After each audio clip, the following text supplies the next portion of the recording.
Would you believe that the Imagine Party Babies OST, you can't find it on the web?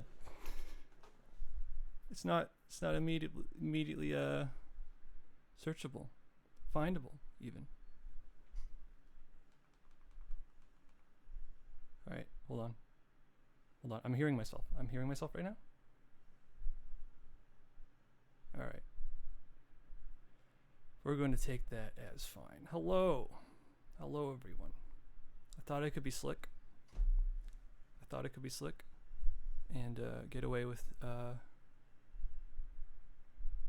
like if I swap headphones, if I take my on-the-go headphones and I use those and I use my phone, I could do like a sweet slick trick where I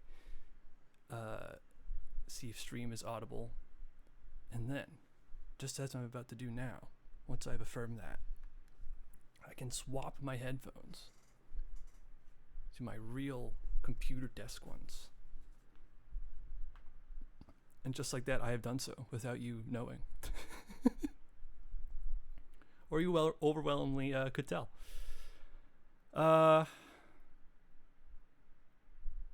Hi! You know, great piece of advice. Great piece of advice for streaming that I've received is to just go live. Go live. It's the most important thing when it comes to streaming. Like, go live. The streaming can't happen if you don't go live. If you spend all that time, if you hesitate and just keep preparing without going live, you're not going to learn how to do it. You're going to make mistakes in the moment, and that's the time to learn, not when you're not doing it. You can learn some things when you're not doing it, but when you are doing it, that's the time to learn. Anyway, it's just a good principle. Don't even think about it. Just press the button and go live. And that's kind of what the practice really is today. I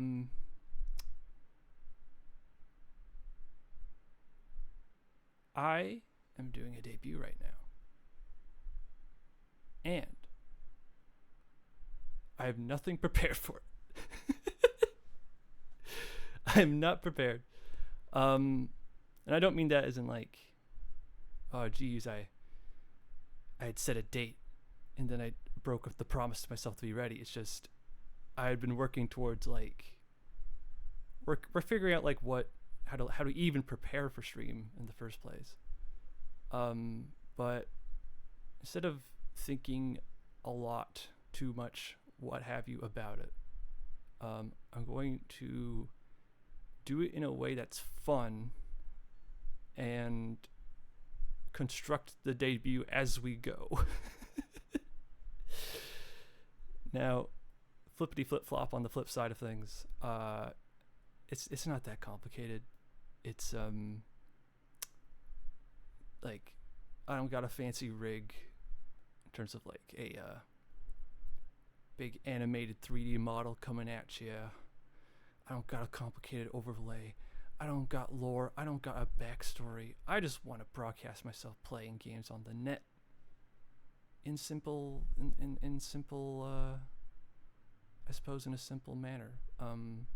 Leaving a sort of ambiguous space here regarding whatever it is I want to do in the future. So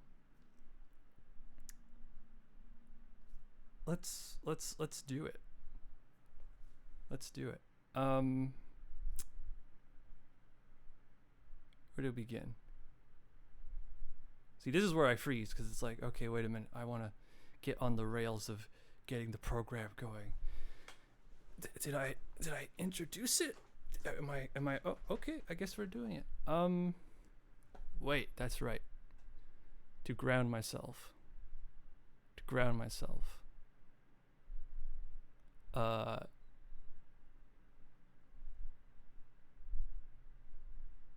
We are live.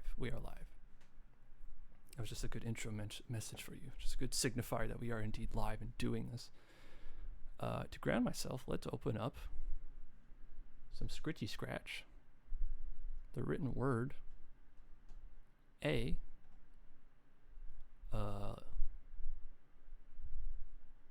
let's make sure it's the right thing here. Bam. The obelisk.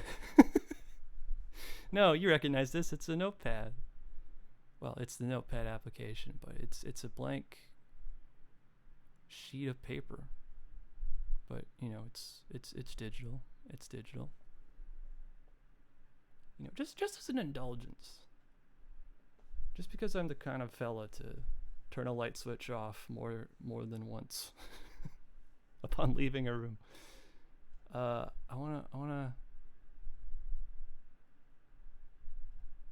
just want to hear my stream. I just want to hear my stream. I want to hear it come through. I just want to hear my stream. I just want to hear my stream. I want to hear it come through. Yeah, it's coming through. Look at that. That's me. Yeah, it's coming through. Look at that. That's me. Case in point. Anyway,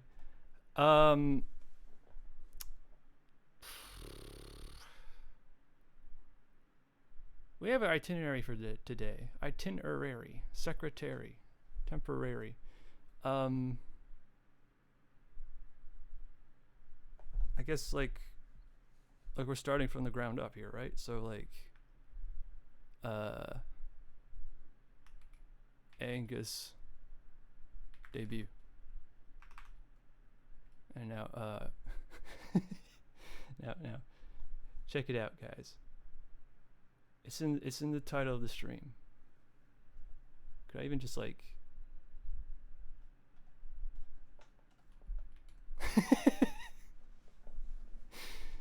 with the just copy paste. No need to reword. But we will. We'll make it into a proper itemized list. Introduction, stream plan. Wow, it really is actually is like good enough to just I don't gotta reword it all. Check this out. That's what we're doing today. And I guess we'll start with an introduction.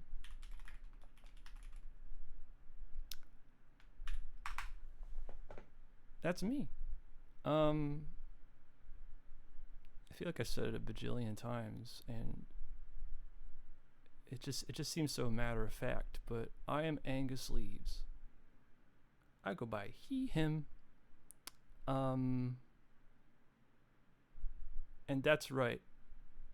My little Sona down here is like a pink prototype.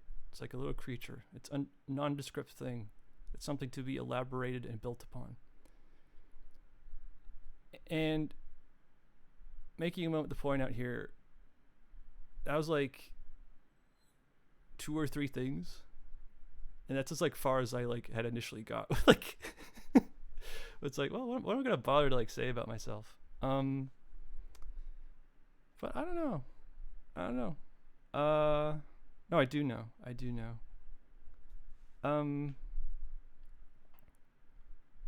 It's interesting to like think about the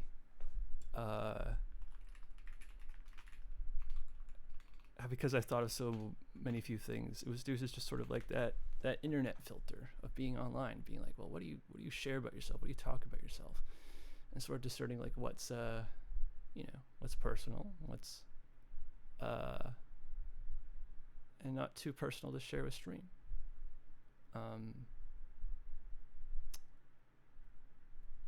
And it's like I'm not sort of like taking the barrier of anonymity there and like bending it around, just sort of like, that's just how it goes, right?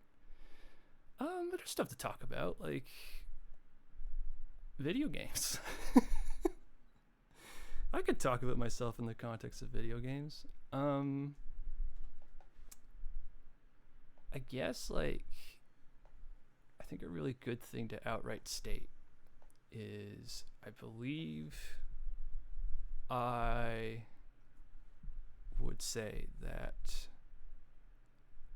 I am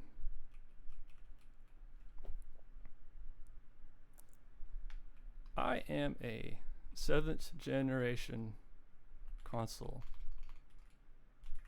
gamer. Now let's double check. Let's double bajillion check what the 7th generation was. Because I just so explicitly want to get it right, you know? Stuff I would otherwise be confident about, I would proofread it anyway, if I got that right or not.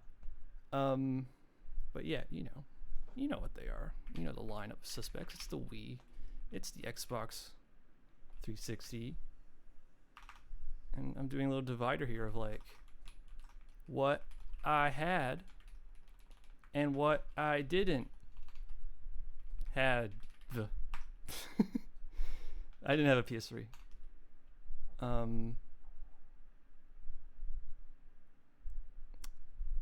In my faintest childhood memories, we had a PS2. But a lot of those broke and didn't get their time in the sun. And really, this is where like the memories start to lock in around the Wii Xbox 360 era. And it's like PS2 being 6th gen, I had my time there. I was around for that. But just in terms of like family canon or history, I don't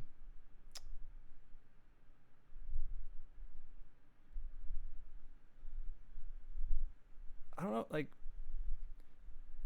it's a real dividing point. Most people who were into games from an early age and are of my age, I feel like most people I really talk to in depth really have this in touchness with the 6th generation. But for me, it was like,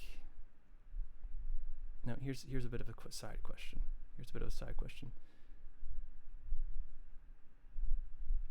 What console generation was the Nintendo DS? It was 7th, but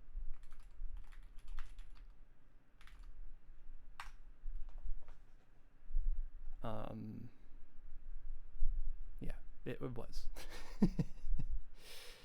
I am being conventionally told it was the 7th generation.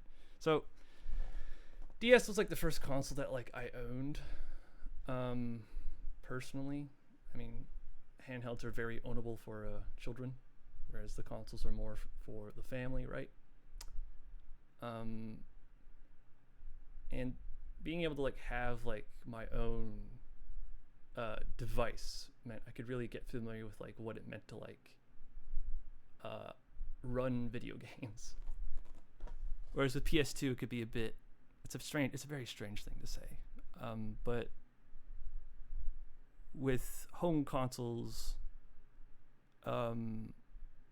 located in the living room, playing them in front or around your family immediately can sort of decentivize like tinkering and sort of like navigating and like figuring out like what to do and like menus and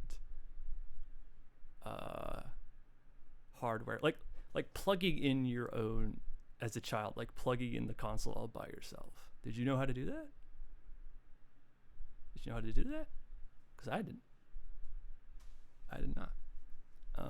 Anyway, I've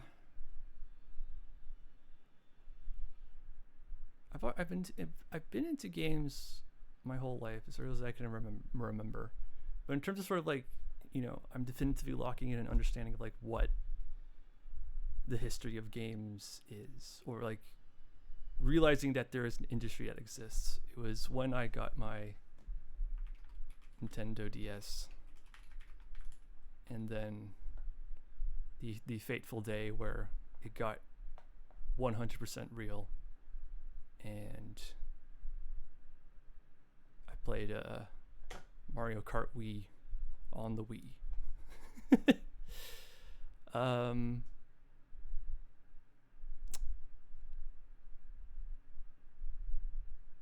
So that's maybe maybe that's a helpful frame of reference. Maybe that's, I mean, it's besides the point. That is, if it's interesting, that's up for you to decide.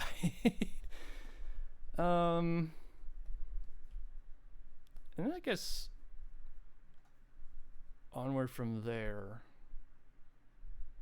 it's like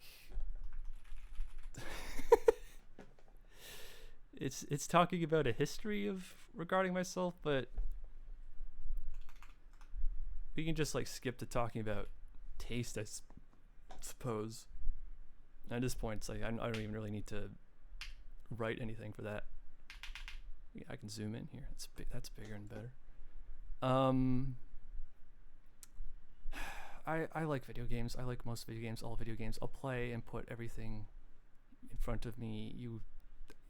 If it's on screen, I'll play it. But that's very it's very egoless. It's very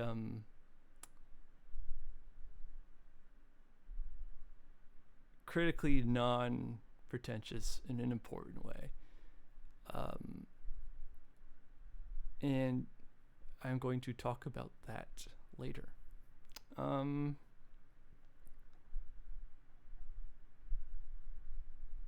yeah, I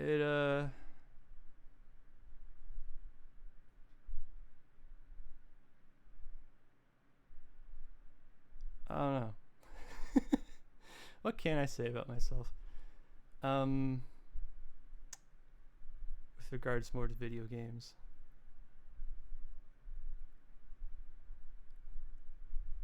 I don't know. So maybe I'll just sort of like bundle in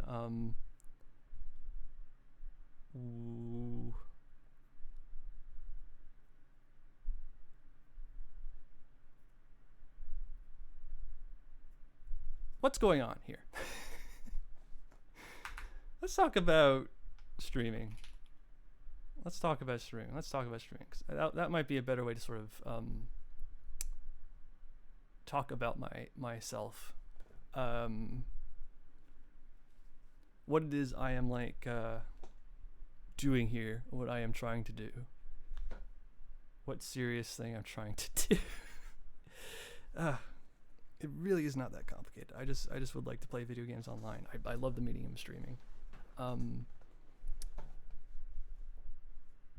But I guess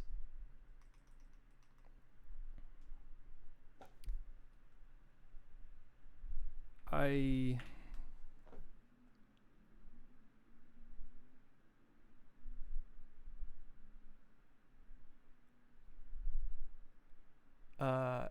would like to talk about the how it's going so far.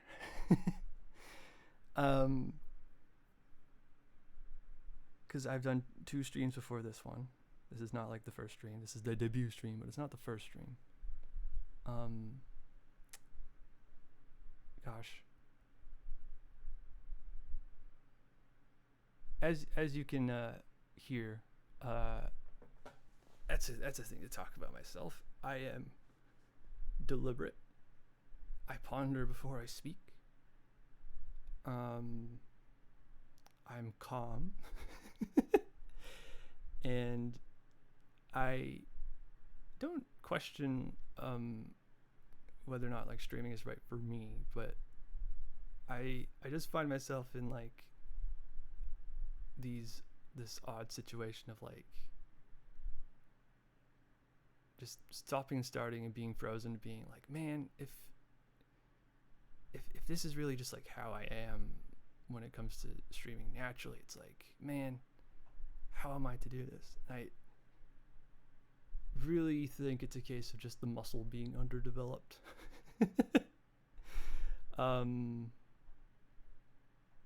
Here's a good sign. Before going live, I was like, getting a sort of like the anxiety, the worry, the heart was pounding. It was like, oh geez, like crossing that threshold of actually going live.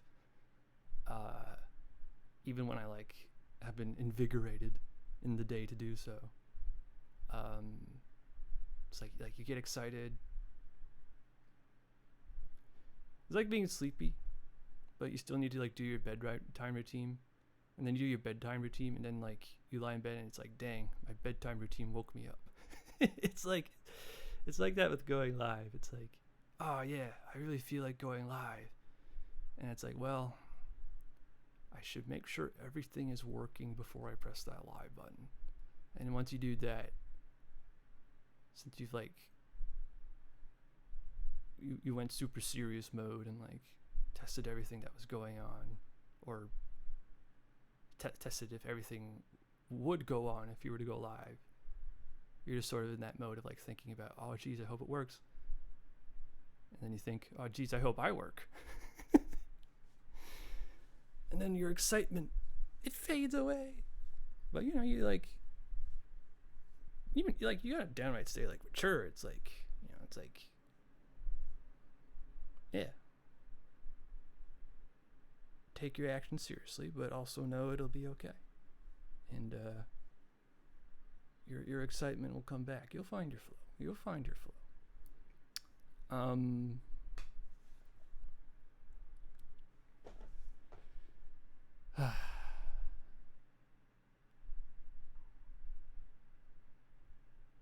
Let's talk about the past 2 streams. So, never mind how messy the written order of things is here. If I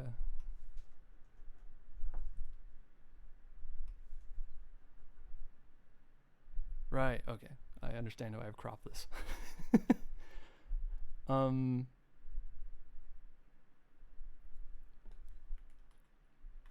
Subcategory under streams I have done. No. Let's. Here's the thing. It's like, I say it's a unbuilt muscle, but I can take my time. It's the difference of, gosh. What I'm doing right now as a practice, as a I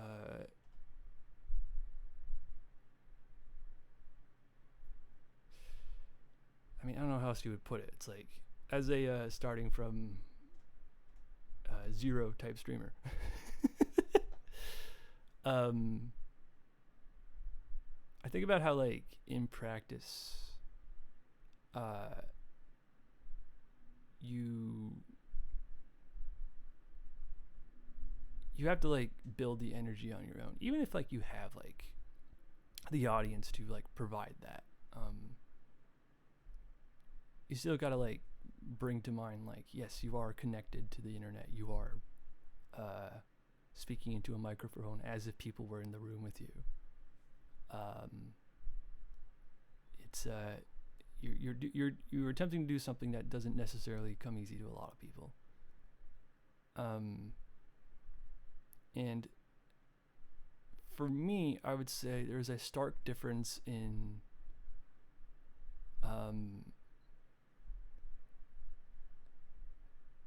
I guess being in the stream environment versus out of it. Not so much like the looking at the camera part. It's just sort of like where I like feel I am when like I'm live. 'Cause when I'm live, it would be nice if I had like everything I wanted to say laid out in front of me. Because since I'm like so affected by like, I guess, the stage fright of it all, like I'm liable for my mind to just sort of like go blank and be like, wow, I am not eagerly leaping forward to the next. I'm not eagerly leaping forward in connection to the next thing I want to talk about. It's like, well, my stream of consciousness powers. It's going pretty well, you know, right now in the moment, but I don't know. It's just sort of like when you're like daydreaming on your own, you know, on your walks or in private. It's like it's a boundless space and it's so comfortable. But now, like when you're here and it's like a bit of a more of a real deal, it's like, well, I've got to put on the air of professionalism and like not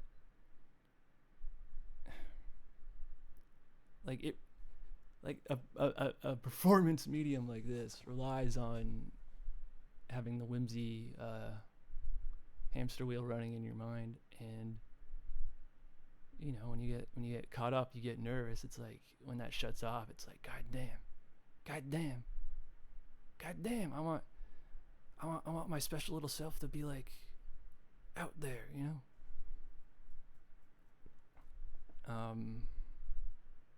But again, it's just a muscle. It's not something I can't do. I'm partially doing it, dang it.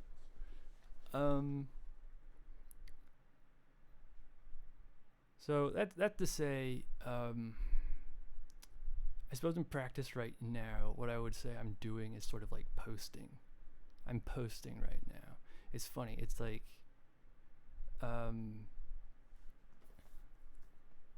instead of like talking at an audience where, you know, anybody could wander in here at any moment and like happen to be listening, the style I'm going for, since there is this like desire to like want to like I'm calling this a debut.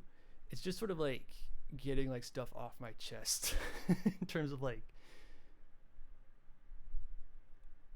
having like an establishment of like, okay, I have like talked about like the act I'm doing before I like start doing it. So like I would think it would be grand to just sort of like get on here and just start playing video games, but I feel sort of like I feel a bit unnerved. There wasn't something like that existed to sort of like show that there is like thought put into this.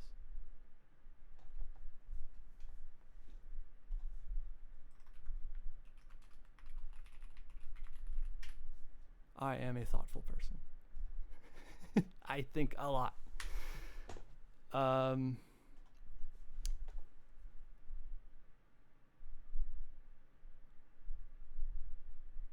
So where was I? I'm thinking about it right now. Where was I? So that's what this stream is. It's like, right, it's explaining like what posting means, and it's like this stream is like a bunch of like tweets for you to read, or skeets, or whatever have you. It's like a blog post kind of stream. Maybe not a blog post kind of stream, but it's just like I think about like the difference between like just sort of like going off and not paying attention to a chat room versus doing like a pre-stream where you are talking with the chat room. And it's not so much the idea of like whether or not like the audience it's there. It's just right now it's like I got things to say in almost a pre-recorded fashion. I don't know. Posting is like the word. I don't know. It's like posting without regard, posting without interruption, posting regardless of like chat flow.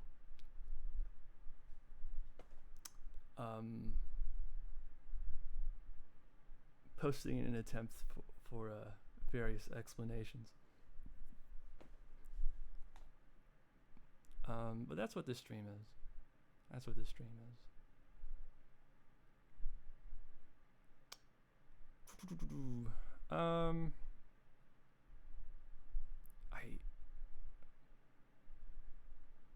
I really would like to be able to explain like the concept better.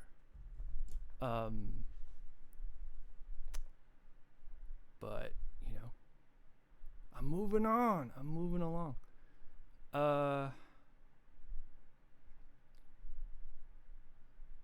Let's talk about the last two streams. There was two streams before this.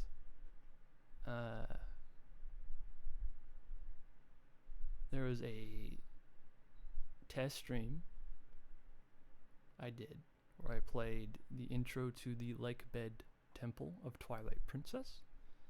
I just played a game that I really love, one of my favorites. And it was just to see whether like to see if like the go live button worked. just the barest essentials of like, is everything I set up, is everything that like is a part of my setup, does it work? Does it do what it's supposed to do? And it did. And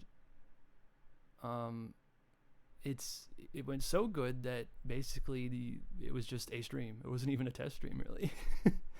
The only thing that, like, literally the only thing listening back to it was that the mic peaked at a frequency it peaked enough times to be sort of like, you know, kind of bothersome, of like, dang, the limiter is not where it's supposed to be, even though it is. But it was just like, you know, but pretty darn good for a first stream, if that was really the only issue. A very common issue that persists. It's mic peaking. It just happens. It's not even bad. So that was great. And here's the narrative. This is stream number 1 right now. The one we're doing right now is stream number uno. And very much to myself, I had a very fun, indulgent? Just like, what made sense to me was this narrative. It's the term.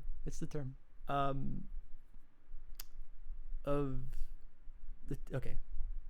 I'll give you the numbers. It's the test stream is assigned to the number 0. And then I did another stream because I wanted to stream, but I wasn't quite ready for the debut stream. And that one was 1/2, 0.5, because of a refusal to not take the glory from this particular stream at the moment, being stream number 1, the first stream. But this isn't the first stream. It's the third. It is the third. And I suppose like the reason why that is important and all is like what I talked about with, like, you know, wanting to like establish like a beginning point, a hello world, a hi, I'm Angus Leaves, welcome to the Angus stream. I'm a pink thing.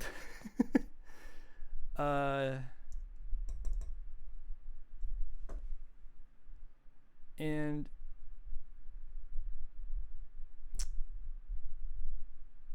I suppose let's talk about stream like 2, aka stream 0.5. That was the true test stream.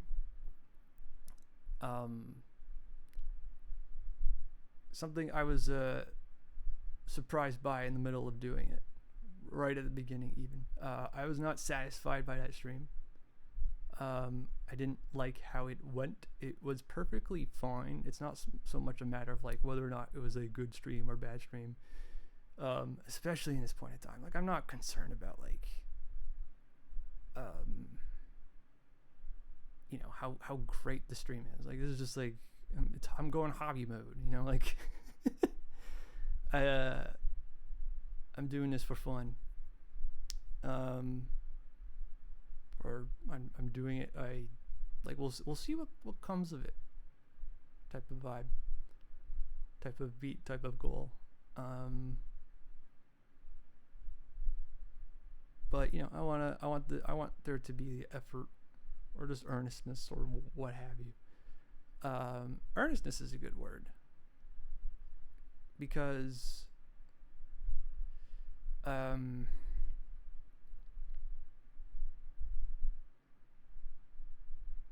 right. The term I want is like, instead of like it being like a matter of it being good or bad, it's the idea of like being watchable. And maybe even more nuanced than that, the feeling of like, am I conveying something that is watchable? Again, I'm a thoughtful person. I overthink.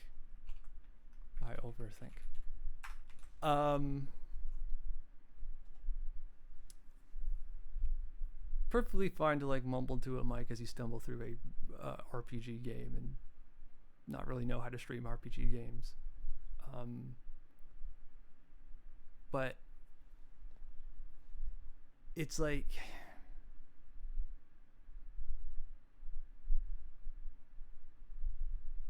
I desire for like the communication to be like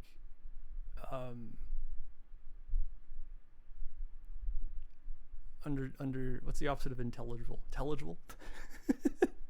coherent, comprehensive. I started that second stream I did. I was playing. Here's what I was playing.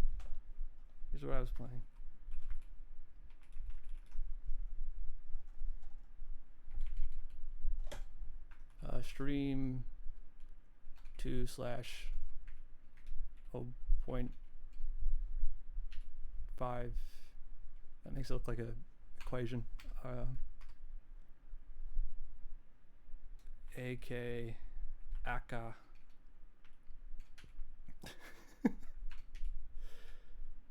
Stream 0.5. I played Arc Rise Fantasia. For why am I down there? For the Wii, the Nintendo Wii. As you'll notice that whoa. As you'll notice, I brought the Wii up beforehand. Arc Rise Fantasia is an RPG. And if you remember like what I said earlier, I like video games so much. I'll play any game. I like the medium itself, and I love all the rich experiences that are on offer, and I love to push myself into ones that I love to live outside my preference. And again, there's an extremeness to that. It's like, okay, dude, like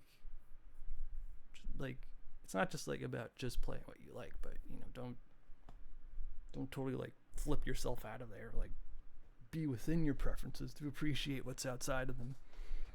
I'm taking a sip of water.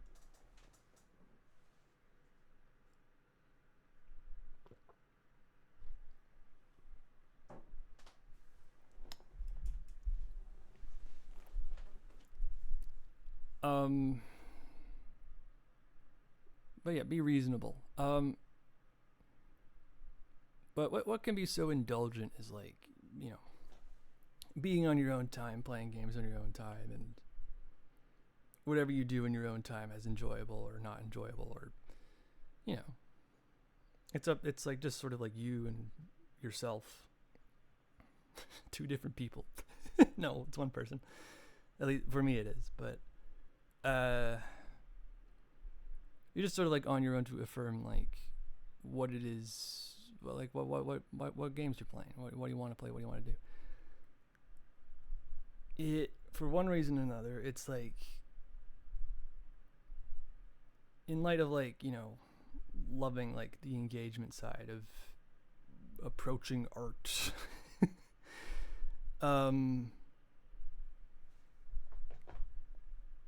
It carries the presumption that like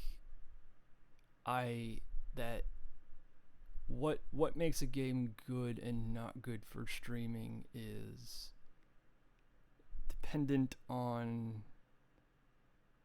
the game itself.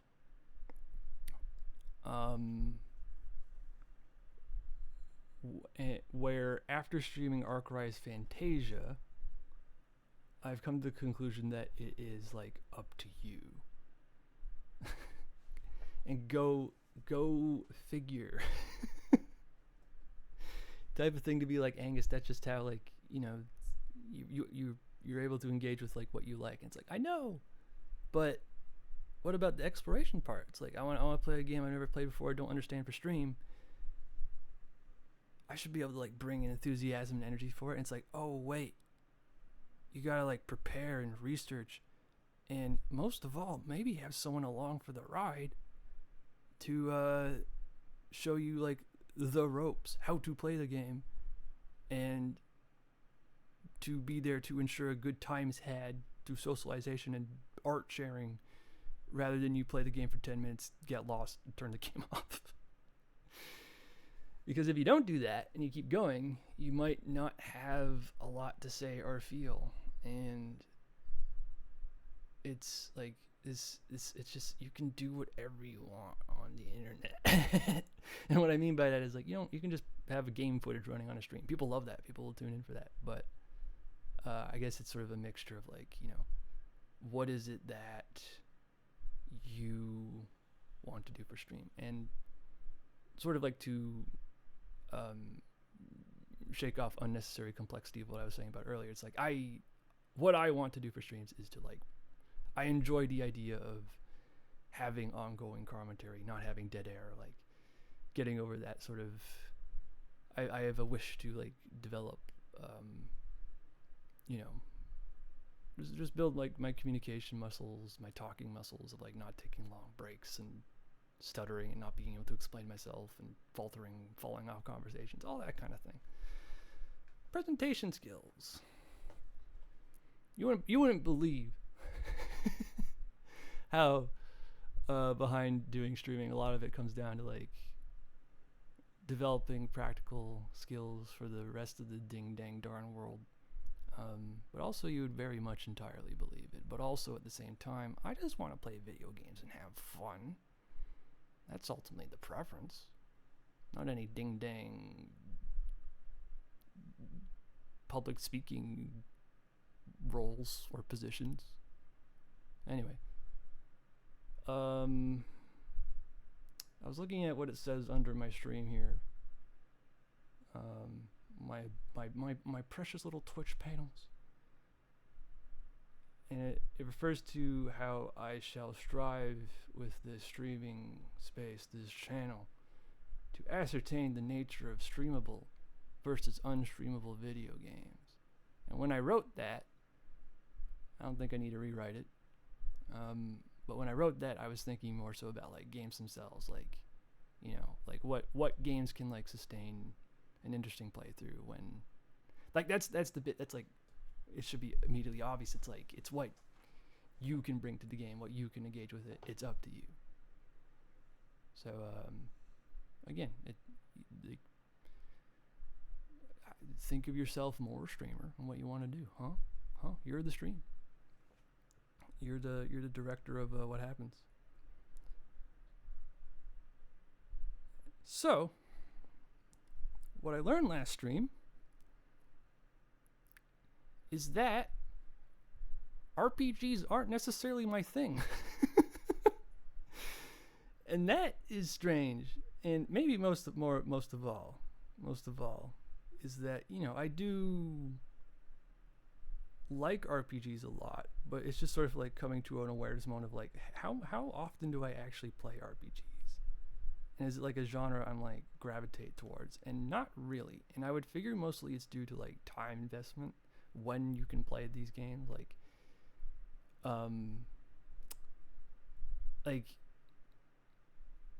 reflecting on, like, previous years of being me, I was in a state of, like, lack of focus, like having a hard time, like, getting through games. RPGs are, like, the biggest games of all, so that makes sense. So it's not necessarily thinking about, like, a conscious, like, dislike of the RPG. It's just sort of like, well, I don't feel like I can bring myself to play them at the moment. So I'm just sort of used to that idea.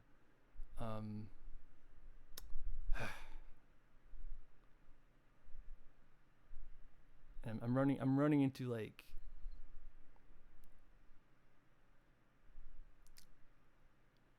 that sort of wall. I don't know what to call it. A hard surface of, like, is this guy going to talk about how he doesn't like RPGs and, like, how he's got this weird sort of, like, bias where, like, RPGs, like, are weirdly, like, distinct and isolated from, like, other video games in terms of, like, how they're perceived, even though they're ultimately, like, just video games like the rest of any other video game ever. There's an archetype of, like, of a way of talking about RPGs that, you know, I get from my little echo bubbles on the internet. Anyway, if you know what I'm talking about, and maybe you don't, I'm mostly talking to myself here in terms of knowing what I'm talking about, but I'm not that. But it's just like,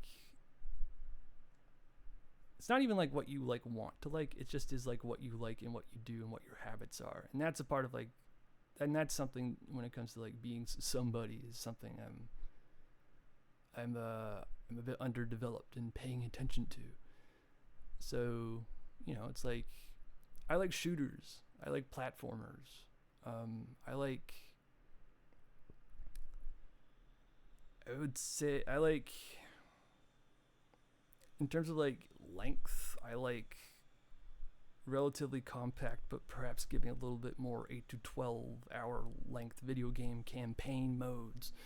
Or I like big open world video games that provide like so much content and stuff to just do. I like games. It's probably best to surmise, like, I like games with action. I like games where you move a character. Dare I say, I like games where you can jump. I don't need a jump button. There's no need to say that, but it's just what I gravitate towards, and not even like in a conscious way. It's just like I find myself being like playing these games. It's almost like inexplainable in a way, but it's just.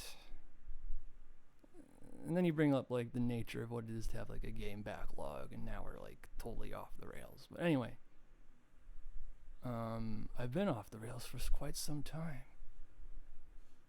If I was a train, I'd be a train that had off-road capacity. And like, I don't know how I got here, but at a young train age, I decided to leap from the rails. And now I'm blundering through the wild, wanting to know more of the world. But the terrain beneath me is inadequate to what I am. So even though I got a off-wheel drive, I got rubber tires, it's like I'm a damn train. What am I talking about? Okay, I did it. This last stream I did before this one was a stream where I played Ark Rise Fantasia, and here's probably the thing to say above all else. The game I didn't think was too good. When it comes to playing RPGs, it wouldn't be a one I would have picked on my own. And good gravy, good gosh. These 4 talking points are just bleeding into each other at a rate I never could expect. But this is the point in the stream where I bring up retro achievements and how they have defined this year of 2026. I'd like to mention some other gaming related things have also defined this year in a grand way,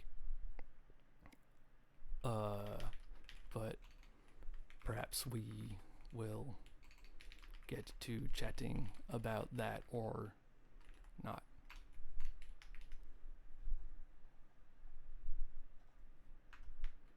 I tend to regard myself as not a concise person. Perhaps good for streaming. Lol. I played Ark Rise Fantasia for this. I'm not even done the talking about streams. Do I get into retro achievements? Oh, this is the part where you structured, bro. This is the part where you structure. I can retroactively talk about what achievement of the month is. or Achievement of the Week as it's more colloquially known, but there's also Achievements of the Months to do. Anyway, Retro Achievements is this website where you can apply achievements to your retro games. I want to talk about it more in a bit, but basically I'm doing this little challenge called Achievement of the Week, where every week there is a video game that is voted upon by the Retro Achievements community, and that means there are 50 something, how many weeks in a year? How many weeks in a year? How many weeks in a year? How many weeks in a year? How many weeks in a year? 365 divided by 7. This is 52. I knew that. I knew that already. That comes down to like 52 games. But then there's also Achievement of the Month to do. So that's 52 plus 12, which means 64 games in total to earn a specific progression-related achievement in. And for the month of Wrath, July, the game was Arc Rise Fantasia for the Wii.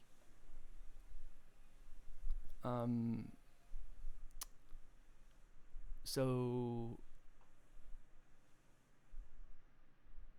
that informed a stream I did. I played Arc Rise Fantasia for the purposes of doing it for Achievement of the Month. And it was a game I was not familiar with, and on top of that was a game I didn't really have any like not being familiar with it meant I didn't have any sort of like insight or sort of like way to breach into the game other than playing it for myself. And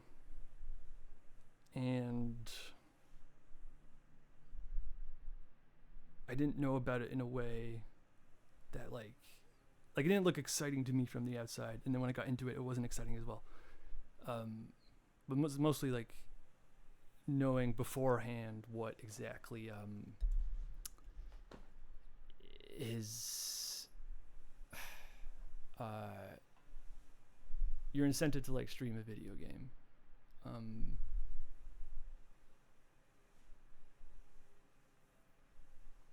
I kind of recognized that there wasn't a lot there to go off of, and I was doing it out of like not obligation, because that suggests I wasn't having fun with this Achievement of the Week challenge. I am. But in terms of like appropriateness for like streaming the game, it's like, or like having like the energy to share it is perhaps a better way to put it. Because it's perfectly streamable. It's just,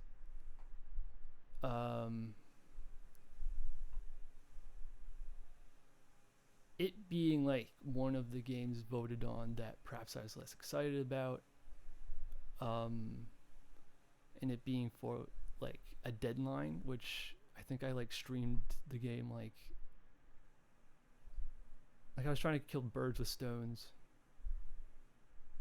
I don't want to kill birds with stones. That's totally just analogous, and is a perverse thing to say as a Birdland champion. I should have titled this stream Event Stream, a Yap Stream. Hello, Not Nemo. Welcome to my event and Yap Stream. Welcome to this barreling forward of self-reflection. I'm putting myself on display. Feels a bit much. Oh, thank you for taking notes.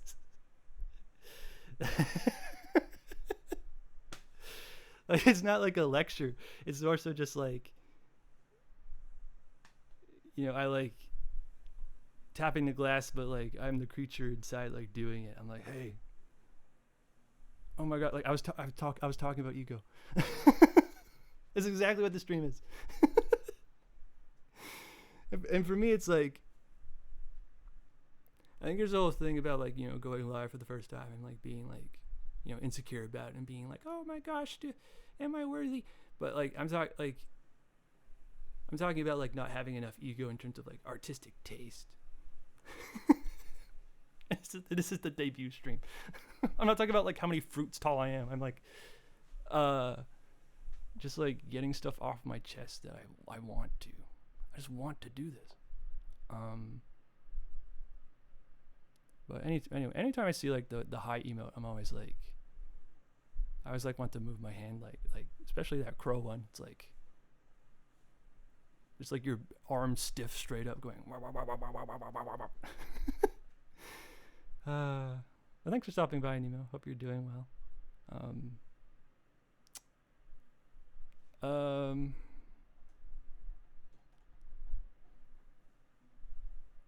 In terms of what I've been talking about, I've just the 4 things on the itinerary, as I am fond of those, is myself, stream planning, an actual meat and potatoes discussion on retro achievements, explaining that whole thing, and then ostensibly playing a video game. I don't know if we'll get to that.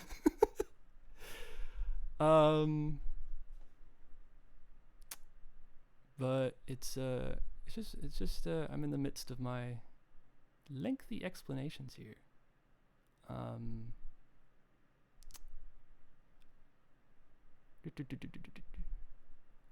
was talking about my second stream I did, and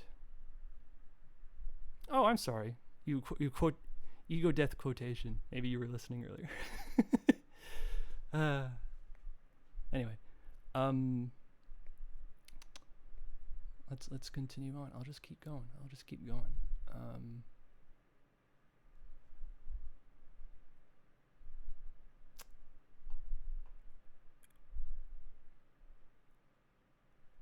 I like RPGs. I do. I have been emotionally affected by various RPGs, as you do, as is what happens. And I suppose it's like the association of like having time for these games as like when you're younger, when you have more time. Like, I don't know, it's funny. It's not like the prime example of like, you know, you figured you refer to like a Final Fantasy or something, but it's like the first one lodged in the front is Undertale, right? You play that at the pivotal time of when it came out, and that affects you greatly. And that game is an RPG, but again, it's more so of like those games I was talking about earlier where they're like, you can make time for them. But I guess like the biggest RPG stint I ever had was like playing the Witcher trilogy one summer. And each of those games are long. They're like 50 hours plus. And they're a great grand old time, and I love them. And even though they are, like I also said before, of that action game variety where you have more control and it's not just like the cynical way of looking at it, which is taking turns in menus. You attack, I attack. There's more to that.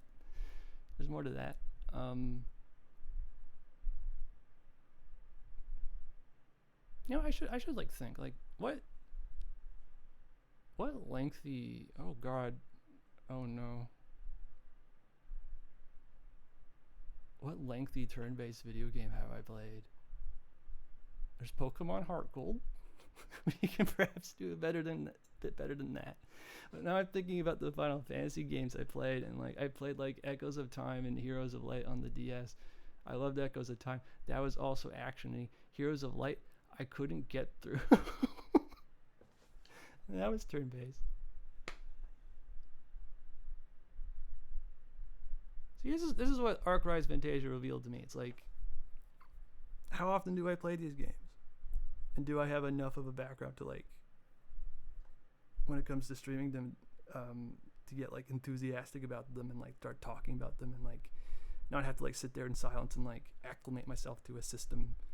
Because if you played enough of like RPGs before, it's like it's a bit easier, and you can talk about it as you're doing it. You know, be a roguelite master, play 1,000 roguelites, and then you can like just narrate a lot of roguelites with ease. Say the same for any other genre.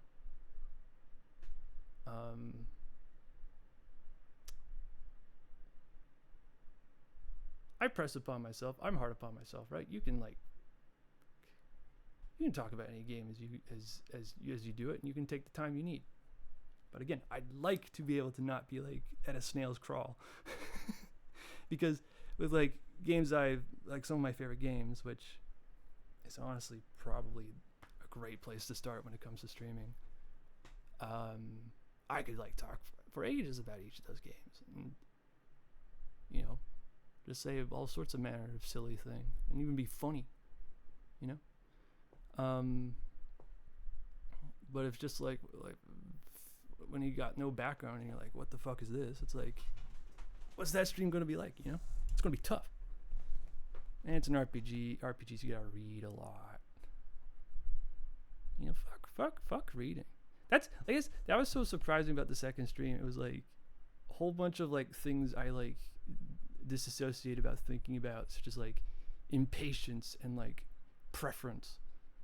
The stuff of discourse, like when it came to like it mattering in terms of like actually making a stream, or what I mean to say is like that stuff started to matter when it came to like presenting and communication and like talking about a game, because that's like what streaming is.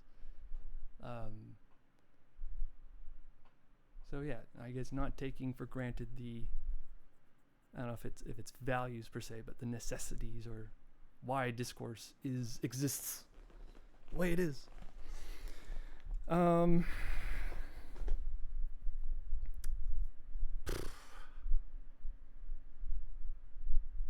yeah, I don't know.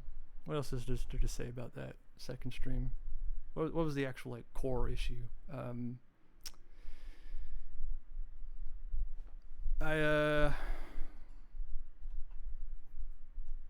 After the test stream, the one that went well, I was like, you know what? I'll put a noise suppression on so I can have my fan going in the background. I'll put an expander on the mic too. It's I just gotta lock it in, and like even more than that, I'll solve the mic peaking issue.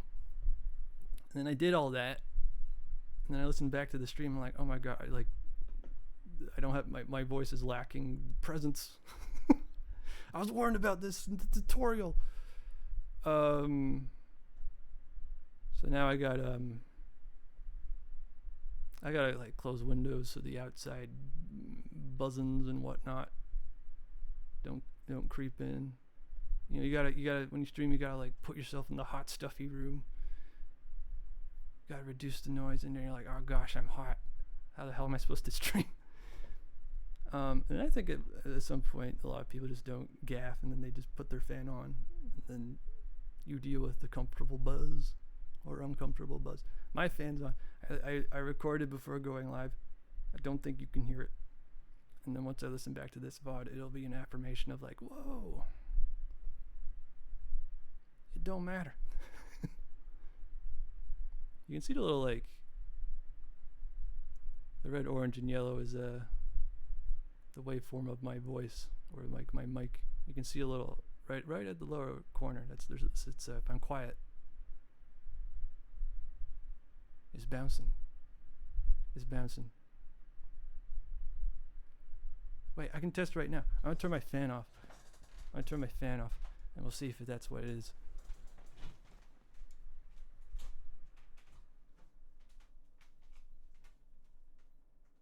That's totally what it is.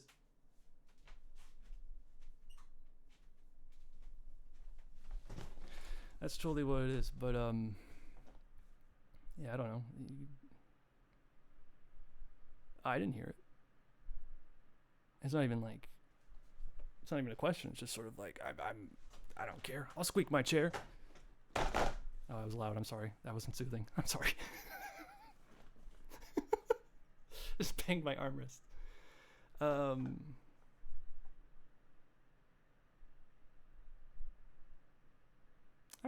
I got a soothing voice. I'm learning to harness that.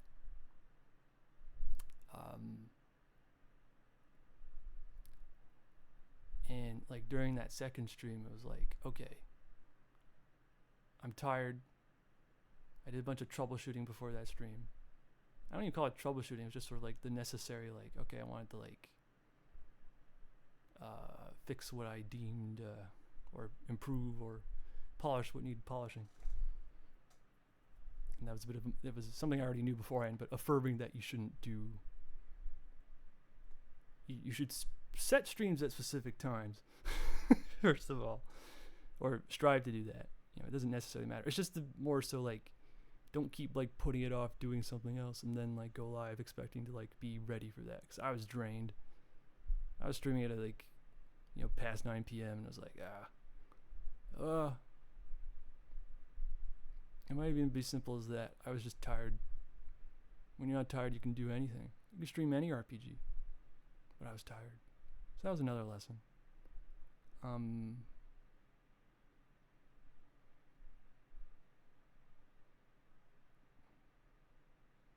So, yeah, I don't know if I addressed the emotional core of that, but I feel like I have talked enough about that second stream.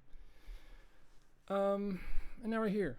And it's an attempt. This debut is like, since there's something to satiate about it, once I do this, I can get out of my head of the idea that there needs to be like a narrative of like, like needing to acknowledge like what happened during the last stream, when really it's just sort of like, just go episode by episode, go stream by stream, whatever, man. The only continuity you need is like what happened last in the video game. But like the narrative of like doing a test stream, and then that test stream like surprisingly being just a solid stream on its own, but then sort of like insisting on it being called a test stream so it makes sense in your head. This is all fine. It's all fine.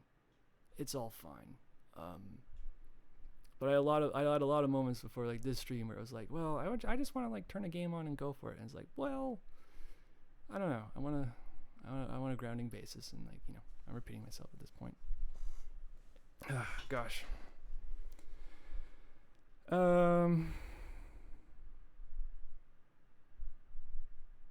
We're an hour and 10 in, and I wonder how long that habit's going to be of like me like really liking to check the time. But that is to say that like I am not tired right now, and that's making a big difference.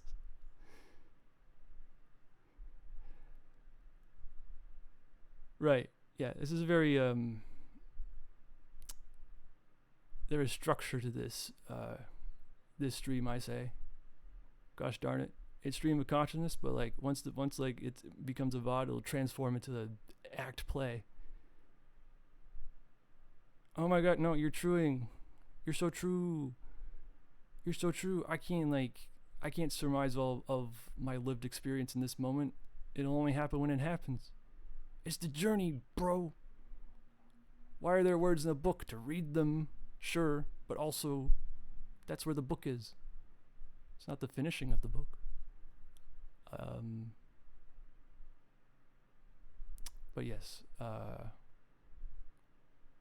as you are saying, this is the lore dump, the exposition dump.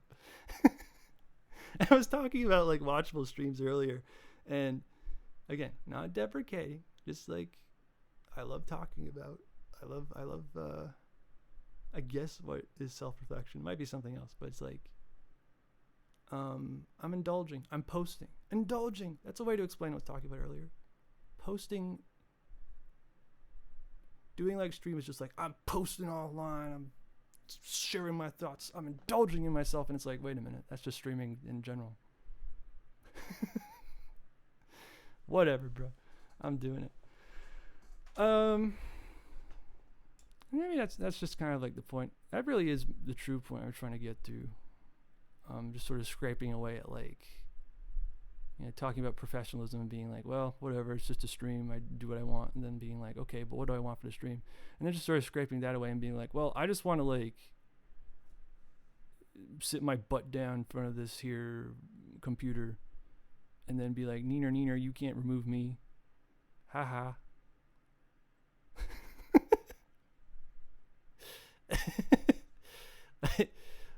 Like I'm not just how to put it, it's like accommodating for the phantom feeling of like not doing streams by doing them. And once you've done streams, you've established that you have done streams. And it's like, I'm a streamer. Go live. That's the best advice. Again.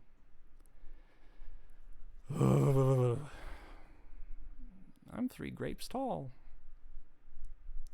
I was birthed from the ash of the fiery phoenix. I'm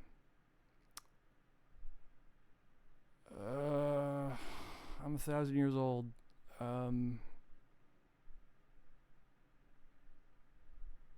I like working out. I'm in my free time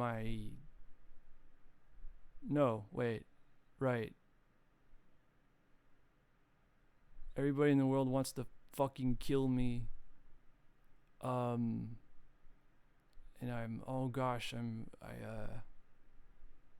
I'm a super. I'm like Superman if he was fucked up, but and like in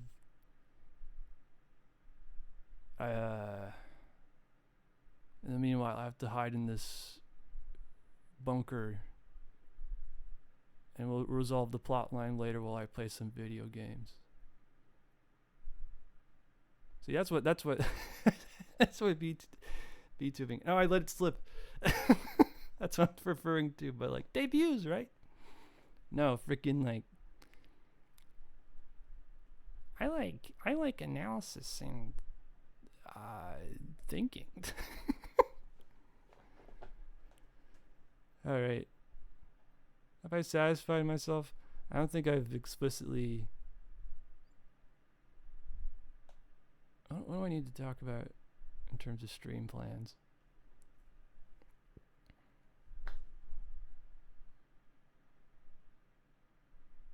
Yeah, let's talk about retro achievements. Let's talk about retro achievements. It'd be a good time to do so. All right.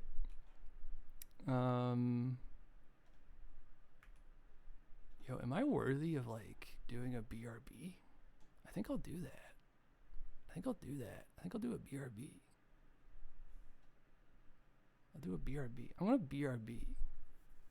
I also have to like practice how to. Right. First I do this. And then I mute my microphone. I'll be back in like. I'm just stretching and water drinking. You know what a BRB is for. Anyway, BRB.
All right, I'm freaking back.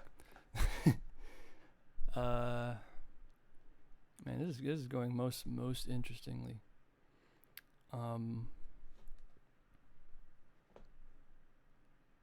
Thanks freaking so much, chatter, bro. Thanks freaking so much. It means the world to me.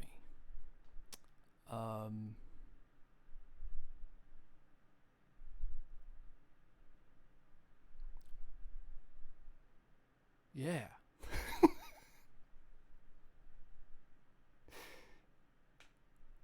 Explode in the emotion.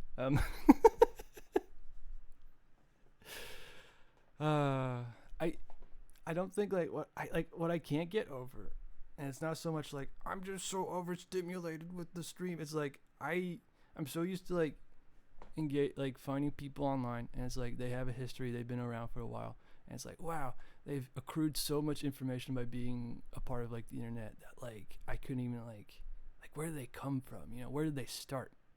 It's just like oh they've just it's either like thinking about, you know, I don't think this way, but it's just sort of like that presumption of like, oh, this person must have been smart from the get-go, from age 0, from the first login.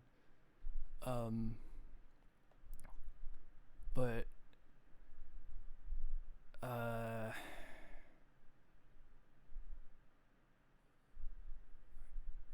guess I bring that up, but I more so think of, if there's a side to it, I think of like people who have been a part of like histories, have been brave and bold and gotten themselves involved and like reached out and communicated and talked to people and used this wonderful communication tool that is the internet. I don't know, to do stuff.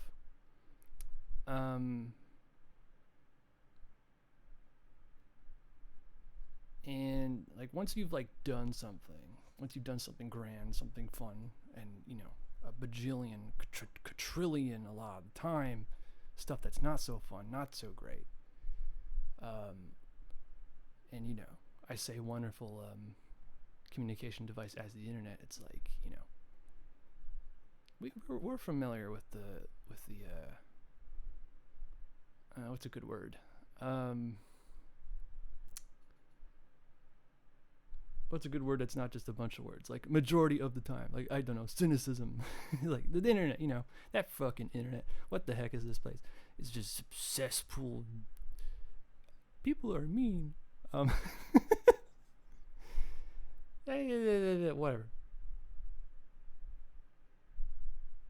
Here's the thing. I don't go for the jugular, you know. I'm not so like immediately like falling into those cynical terms, because like I'm more so just like I like the internet. That's my starting basis of approaching it.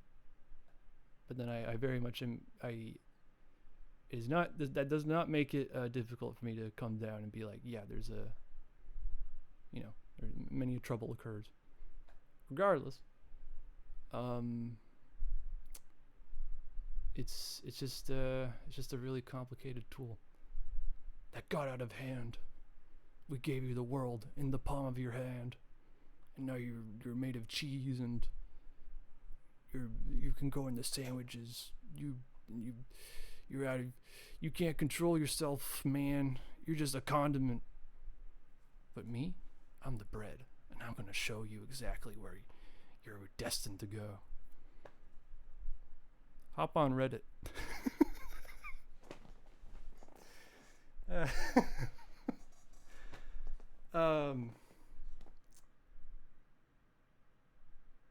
Yeah, I don't know. It's I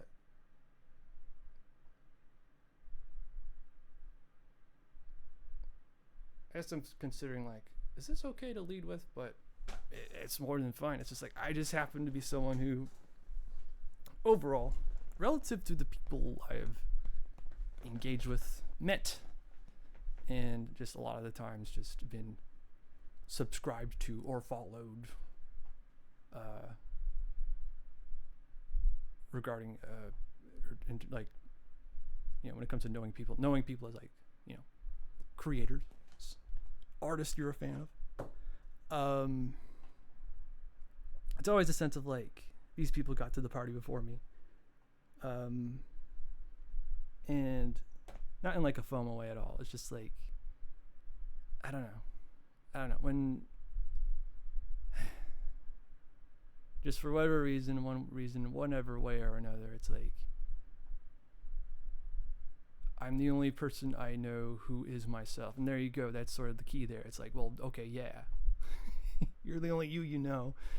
So when you're doing new experiences, such as so intensely starting to post on the internet later on in life. Did I make that explicit? I got on the internet at a later time relative to other people. It's what it feels like. And started like, establishing a, let's say, digital footprint when I was like, not a kid. But it's just how it goes. It's like, I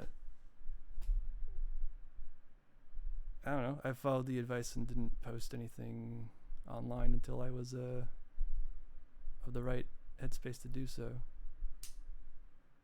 I don't know. That's a whole thing. It's to talk about. It's just how it goes. I'm not really trying to say anything about that. It's just like trying to convey that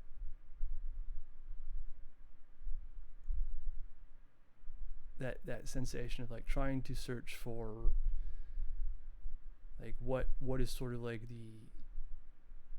how do you become, how do you like get into like being something? How do you like not so much in terms of like thinking of yourself as mighty or low. It's just sort of that impressive effect of like watching people who have been I don't know how the monitor works, like being frozen in the photons is when you get away with like doing a stream, for instance, and you're live and confident and feel good, then like your essence is like frozen and captured and then can be reliably replayed as a demonstration of you being confident and good. And it's like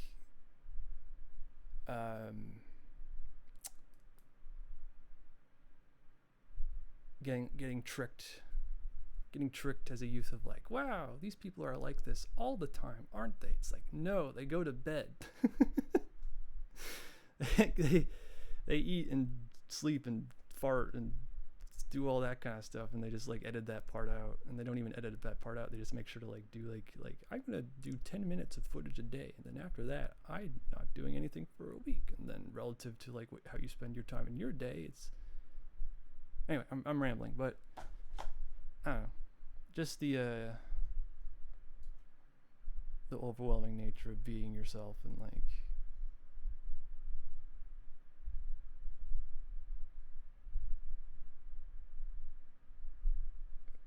that weird idea of like, well, I want to do cool things and like give the like effect of like wanting to be like watchable. Again, not in terms of being like good or bad, just like, hey, is there like what is it that I am that's like, like what's so great about like the Angus stream? What's so fun about it? And there's very deliberate acts in like facilitating that fun. But it's just like, is it key to like realize you're doing that as you're doing it, or you just kind of like do it and hope for the best? And it astounds me that if that is really the answer, just being like, yeah, I'm just being me. You're into this shit.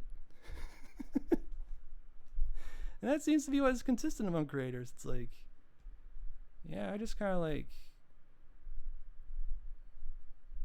wanted to talk about how I felt about the environment and colors, and I guess the album went big bucks platinum.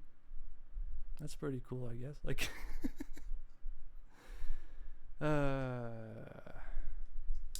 anyway,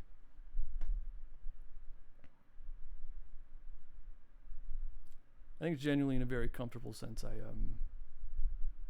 don't know what I was talking about. Oh right, oh my god. I was gonna do it like a bit. I was like, I was thinking about something on my BRB, and to add an addendum to the previous conversation. That was me doing that.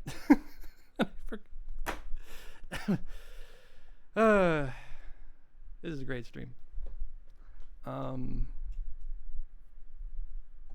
Also, I am not a good multitasker, and honestly, it's like it's a myth, right? It's like you only focus on one thing at a time, and you keep switching those things at a rapid pace. You're not actually making your brain do two things at once. You're just doing one thing at a time in a fast sequential order. Blah blah blah. I don't know if that's what I heard one time ago. However, it actually works. But for me, I'm a very deliberate person. I'm very much focused on one thing at a time. So, and this is why I was kind of like, it's like I can't I'm not doing that. I was like, I'm gonna write my debut. That's gonna be the gimmick. I'm not gonna prepare. I'm gonna write it live. And there's a way to commit to that, where you are slow and deliberate. Then I don't know. It's a good gimmick. And it was the ultimate ploy to illustrate that I'm liable to just sort of talk. And I was going to, and the reason I mentioned that was, I imagine at this point I would have pulled up other visuals. Like this. Oh my god. No. Oh. That's I'm using my notepad capture to capture the website. Here you go. Alright, something. This is alright, enough about indulging. I say that, but welcome to the Retro Achievement Sequence segment. I hope you enjoy it. This is going to be this is the part where I actually have a disclaimer of this is going to be more indulgent. But that's what streaming is. I'm figuring it out.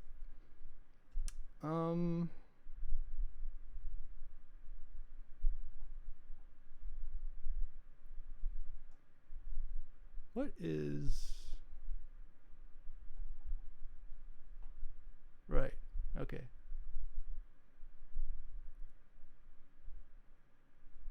Let's start.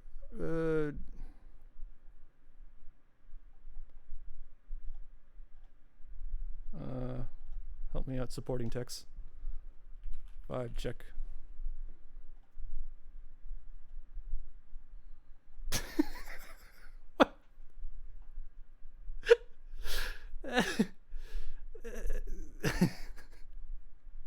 This is how are you transitioning into a state of non-contemplativeness, or the second-hand effects of someone talking about stuff? Are you feeling joyousness and joyousness? Is your neurons being activated by the video games?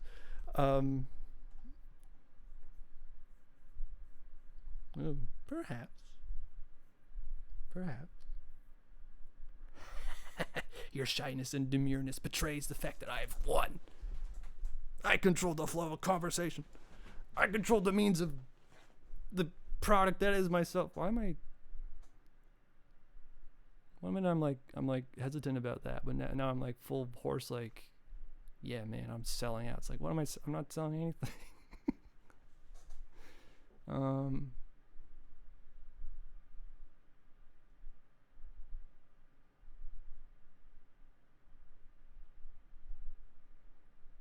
I don't know. And then my kindness leaps out. It's I hope you're having a good time. That's all I wanted. That's all I want to say. That's the most important vibe. Anyway, what the fuck is this website? Whoa.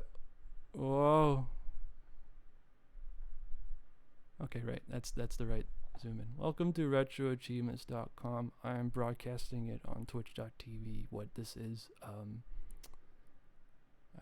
as has been done before, and as will continue to be done, and is a little corner of the internet that I have found myself in.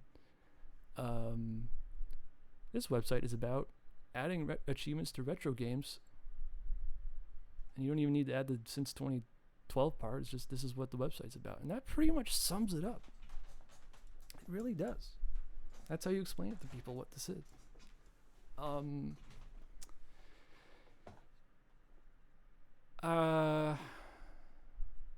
It's like, okay, do I talk more about what it is, or do I like to start my story?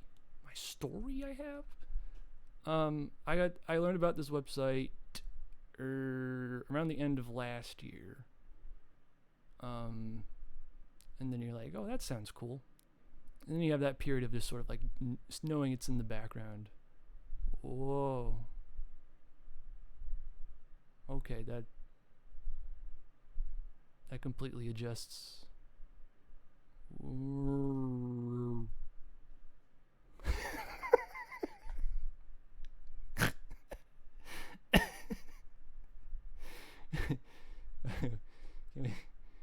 we do a bit more? Oh, I've hit my limit. You can still see the website. I love aligning windows. I love aligning windows so much. I'll take about a month break between the last public stream. I learned about it at the end of last year, and then I truly started to give a darn right at the ass, but it's not the ass, it's the head, or wherever you start in the human body or body of the year. I think of the critical points in between where, you know, it just keeps coming up. Just like people keep doing retro achievement stuff in your midst. And it's only until that personal important point of, oh, maybe I'll try this, that you are ingrained and you buy in. And I want to say it began, I keep adjusting the window because my OBS, I'm really understanding the comfort of looking at your OBS while streaming. Because I keep moving this window to look past it into my capture. I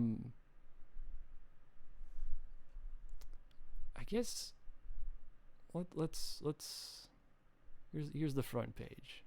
Here's what you see when you go to retroachievements.org. But of course, you're likely to head straight for your profile once you've made an account and hang around here and sort of manage and mediate things. Look at all this information.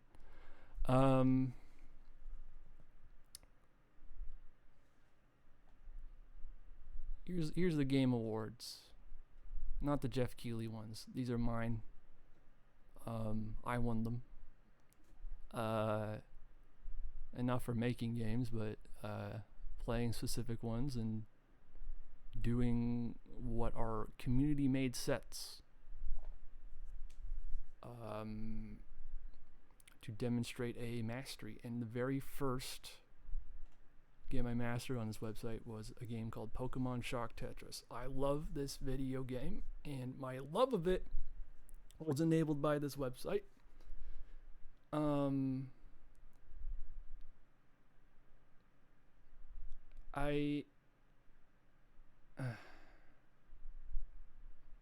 sort of stalling, trying to like, because I like doing this, trying to like explain the exact happenstances of why I played this game. It was a case of needing something to do while traveling during the holidays, and What's great about retro games is that they're runnable no matter where you go.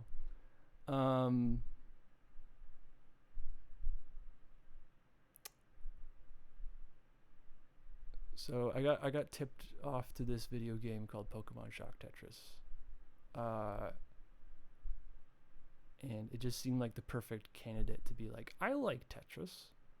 This seems like a Tetris game that's got like a little bit more going on with it. Perfect thing to play on the holidays.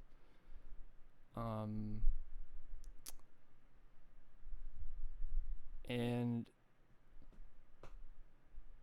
admittedly, a lot's happened this year. This was like the first thing that happened in the year, or one of them. So it's this is the kind of thing I would have been good to grease my mind a bit and recite some things in my head before talking about it. But anyway, it's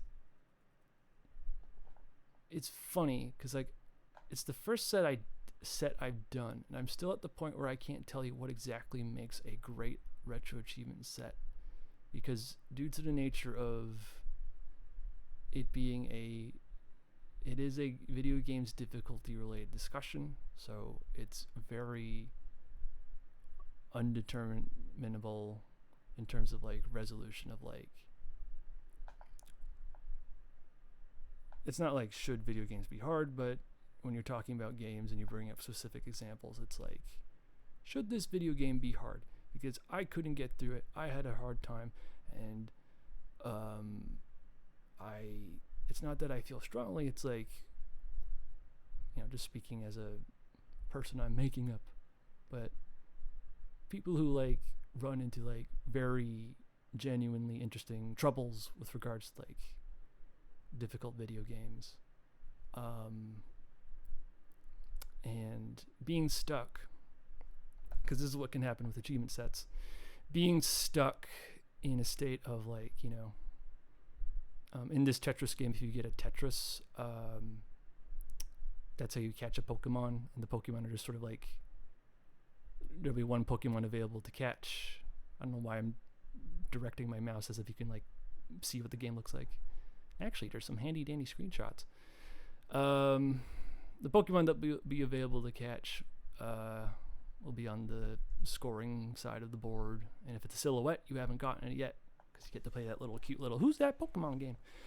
But then once you catch it, it tells you what the Pokemon is, and then you'll be able to identify it if it comes up again. But if you get a Tetris, you'll catch whatever Pokemon is available, regardless of like if you've already caught it or not. And through the various game modes of the game, different Pokemon will be available, and you just gotta like go through it all and pray to the RNG gods, and just chip away at getting them all. And yep, very, very, very possible to do. But then you get to these fuck ass challenges. I'm still scrolling through the Pokemon. Here's the glory of the set. Here's the beauty of the set in my eyes. And it's funny, because as I was saying, there's a kind of bias here. I was able to do all of these. And if you don't, 1, 2, 3, 4, 5, 6, 7, 8, 9, 10, 11. 11 achievements that aren't related to capturing Pokemon directly. You know, there's the capture Pokemon count, but these are like your big goals. If you'll notice here, the unlock rate is measured for each achievement on this website. And for this game, they are particularly low.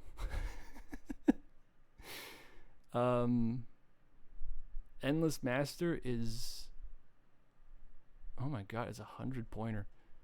I forget.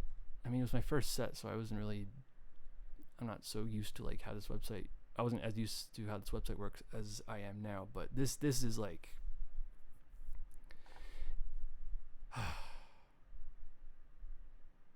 this is the spirit of streaming. It's like I'm like, I should boot it up and just like show. I should do that, but I just want to keep yapping. also, I don't want to... Oh, that would have been a good idea. I don't want to futz around with, like... Because I played this through RetroArch, and, like... Oh, God. No, we're not doing that right now. I just opened RetroArch, and it washed over me. But you know what? Lesson learned. Or maybe I'll never learn the lesson. But anyway, this fucking achievement's really fucking hard. And you can wind up in a situation where, you know, like this, I want to sort of like, you know, account for maybe you're stuck on an achievement that's not this. But if you are, you can do everything in this set. And it works so hard and just hit this wall you can't hit. And then that creates an impression of like, man, I put all that time in, but I couldn't reach like the top of the mountain. And now we're getting into like the nature of achievements. Like, if you don't get to that mastery you're anticipating, you're stuck in that phantom zone of like aspiring to reach a goal, but then you have like distinctly marked and has been recorded to you that you have not reached that goal. And that can feel bad. And that can like color your whole interpretation of like this game, which I love. But I did spend, I'll show the hour stats, almost 100 hours playing this. This is also a year where I've it's been a long year for me. This is the year I've like started to play retro games like earnestly and sincerely.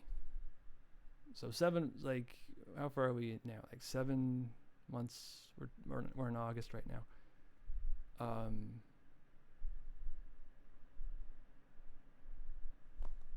Relative to the I don't know, I'm a different person because I played some old fucking video games. I don't know, I've been playing a lot of stuff and like doing a lot of reflection. I'm spiraling out of like just talking about retro achievements as a whole, but basically getting back on track.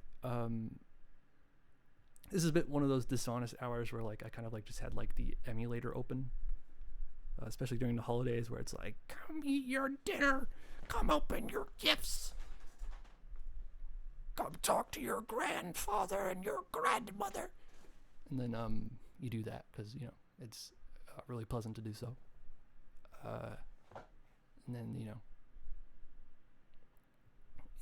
you're leaving your game open for big long chunks.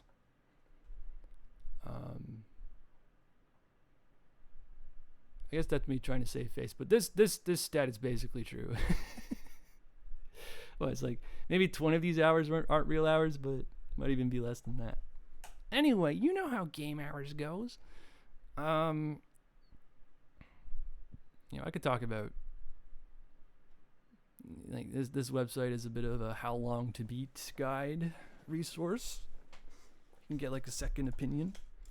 But you know, this is time.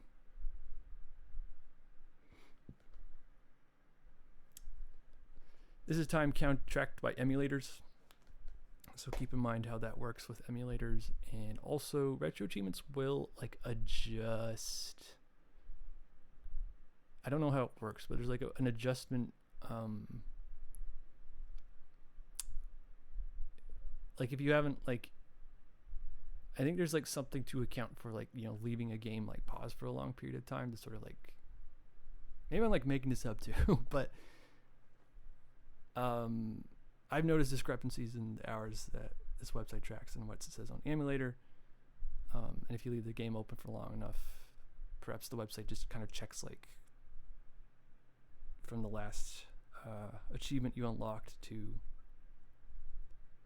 the next, like how long that time was. But also that wouldn't really make sense because maybe it really did take you 12 hours to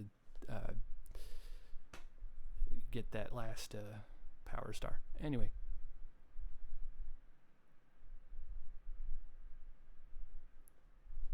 general idea, not like 100% accuracy. And you're playing against people who, against, oh gosh, not that terrible term of competitiveness. No, it's not that at all. It's accounting for people who are like fast forwarding their games or pausing their games, because you can either play on hardcore mode or casual mode. Casual mode means if if you're doing like emulator related stuff of save states and rewinding stuff, that's definitively gives you an advantage in particular challenges.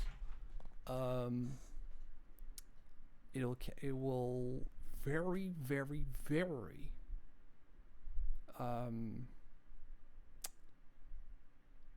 like, this website isn't about like being like, oh, that's not the real way to play. It's like, it's so like awesome, and how it's like, yeah, if you want to do that, that's like how you want to, that's totally okay. But in terms of like what is not just like, not about being like a hardcore, not isn't like I'm so awesome. It's like, it's the degree of earnestness. It's like, here is what like video games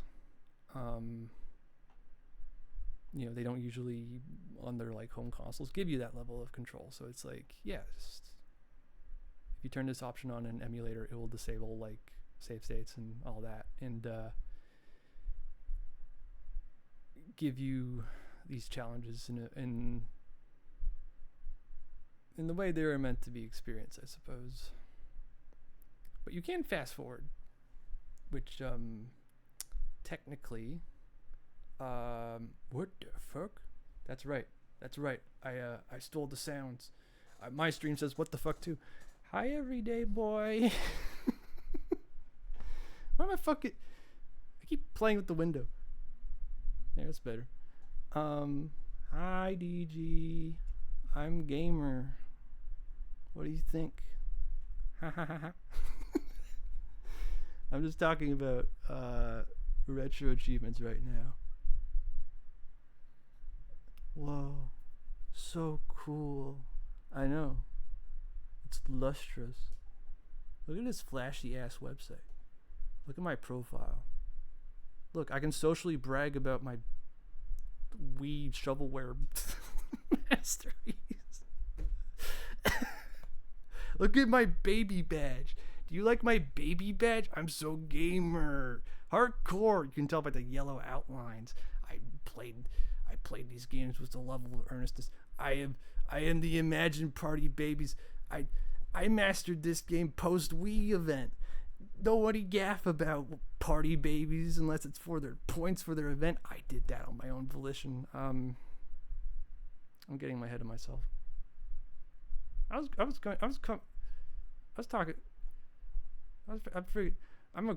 like a snail grandpa. Wait a minute. Oh, I'm losing them. I was a gamer, now I'm a freak. They play Pokemon. Oh no, you're right. No, I'm pretty fucked for this game. This game's fucked up. That's a more interesting thing to talk about. I don't know if I've already like raved about it in public and been like, this game is the best game I played all year, and it's a game that like has no like you see like this has pentominoes. Don't you love pentominoes and like how they're meant to like be played with in a game? How you're supposed to make Tetris games with these? I think you should. I think they're awesome. This is what this game did to me. It sold me on pentominoes. It sold me on like not having this game has like, it's like RNG Tetris. It's like, it doesn't have like a bag system. So it just sort of like plunks down.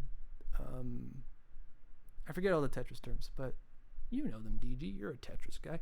But it's just like, it just plunks down pentominoes without discretion, and you have to deal with that. The funky shape game is magical Tetris challenge though. I'm I. Horse emoji. Okay. I need to play Magical Tetris Challenge. That might it's the colloquial understanding that game's fucked up too. I've seen the pieces. Okay, maybe it is. I don't know. It's like Pokemon Shock Tetris is a special kind of fucked up. It's a special kind of fucked up.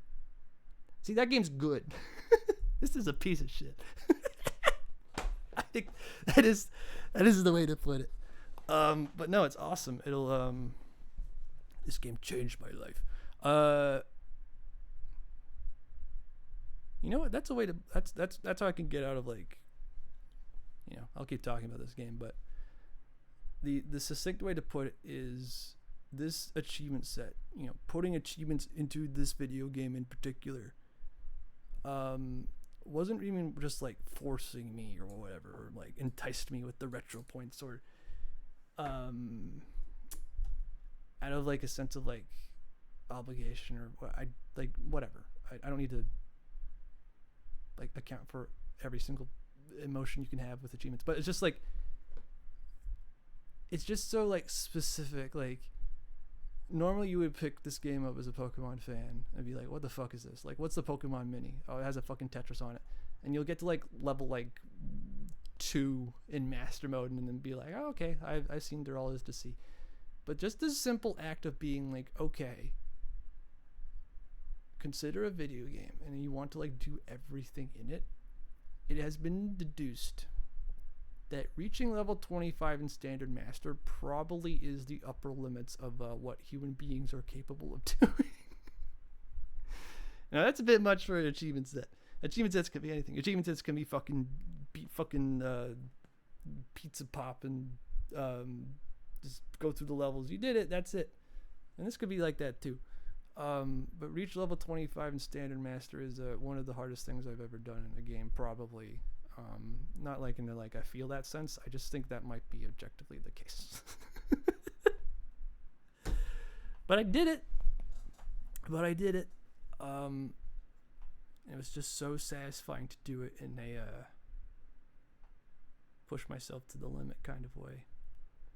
But it's just so explicitly raw. I would have not done that otherwise, if it weren't sort of like the signposting of this achievement set.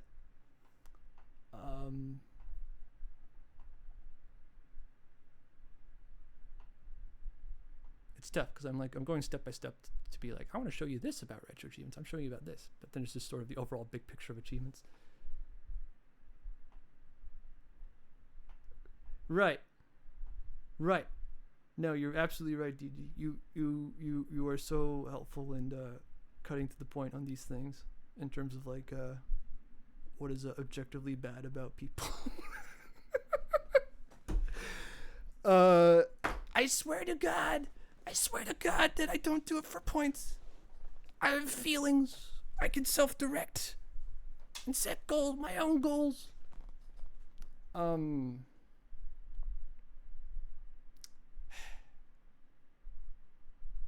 I refer to it as,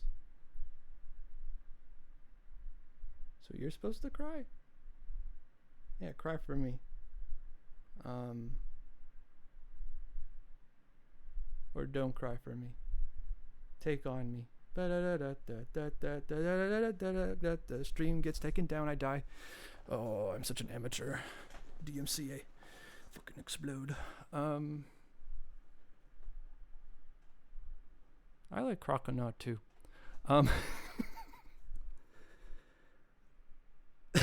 Computer help. That's a new one. Usually you know what to tell the computer. Usually I've let go of the space station. I'm drifting outwards. I don't know what to do anymore. Computer, start at the beginning. I want to go home. Computer. Computer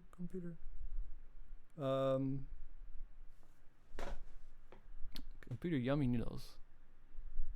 And that's the beginning, right? And it's not even just the beginning, it's the rebirth process. It's like, oh, now I know, now that I've done thought about a bunch of bullshit. I'm being like, I want to scratch my butt, play video game, and eat yummy noodle. Like, and then you're like, I don't know. You're basically the Buddha at that point. There's more to it. I don't know much about Buddhism, but the natures of being Zen are very pressing. Anyway, retro achievements. I guess that's part of it too. It's like embracing that I do like fucking disgusting points achievements, but I don't. But there's something I call like the core of the matter, that no matter what there is to say, to talk about, you can't remove the fact that there is the difference in experience of I guess I'm hovering over it. The experience of just getting a golden spatula in SpongeBob Battle for Bikini Bottom, and then the experience of having a tracker sort of symbolize an indication of accomplishment external from yourself that you did get the golden spatula in Battle for Bikini Bottom. And what's the difference there? You can't escape from it. I can't remove the fact that maybe some part of me likes the retro points. So that's the heart. That's the heart of it. And I guess it's just sort of determining, like, is that heart a negative force or a positive force? But when you when you combine those two together, it's just sort of like, that's just sort of like the truth. And that's what you do with it. And it's just like talking that way, you sort of realize like, oh well, I'm on the website already, so I am already contending with that, and like pretend you're not is a bit strange. I do get the feeling I don't think I would have messed with some aspects of several games if I didn't go for Chivos. Okay, that's really interesting to me, because like I kind of have like this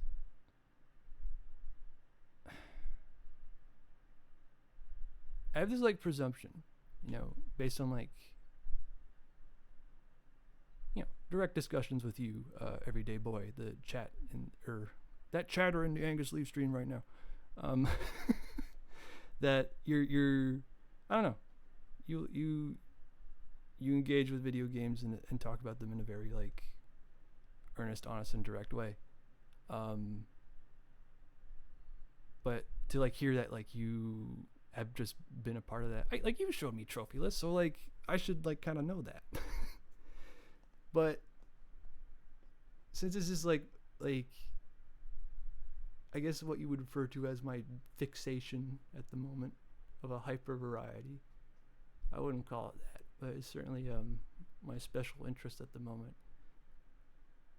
It's informing a lot of like my gaming, so it feels like there's this perchance to go overboard and like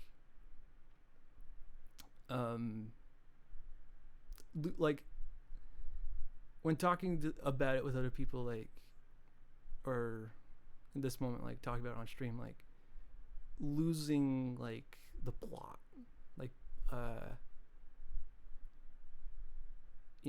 being very careful to establish like, hey, this is about the games, like ultimately this is just superfluous, like having fun with stuff. But if you talk too much about like this is what a 100-point achievement is like, and like you start like talking about like nerd number stats, it's like, whoa, do you even like video games? But that's just the nervousness. But I'm more so worried about how that like affects like how I talk about video games, because I'll bring it up. It's like, yeah, I played SpongeBob Battle for Bikini Bottom, and then it'd be like, oh, why'd you play it? And I was like, was it for retro achievements again? I was like, yeah. But again, no shame. It's just like I'm so vigilant in how like that affects conversation. Anyway, it's not a big deal. But it was something I was wanting to like establish from like the ground up of like how like how do I call it earlier? Like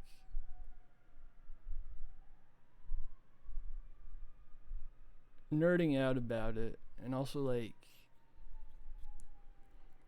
I guess something I haven't mentioned yet is like why I like love this website so much and how it's been so great is that this is as enabling, like you said, in a very intense manner, like it's been enabling me to play video games on such a part two to some good DG wisdom. It enables me to play video games. And you know what's freaking dick and wild? I've been doing this debut stream, and I didn't even mention at the top like the thing I would blurt out, which is like I have ADHD, and I just got recently diagnosed with it. I can't. I've been thinking so much about it. I can't believe when it comes time to be like, all right, I'm going to publicly talk about myself online now. I didn't mention it. Welcome to the club. Oh yeah. Oh yeah. You know it. You know it. Yeah, no, I don't even know if like, yeah, maybe this, I didn't know you were, yeah, shake your hand. That's that.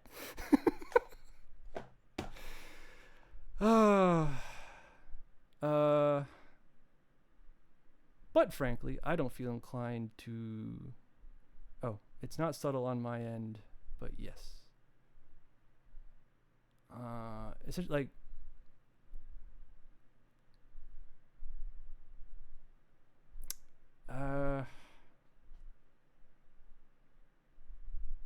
like, do you feel like people can clock you for it instantly, or is it like you just something you've known about for a long time?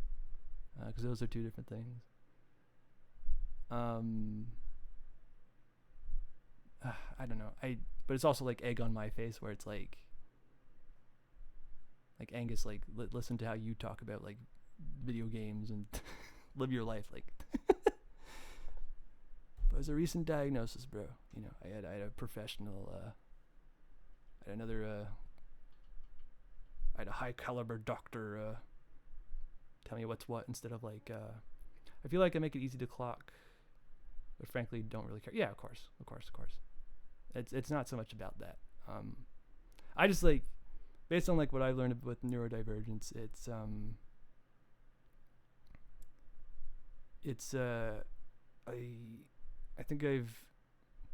I've come around to like how like misinterpretations like what ADHD is too strong to kind of like rely upon. So like there's noticing like there's like being clocked, quote unquote, but there's like, you know, what's really going on, and that's what therapy and stuff gives you.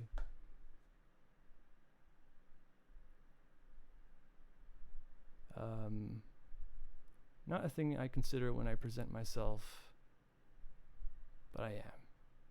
Yeah, in a stereotypical manner. Like, yeah, it's not. That's the thing to sort of like, like you're not you don't lead with that. It's not like the main thing about you, which is why I probably didn't like say that from the get go. When I'm like talking about myself on the internet. But it's also something like I very much, don't feel a hesitancy in talking about. ADHD is kind of like having a retro achievement. This is stupid. This is bad. There's no shame in talking about both.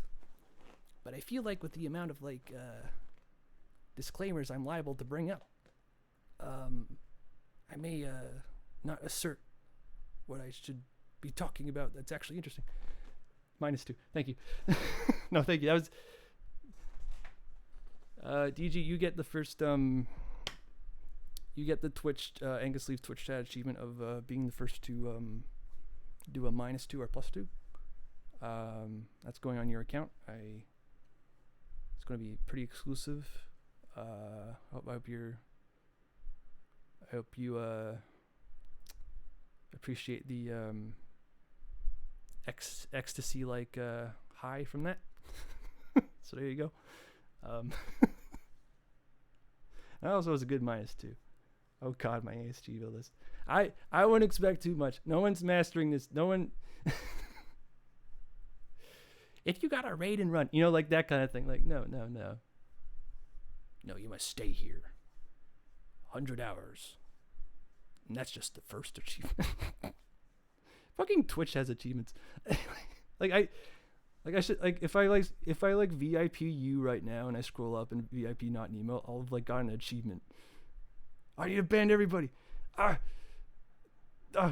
This my stream is like a Dark Souls, like a FromSoft game that doesn't, or it's just like a, it's just nature of things. But it's like it's a low player count.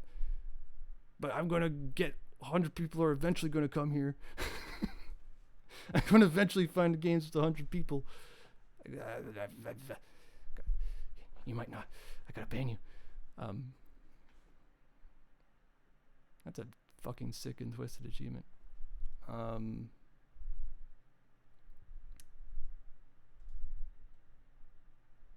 Anyway, what baller thing were you saying before? But frankly, I don't feel inclined to mess with retro chivos on my end. I like when some games have in-game checklists. Yes, but my enjoyment of them is heavily reliant on the context of the game and what the to-do list constitutes as meaningful content. Right. I have a tendency to, no matter what the game is, and what comes out in the wash is the reality of not being able to do this, I like to do everything in a game no matter what the game is. Or that's like what I aspire to. I think what having having data like this to be like, here's what you've been playing, it's really shows you okay, get in touch with the fact that you're not going to at best in your lifetime you might beat Pepsi Man, but I don't know if you're really going to find the time to do whatever this crap is.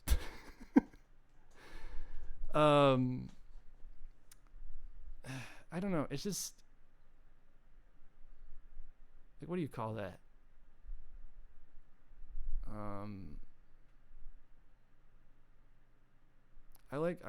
I got the completionist bug in me.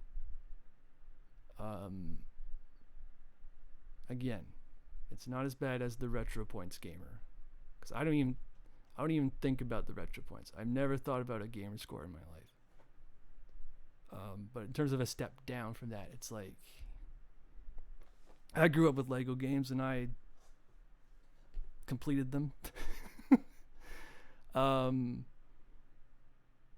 don't know, it's you do that, I don't know.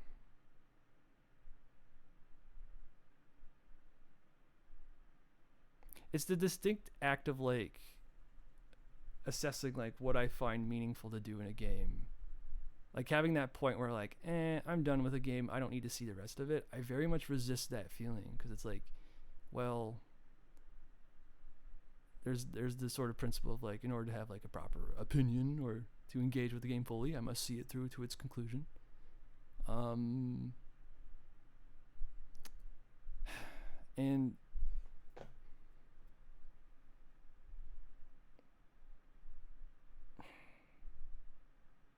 I guess I run into the part where maybe I am kind of really good at picking what I want to actually play.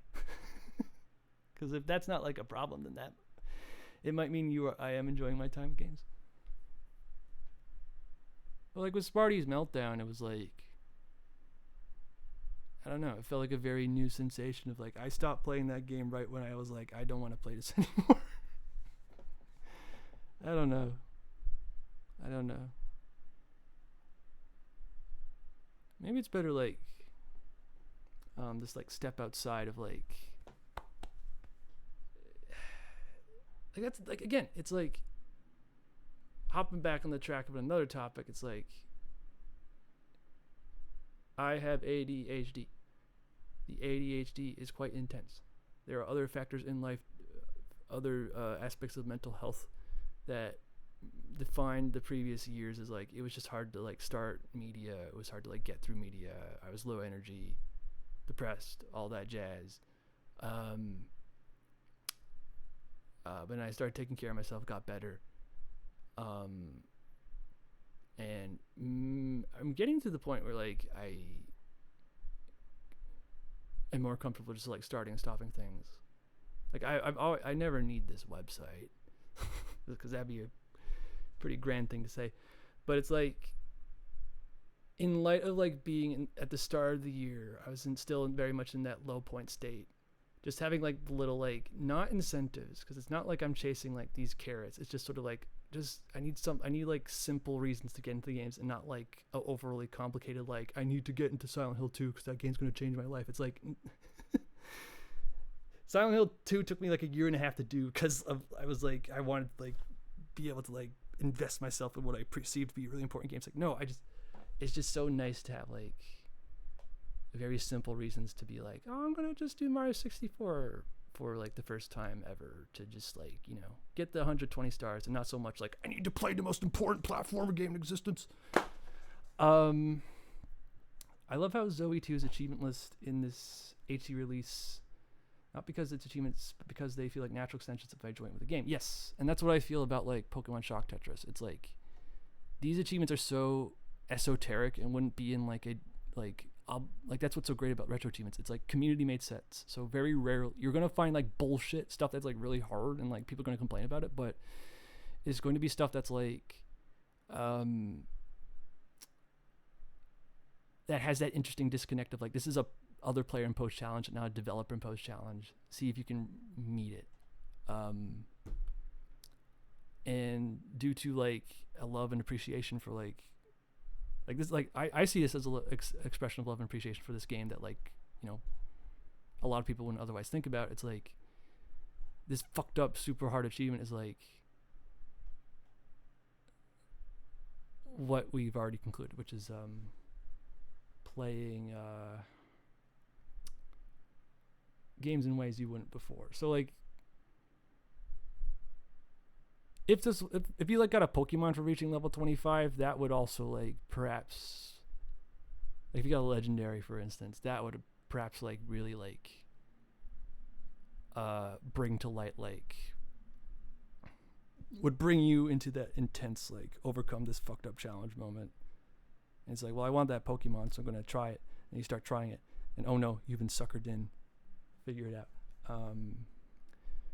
Okay, and what you're talking about is like very much like what I've gotten into touch recently, which is, but I wouldn't 100% on most of my favorite games. Every Yakuza game is the dumbest definition of what is meaningful content. Oh my goodness. I want to go through Yakuza one day. And I have very much, like I said, I'm a completionist. It's like, yeah, I would like to squeeze it all out. Each Yakuza game. But when am I going to do that? I get the appeal, but it does put a form of a burden. Yes, this. Oh, I can. Yeah. Yeah, you. And also varying ideas of what the Chiva set maker considers a meaningful checklist. Yes, you have to put trust in the set maker. I found myself in the banger position of like doing Shock Tetris and Mario 64 as my first two sets. And Mario 64 is a very good game, right? But the set has you do a little bit of what, like, speedrunner becomes like speedrunning like becomes a derogatory term on this website because it's a way to refer to like doing like bullshit like Here's the signature achievement. It's the one missable achievement in this set. Collect the star, pull jumping for red coins in Dire Dire Docks before the submarine moves away. You know, if you played Mario 64, you're familiar with Bowser Parks' sub at the Dire Dire Docks. And then when you beat him, I think the sub leaves the level. So it's like the one sort of like world state change that Mario 64 has. But if you do the red coin star, you have to like do this ridiculous triple jump into a platform you weren't meant to get in. But it's like such an iconic like speedrunner like jump that like this set is a way for you to like get in touch with those like that like move you've seen so much in speedrunner videos, that when it came time for me to do it, I was so excited because like, oh, I'm doing this move I've seen so many times, and I'm actually like, since I've based on my memories of seeing it, it's like, okay, I have the tools I need to work it out. I don't know. It's just so neat to like. I guess there's a. Oh no, it's a win condition. I don't know. I'm very comfortable with how this set pushed me to do things I otherwise wouldn't.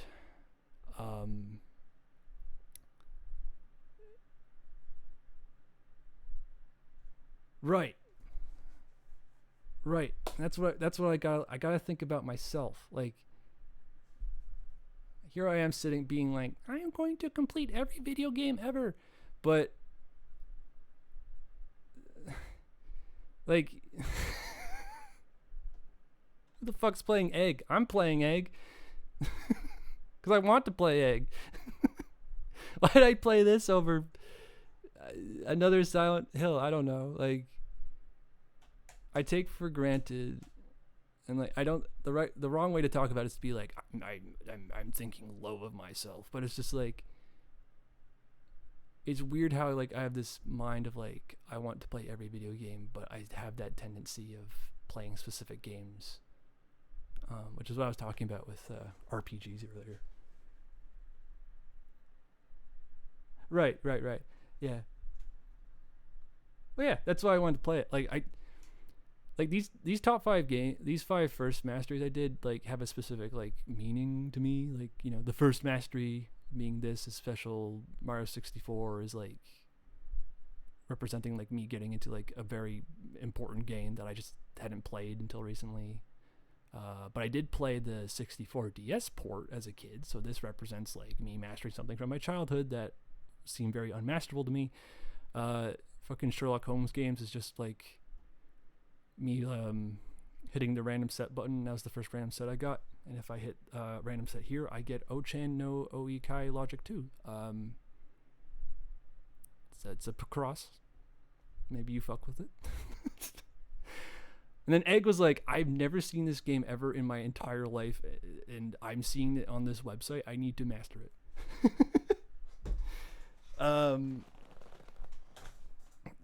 So yeah, I was in touch for that reason. But it's just like, there, even like, because it's like, there is that like you still need that sense of wanting to like play Egg to like align with like that noble idea of like, you know, keeping the memory alive. So I don't know. It's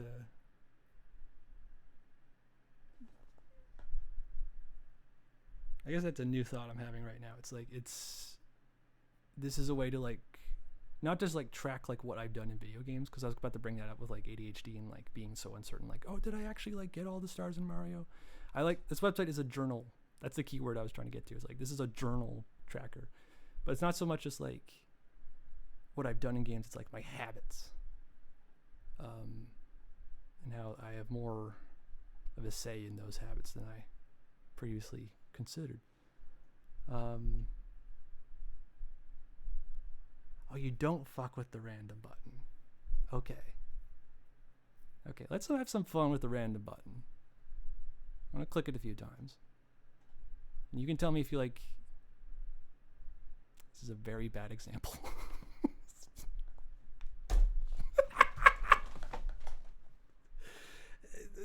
There's Friday night fucking stuff.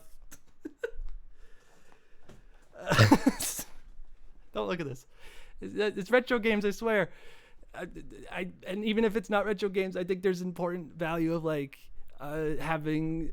I think it's okay that most games are on this website. Oh no, there's an Undertale set on here.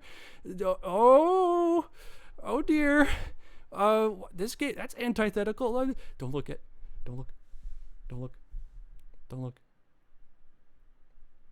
Oh, sorry. I just fucking showed you. I'm a dickhead. Sorry, TG. It wasn't anything important. Don't worry. You okay? Are you okay? Okay, never mind. I thought you had a. Was it just you? Have you? You haven't played Deltarune, but maybe you played Undertale. Anyway, it's not important. You played Undertale. Good. I was just in my brain. It's like hasn't played Deltarune. I might even already know that you did, but it's just like I can't be responsible. Not again. But here's the joy of like the random set. All right. What the fuck is Area 51? This shit was for the PS2. Midway, I gotta fucking play this. That's the joy of random set. And I guess it's like the idea is like, okay, now I gotta fucking do this whole set. But I don't know. It's again, it's direction. It's like it's like the set is there, but it's like, oh, R-Type 3, like, oh yeah. It's exciting to like have a game put in front of you that you didn't necessarily do for your own mind.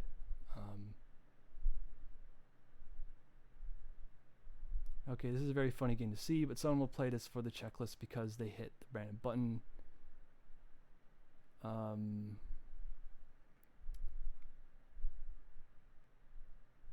Over wanting to play it because it seems something that would align with personal taste. Yeah. No, you're right. You're right. It's... Yeah, I think Area 51 can be exciting and all. You can play the game for the game. But that's like, that comes back to like the core like deal with achievements. It's like it is informing the experience. So it's right, and that's like being in touch with like the disdain for achievements, where it's like this is like informing your approach to this game in a way that's kind of like bereft of soul. It's like, all right, this is a video game where I will go step through the missions and like complete the checklist, versus like, oh, fucked up weird alien game. Like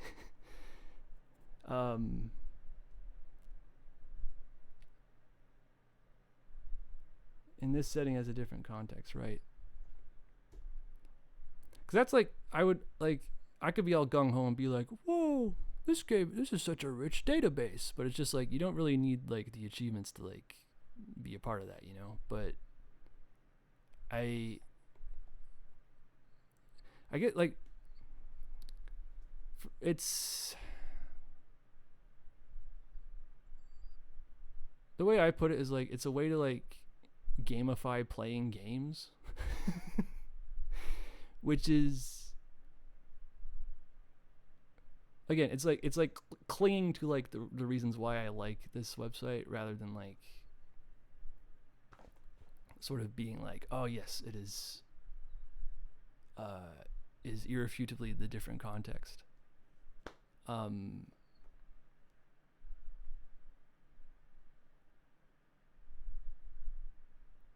DG, the Undertale being on this website, it's a big discussion. There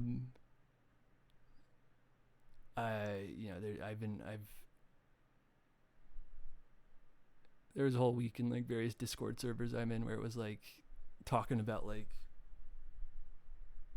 again, how antithetical it is, and how like the set itself really is just blatantly like, do trigger everything you can trigger in the game. It's not, in a sense, it's a very like earnest like expression of like, you know, being so thorough and meticulous with like everything there is like to do in Undertale. A tribute to the game.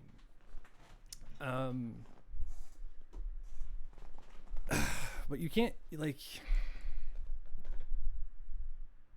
it's just so not what the game's about, you know. You don't need me to hear me that. You don't need me to hear that.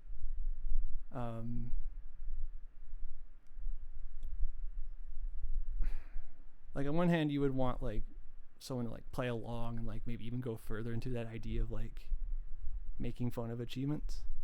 But for like this it really is like the website to like, since it's such a commitment to like applying a like of achievements to retro games. It's so self-directed and like very core principles of like people who like to play games for achievements. So you are just going to get Undertale that's just like, yep, that's do everything in the game. But here's the thing, I don't want to do the Undertale set. So again, another instance of, wow, I don't want to do something. How novel.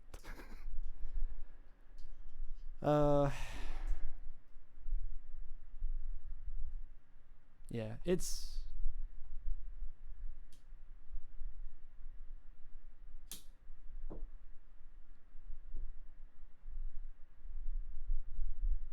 I guess it's just like the rudimentary idea, or I perceive it as rudimentary. But for me, it's like fascinating of like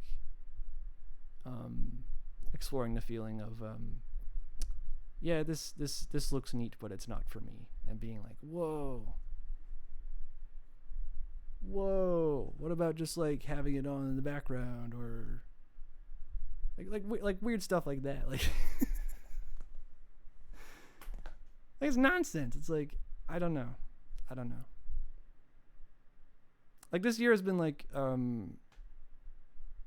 since this website is so like detached from like what's it called, the fucking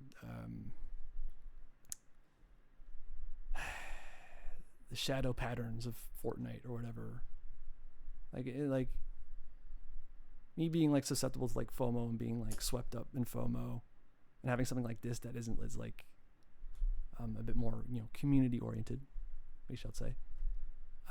It's a way to like this website doesn't want to like play my games, I'm in your mind, boy, cowboy turns, like it doesn't, it's not about that. And it's just so like thorough and meticulous in appreciation for achievements that I don't know, there's room to breathe and think. Uniform approach to games through handling a checklist of things can make some experience lesser. Yes it can. At the end of the day, I'm very biased in my opinion of RA, but I understand its appeal. It just doesn't line up with what I want out of games. Yeah.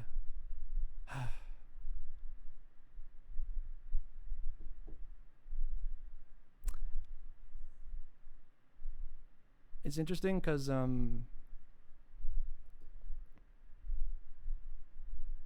was going to get into the specific game that did it, which was Arc Rise Fantasia for the Wii, which I played for Achievement of the Month, which is a challenge to like, you know, do an achievement a week, and then if depending on I can just click on the badge I have. Achievement of the Week 2026. I've been playing all these games. Look at all these games I played that I've only really played like a couple hours into. But it's just been sort of like sampling and being like, I'm just, it's a way to grow awareness that I have been very much enjoying. I played Pepsi Man this week. Pepsi for TV game. I wasn't gonna get around to Pepsi Man anytime soon, but even then, it was only just like clear stage 3, like not even like 4. Don't beat the game.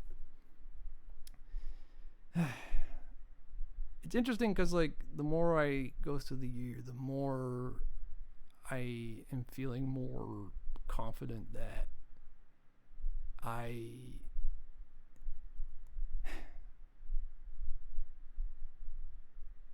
don't need it anymore. But it's weird Because that's the thing. It's like, I don't like I either say this confidently or not. It's like, well, I don't feel that like sets are affecting my ability to. I think that's what like that's the clarification. It's like it's not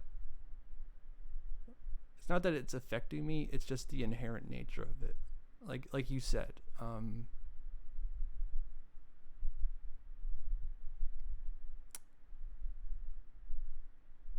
the uniform approach to games, the checklist just being like there and being referred to like does detract from the experience.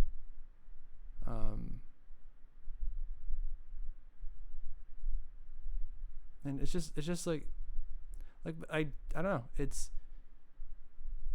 has less so to do with like, you know, the Xbox UI, and more so just like how I am as a person, where it's like I like to be thorough. I was raised to be thorough and like a perfectionist, and like knowing everything about something meant doing absolutely everything there is to do with it.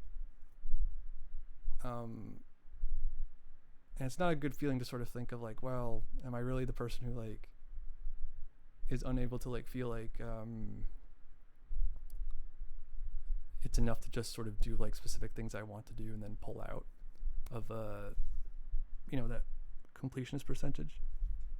I don't know. It's like even like without the presence of achievements, there's something I'm affected by. So to sort of like do like an intense like practice like this where it's like fully commit. It's a way to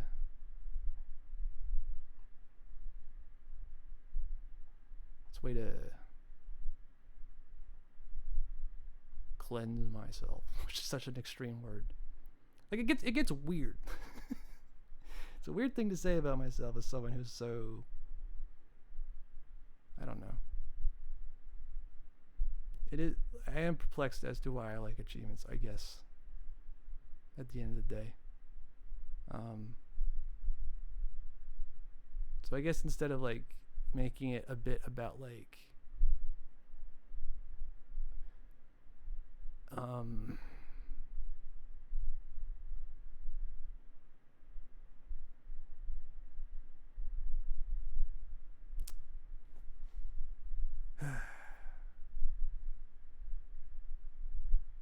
I guess being like a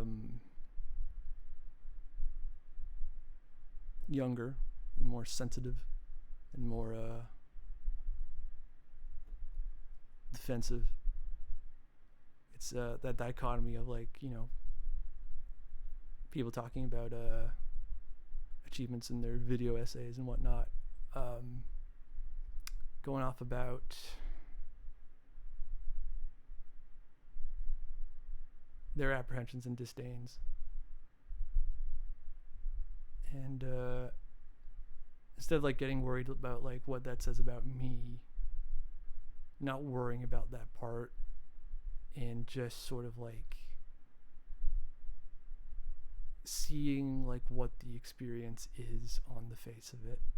And while it's nice to have these checklists alongside, because there's something I find really cool about what isn't like a checklist, what isn't like, what's weird, because I spent my time with like on like, you know, scrolling like my PlayStation trophies, and that's when I had like the more direct like the sickness of you know, playing games with the incentives of doing trophies.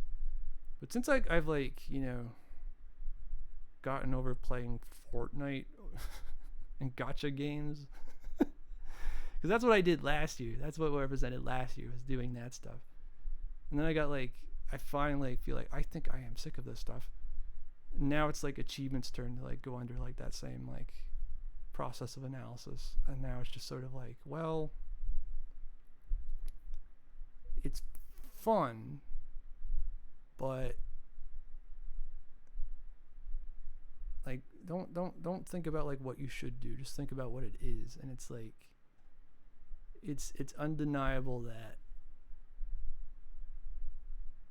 the checklist does press on the mind while you're playing.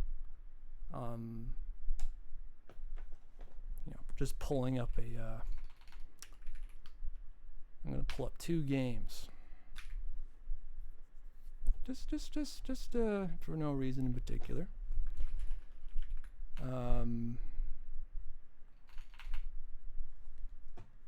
Right. Again, I'm doing that thing where I'm a bit more serious this time, where it's like, you know, like, can I just like, how quick can I do this? Color.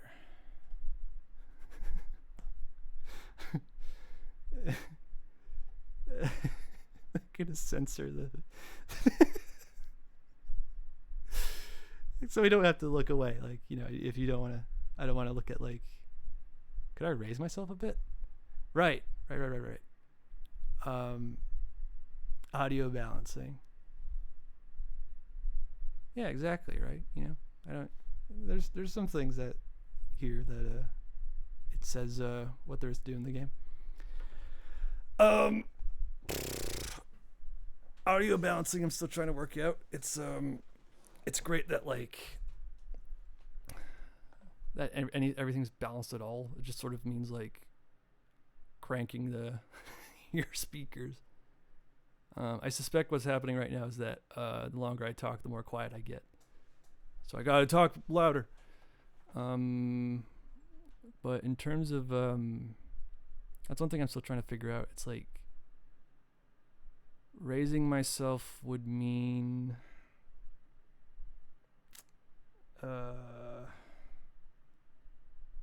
digitally it would mean, I mean, fuck it, I'm at negative 1.8, so I can only go so much higher, but if I go to like this 0 there does it just sound better, like unambiguously like fuller, and like this is where this distinctly is not quite, wow, okay, all right, interesting, because now I'm in the scary, like, I'm like, oh my god, I'm gonna fucking, it's gonna peak, it's gonna keep peaking, the mic's gonna keep peaking. You know what it is? If when I play a game and I start laughing and rioting and rollicking, I'll be like going, ah! I'll be hitting like the P's and the I's, or I forget what letters there are, but that's when the peaking will start. We'll figure it out. That's good to know. That's good to know. Thanks, DG. Wow. And that's another issue. It's like, not much I can do if I know how to do to, like, if I need to turn myself up more. I like having it higher. It gives the liberty that if it's just too loud, I can just lower it on my end, right? I'm at the inverse, where it's like, if you like, lower audio just seems better to work with across the board. The only risk is like if something loud does happen and people have like their volume above 50, it's going to like explode everything. But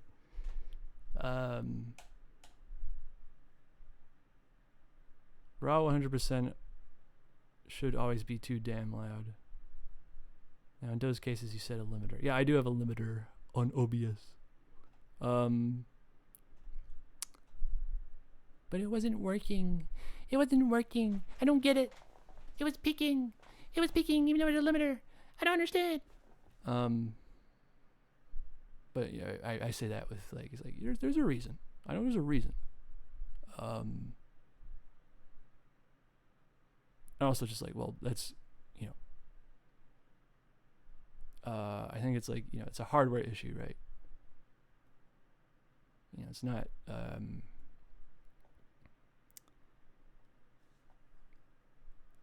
how audio works. you know.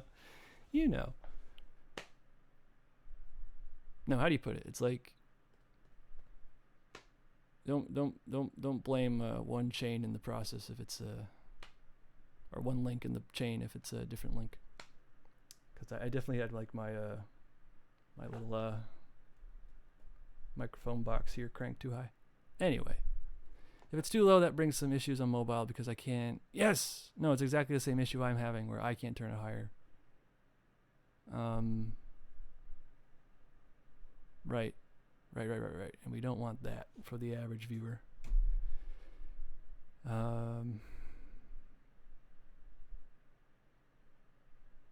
Okay.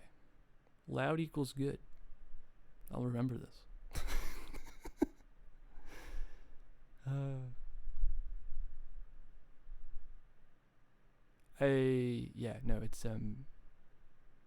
It's definitely collecting all the wisdom I can from immediate people as well to get the audio good. So output loud and have the user adjust it, right? Interesting. Okay.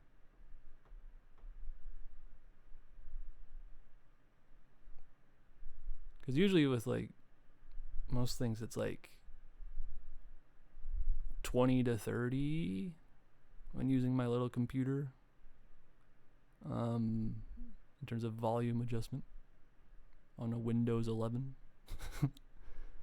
And that's usually pretty cheap, which is what feels good and what most good things are at. Anyway, ongoing process.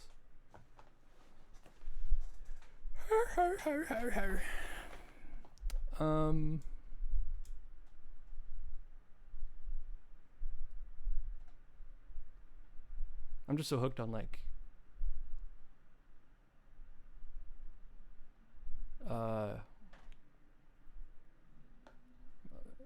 I'm a completionist in conversation too. I'm just trying to extract like, okay, what do I need to consider here? That's how I am. This is my personality, bro.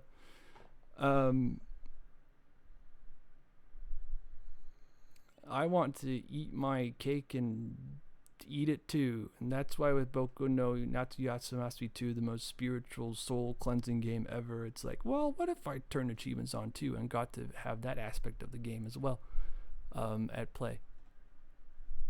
Can you see in... Hold on, I need to check something. Computer, show me my stream. Okay, you can't see the big fat red transform square on the censored bar.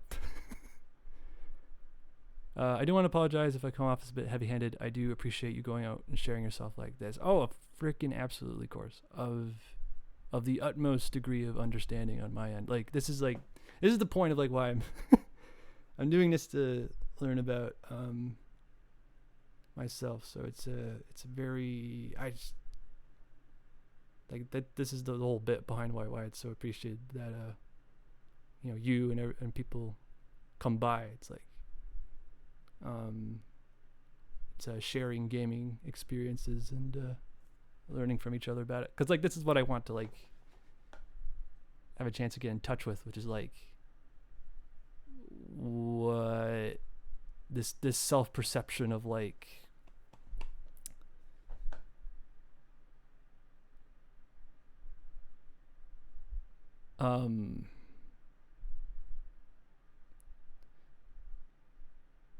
perhaps not knowing myself as much as I think I do, and like maybe being like made out to be like a retro points desirer, but I know that's not true. But it's just sort of simultaneously like, well, why is it comfortable and nice to have achievements on? I should just be able to play these games. But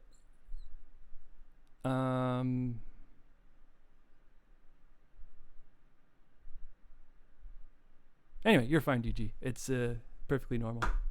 Perfectly normal.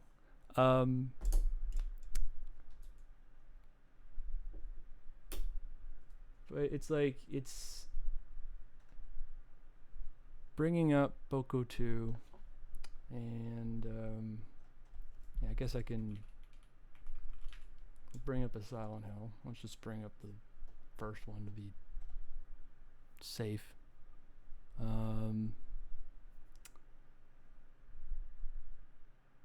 Me for real. Look at these big fucking experiences and they have achievement sets. And it's like, why would you turn these on? I played through Silent Hill 2 recently. I very deliberately did not turn a set on for that. Because it's like, I have enough wherewithal to know that that's not the way of things.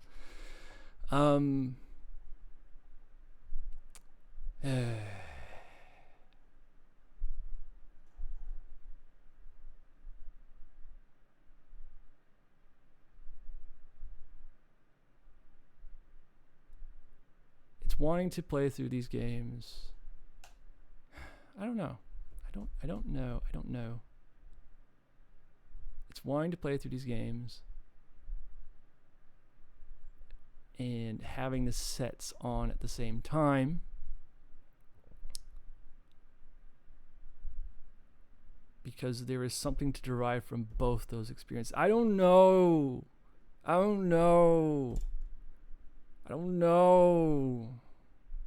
Dead air. He doesn't know. See, you want to know something about backseating? To go on a bit of a tangent. You know, easy to call out. Like, why would you expect someone to like know a mechanic they don't know?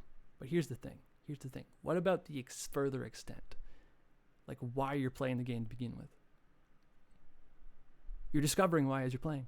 Like I'm trying to be really preemptive right now and master understanding of like this of what the achievement discourse is and what the conclusion is and what it means to play with them and play without them, and me like having a hard time like being able to explain like, well, I played Silent Hill, Judy, whatever the fucking game's called. I played that without achievements, and it was nothing. It was nothing. But now it's like, well, I did play through that game. I guess it's just being in touch with like the golden rule of this website that has been posted on this website. It's like, play the game first, and then do the set later. And that's just wisdom. That's just been wisdom since the first days of the Xbox Gamer Score. Don't fucking look at the checklist. Play the game. But then it goes badoop, and then you're like, oh, that sounds good. I'm not gonna turn that off because I like the sound it makes. Badoop, badoop.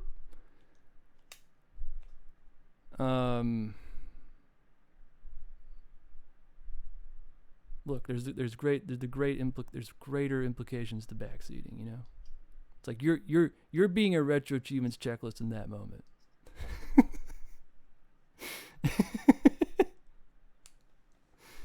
The depths of the feeling you are adjusting. The winds out of the sails you are sucking. Nod nodders.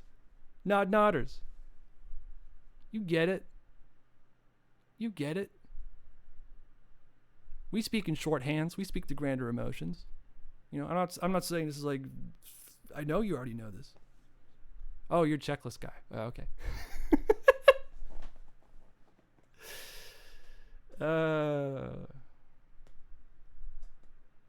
I can't wait. I can't wait, as per my chatting rules, to time you out without warning for make PNG larger. Oh, okay. Are you backseating my stream layout right now? Which PNG you want? We got a few on here. I got like 2. I don't know if you fucking noticed, but I got a little bird you might recommend. Remove pink. Okay. Looking for pink. Well, well,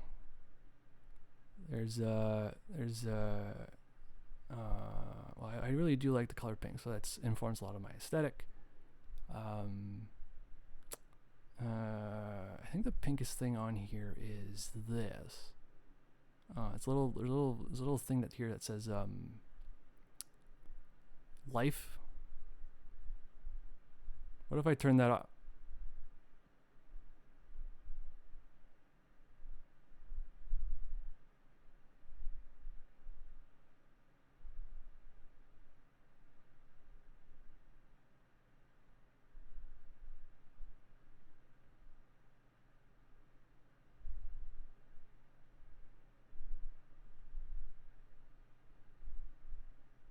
Birdland.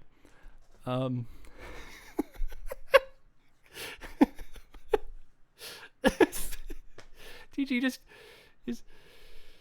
killed you killed the streamer. And you're like, oh, look at the tags.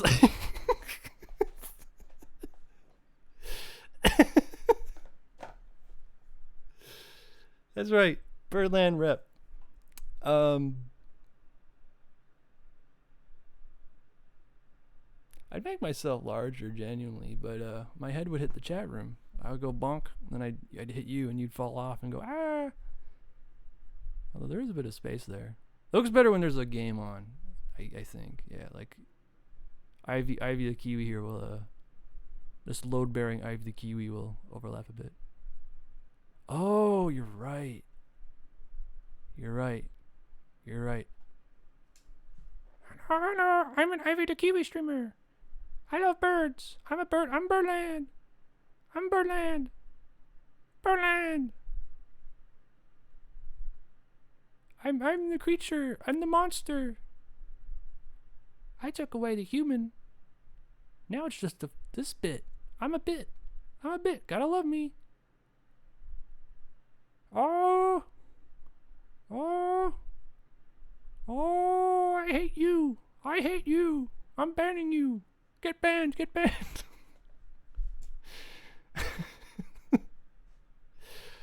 Fuck you. That's where I live.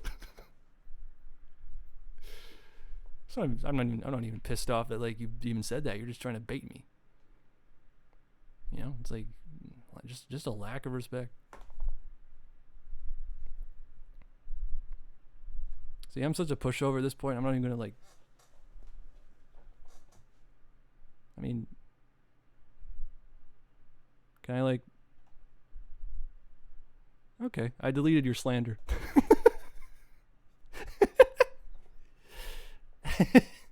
That's okay. You know, just no one will know.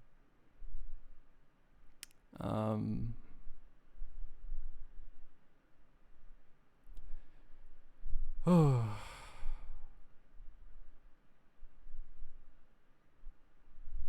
Local streamer. Angus left. Cancelled over liking Windows Phone. No, that's not me. That's the bird. That's the bird. Bird's just a bird. Can have shitty opinions like that. You know, it's they don't know no better. They're birds. I'm not enabling the bird. I'm respecting its capacity to be an animal.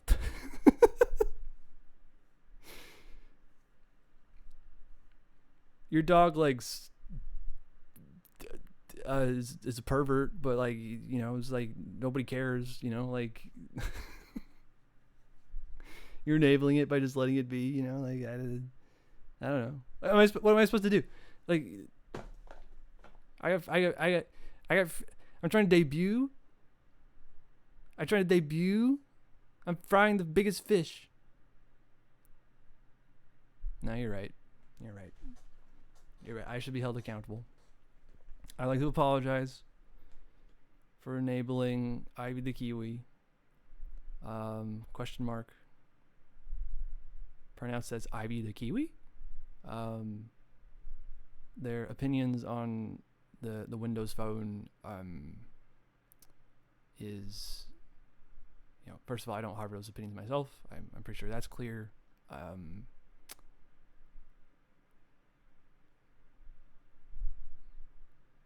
Eto blé.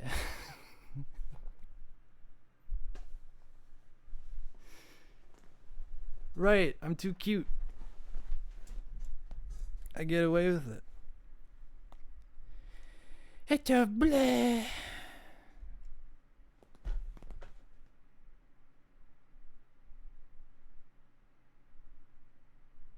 Man, fucking whatever, you know. Pontifications.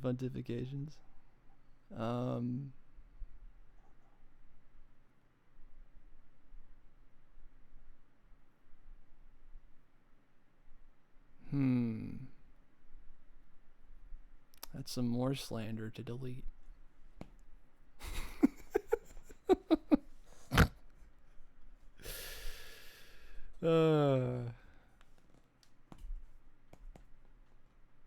We'll see. We'll see. It'll be it'll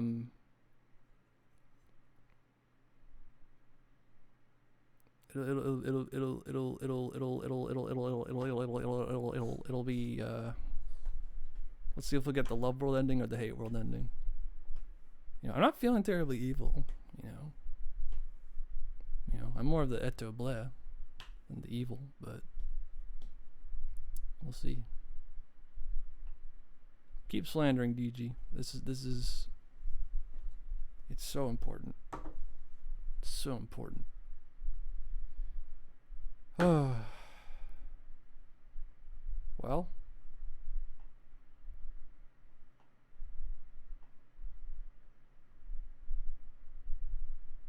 I came on here like wanting to talk about like the philosophy of philosophy. I would just call it philosophy out of habit. Let's oh my god.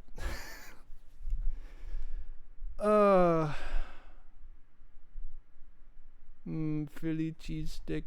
I have to talk about the Wii launch event. If I need to talk about this because this is actually a thing to talk about. Not just like I wonder if video games can be played for one's own enjoyment. But I want to wrap up. Go eat.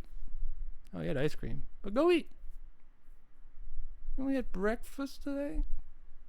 You didn't have lunch or dinner. I had to make sure I had dinner, or else I wouldn't have gas in the tank to yap for hours. I don't know. Yells at you to eat food. Well, also that's not my style. Go eat if you need to. I'll be here or not.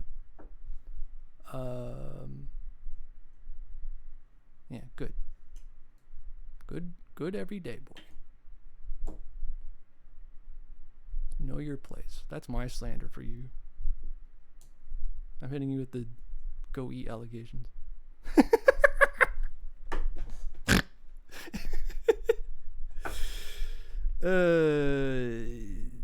Dish out what you take out. I don't know.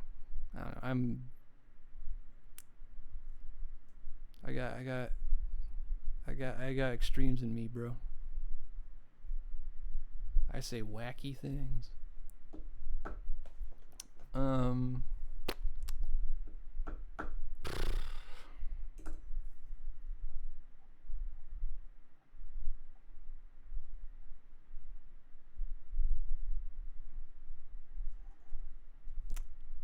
I don't know. I think what I was going to conclude was that I feel the presence of the checklist and how I, you know,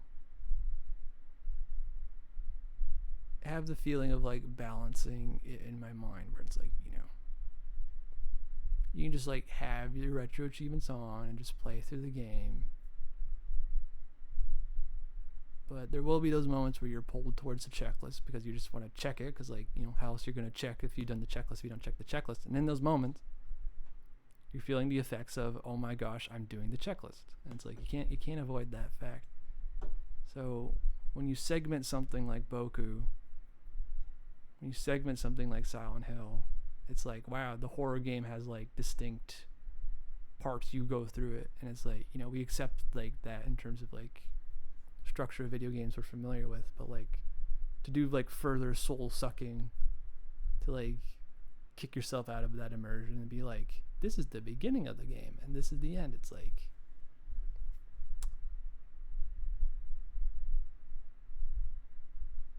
like sort of like a denial of like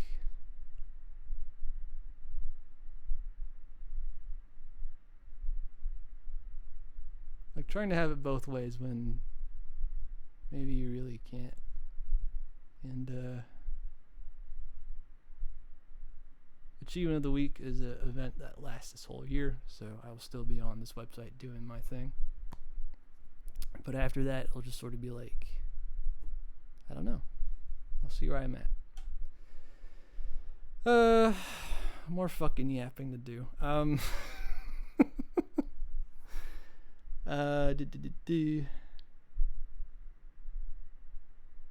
really should power through the start of Silent Hill 1. The map design kind of annoying the hell out of me. Okay, DG, you've got me back on my bullshit. When there's stuff like that, where it's like, this game is old and sucks balls. It's not what you're saying. That's just the vocal stem. Again, it's like, on one hand, I could process through this game for the sake of what it is, or on the other, I could just treat this as like a little bit of homework. I think Cool's Hill sucks. Well, that's what the beginning of those games are like, and you get punished for that. It's like, oh, fuck you, manifesto monster. I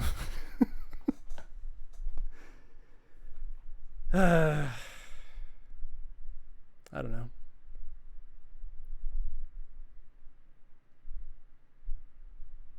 I greatly can explore. Well, I guess I'm doing this in a, like, you're helping me along here, like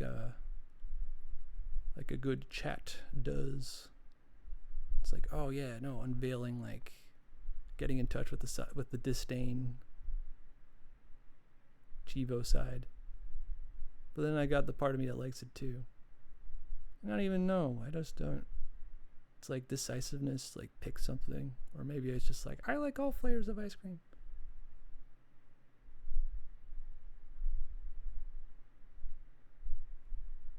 It's it's tough to go in that direction. Because it's just sort of like,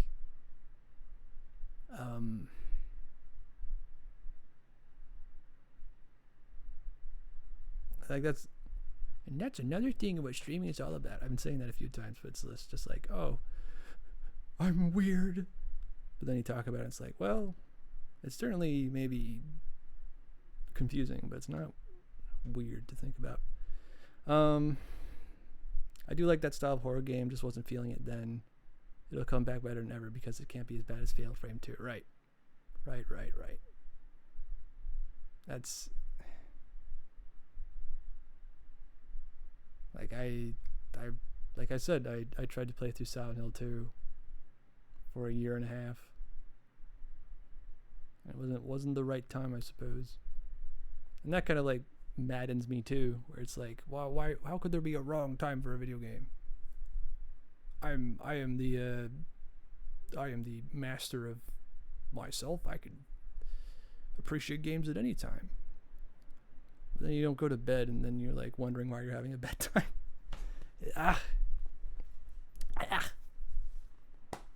That's why I like kind of like think about the ultimate answer of like, just stop talking about what I'm doing right now and just play a video game. Woo!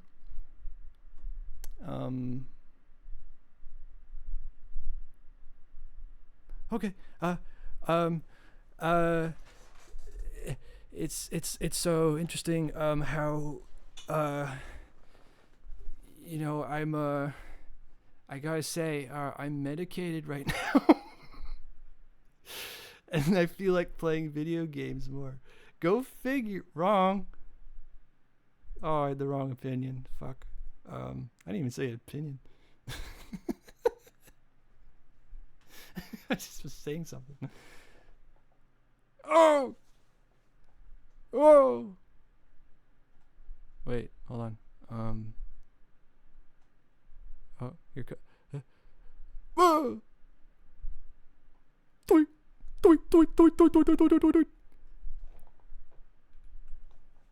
Thank God for Control Z, so I can place myself in the place I want it to be.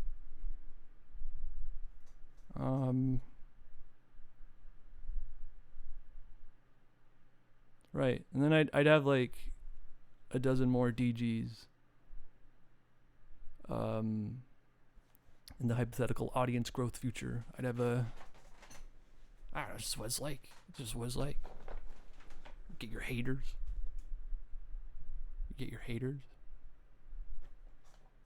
Smell you laters. Oh. Let's check the official forum topic for the Wii launch event. This event lasted from... Get this fucking stupid eyesore that has ruined my stream out of here.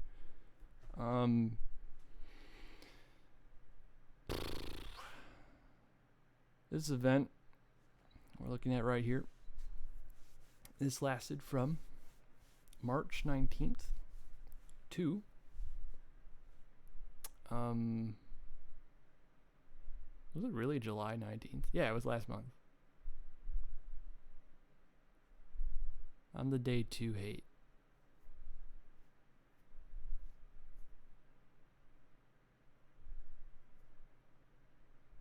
Oh, I see.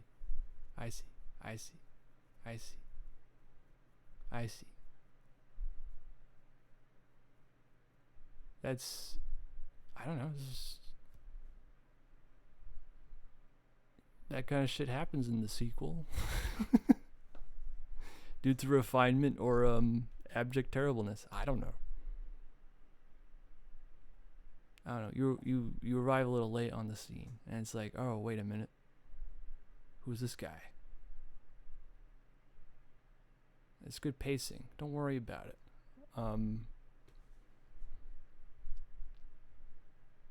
Last month, this Wii event ended. And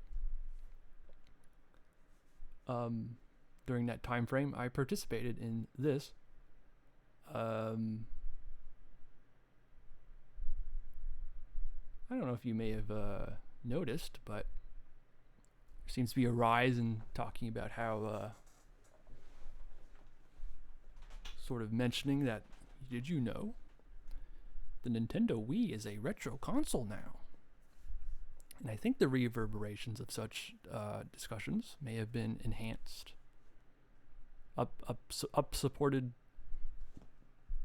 encouraged by the fact that many gamers were doing this Retro Achievements Wii launch event as it being called Retro Achievements give the credence of calling it retro. Anyway, that's a little theory. It came out yesterday. Well, explain to me how I, almost a month ago, was playing it for my test stream, which you weren't there for. I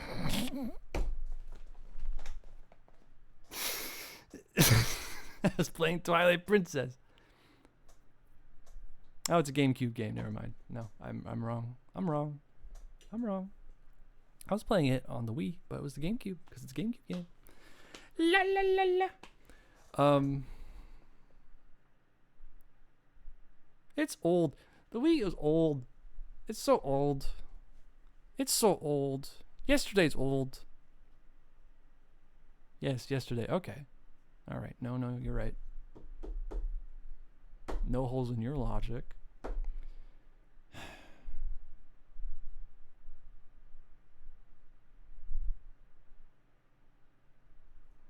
I've so internalized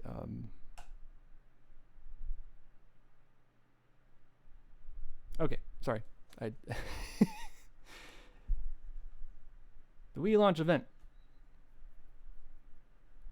Now, you might be thinking of when it actually came out, but this is referring to when it came out on this website.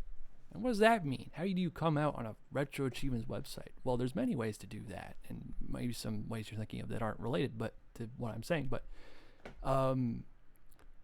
this website did not support Wii games up till the start of this event, and rather than just sort of like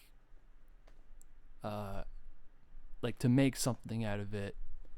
I should. Oh, it'd be nice. Which one of these checklists should I? Well, it might be just better to just. This is probably the best way to demonstrate. Here's all the Wii games that are you can do retro achievement sets for. Oh my god.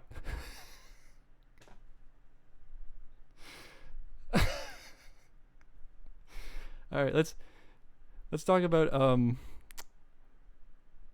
what it's like to receive a automod notification. Um, First off, let's allow this. A big red border appears around gay and fuck. So it makes my heart jump a little of like, oh my god, what is nasty thing has just been said? And it's like, oh, that's just DG saying gay ass again.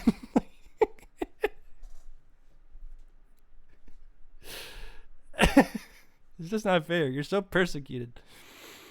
You're so persecuted. Oh, no. Oh. Oh. I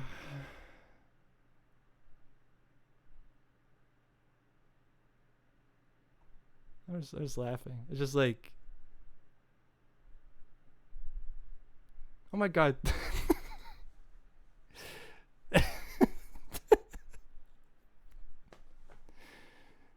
I don't know if I'm gonna be so snappy on permitting that term. I don't know.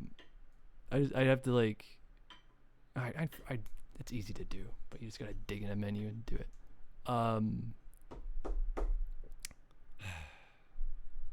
just getting tripped up by your term because it's like, I'm gay, fuck, I mean Wario. It's like, you want to fuck Wario is what you're pivoting to saying. And it's like, why? Because why would you say you're Wario? It's a terrible save. You're being flummoxed in the situation. That's why you're saying it. I know, but it's really funny. And then like being beholden to like being like, okay. Anyway.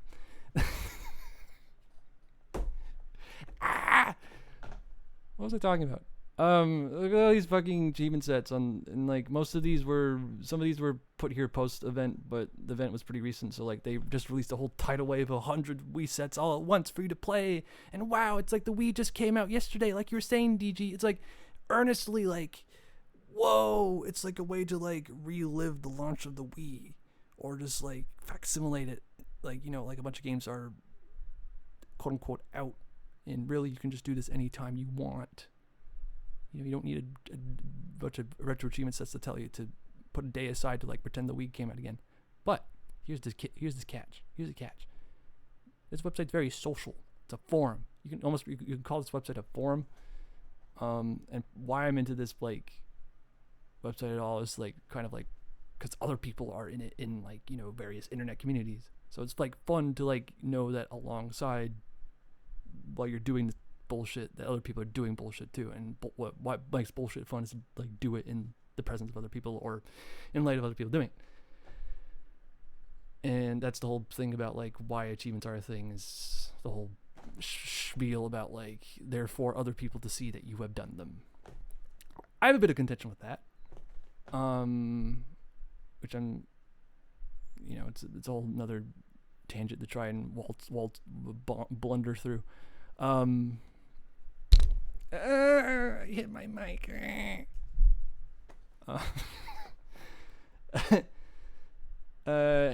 Anyway, here's the thing. Like, I think that's what I was trying to like respond to earlier.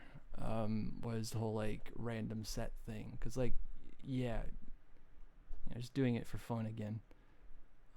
Mighty flip chance. Wow.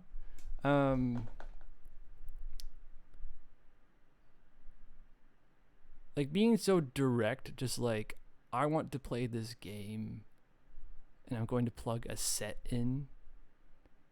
Yeah, sometimes food. Hamburger analogy or whatever. That's the thing. I'm so wired and extremed. It's like I'm like, oh, but what about the totality of like the pure essence of just playing a game? It's like, but then it's just like you can pivot the conversation and be like, oh, but you know, sometimes it's fun. That game sucks. So you know your shit. Then I'll forget, like, you know, it's just like, oh, but if you do it sometimes it's fun. And that's basically what I'm appealing to at the end of the day. This is a whole bunch of sometimes shit. And like this website would be boring if it's just like, you know, it's just about plugging in like achievements to whatever game you wanted to play that day. But the Wii launch event like gives a context, and we were talking about context, right? Like how context affects the games you're playing.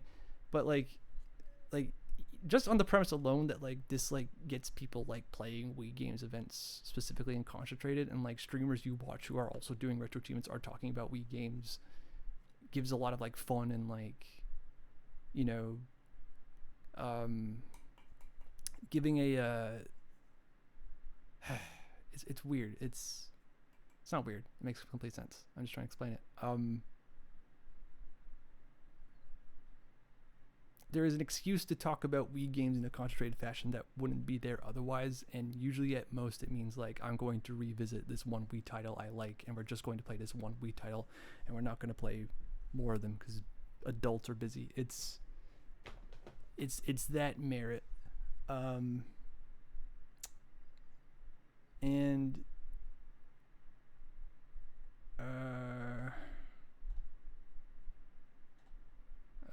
where's my grounding page? Here it is.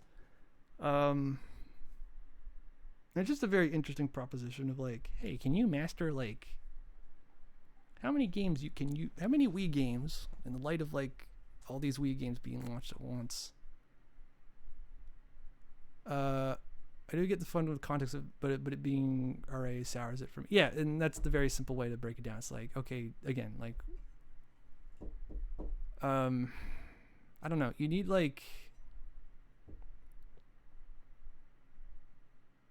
you don't need anything. I don't know. It's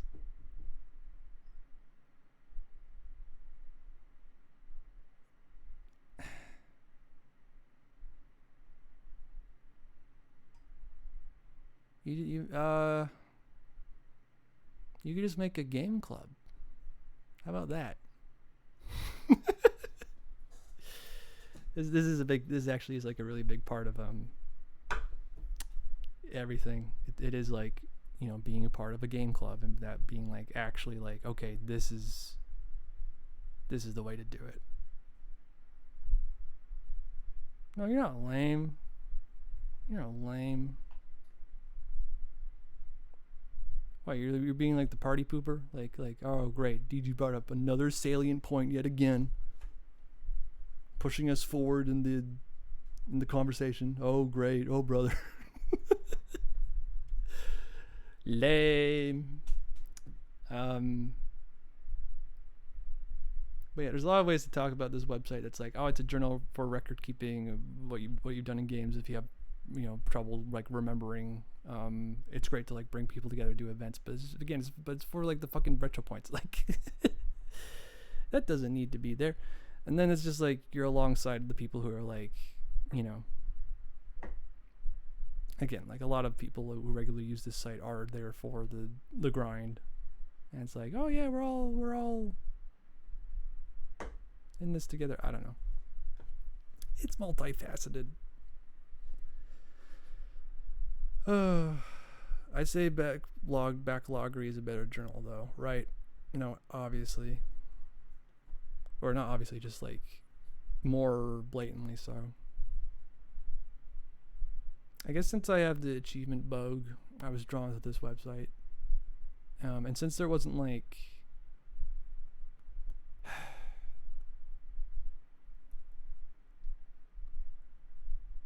oh, even there's the, yeah, like right, like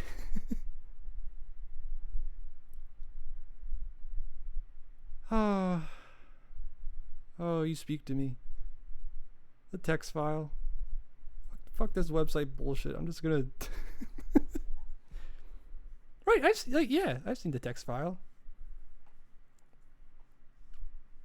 It's like formatted intensely. It's like I think I've seen like, I'm not gonna talk about your personal text file too much, but on stream. But I know I've seen you document your games, and I've looked at it and been like, wow, that's so cool. I don't know.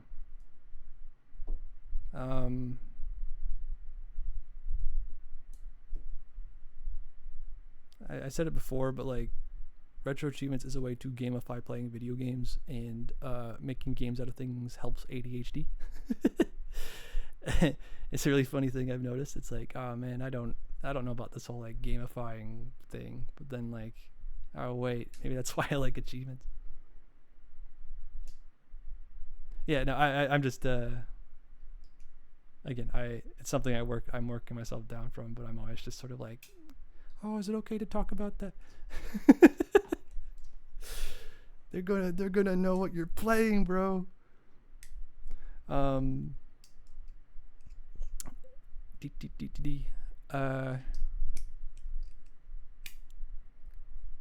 think like with like backloggery or backlog or whatever, it's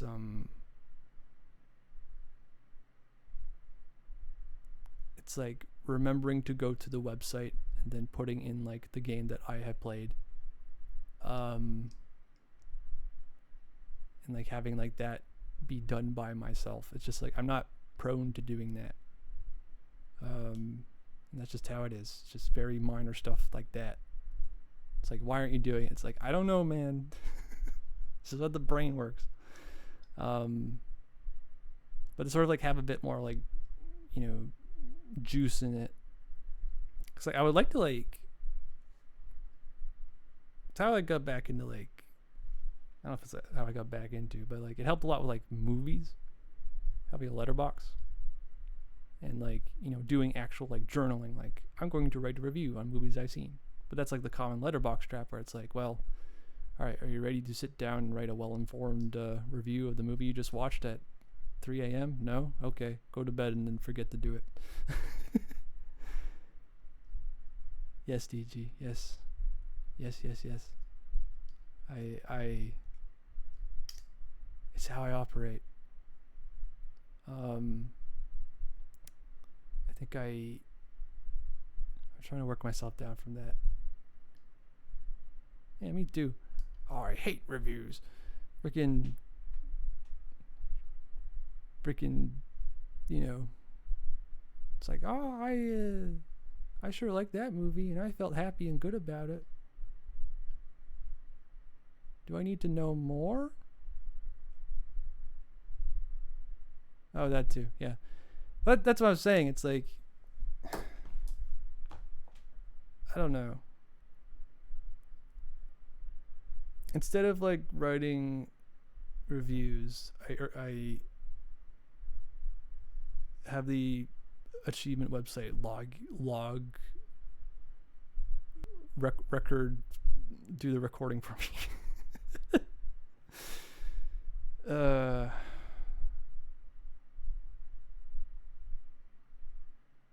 But yeah, it's just if I remember wanting to like do it at the beginning of the year, like get on some website about journal keeping, and then like have like a way to compare with others.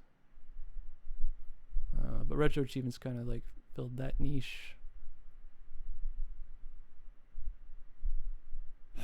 But that's what reviews are. Like most reviews are for stupid bullshit. If you want to have as a job, it's like you guys see like the movie that's come out that week, and it's like, wow, this cinema sucks actually. All the good stuff was made before, you know, that kind of thinking. But for me, it's just like I do like writing, and again, my completionist attitude pushes me into like writing things that I might not even think that I might not care about, but I just sort of like feel this urge, like the obligation to be like, well, I still gotta say stuff about it, and then through enough practice, you kind of become able to do that.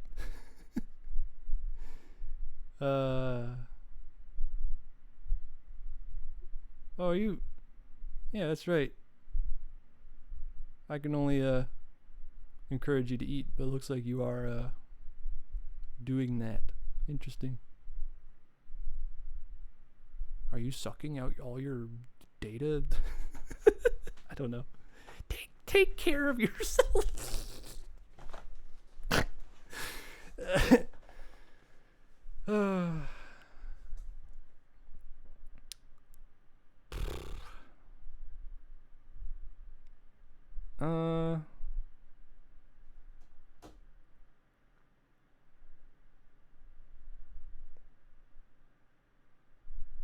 It's so fun to just chat.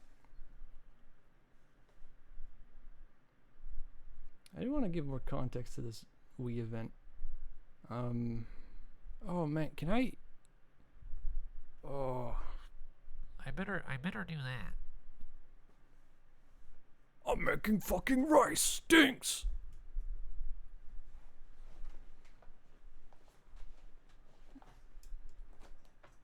You're not gonna. Don't throw your plate across the room. Surely not that.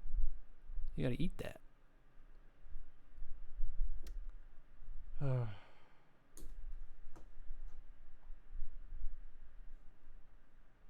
What's that? What's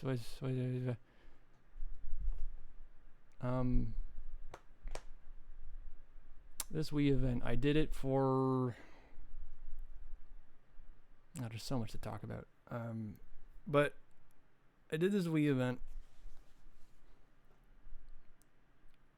It was anyway, regardless of like the rich exploration of how it enables a delight in Wii revisitation. That was happening, and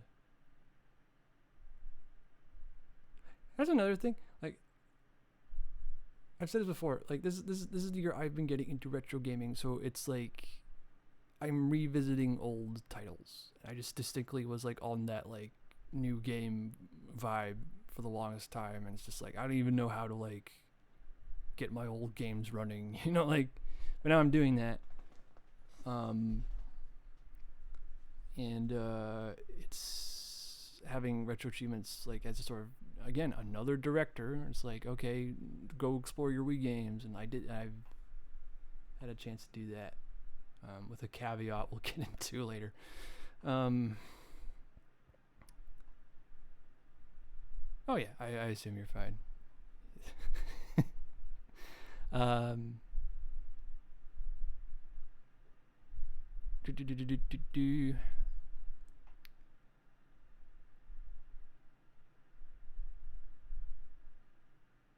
this is like, I start this event, I got a fresh smile on my face.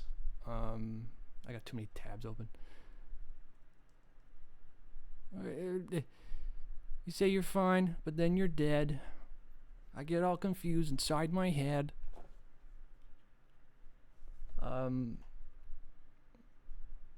Right, let's talk about the shiny baubles. Let's talk about the fucking carrot on the stick. Oh my god. Don't.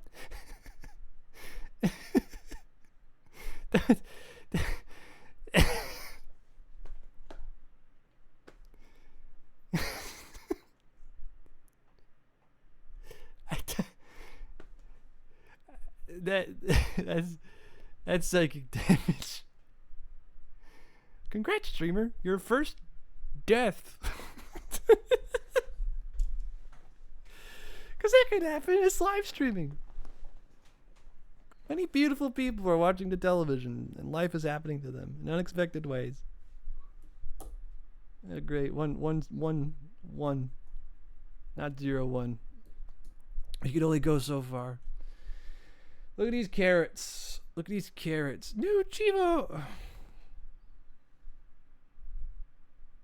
Stop. Boop. I'm still alive myself. Pretty good KD ratio. Here's what happens. You look at your event and you're like, whoa, this badge is so cool. I gotta earn that. Like, look at this Rosalina badge. And so in like the community made it, and it's all rainbow. Wow, so cool. And it's like, you look at Rosalina and the Lumen, it's like, well, Mario Galaxy is one of my favorite games ever. And then you like tie like a bit of like, but, and like getting this represents my thorough, like, in my desire to do this event is about revisiting the Wii and getting back in touch and like understanding like very formative games better, and getting this badge represents my dedication to that. And it's like, it's in the mind, and like it's a bit too far to like don't do that, just again, just play the Wii games you want. Don't hold any like let's say if I didn't have enough time to do this, it's like, Don't lose sleep. But I don't know. That's what the website is about. It's about putting what it's what you get out of it. Putting in something on your own and then getting out something on your own. It was fun. It was just fun. It was just fun, this idea of like, can you become a Wii grandmaster? And just like gun for that, like, just 35 points. That's quite a fair bit of points. 50, that's a very deliberate act. How do you get points in this event, you ask? Well, I can't close tabs and talk at the same time. I'm gonna open another one.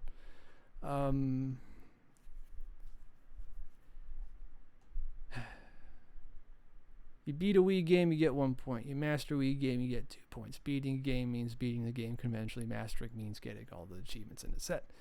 There is a bounty board that makes this event way more interesting, where beating and completing can either be worth double points or triple points, and long as fuck games like Animal Crossing and RPGs go on the 3-point board, so your time is rewarded relatively. Although if you click on Animal Crossing City Folk here, about 200 hours for 6 points.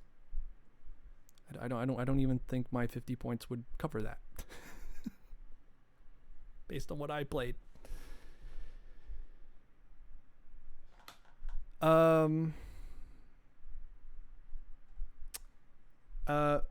There's these bounty point games.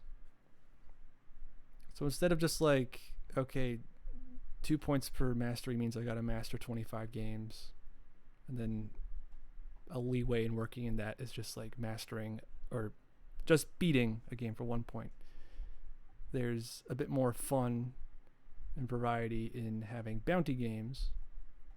So if you want to like play Animal Crossing, well, this is the bad example, but if you want to play La Mulana, a game I know that's hard as fuck, you're going to get 6 points if you master this one.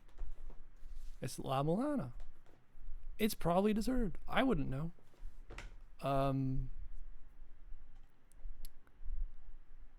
So it's fun going after specific games, especially when a lot of like these games are like the notable titles on the Wii. Like, what's happening to my voice? Help!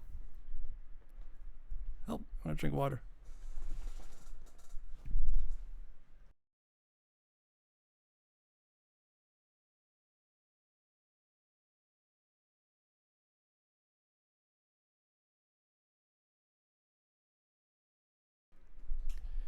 What's the lame bit? I am curious. I'm liable to agree. And I can explain it better if I got it wrong.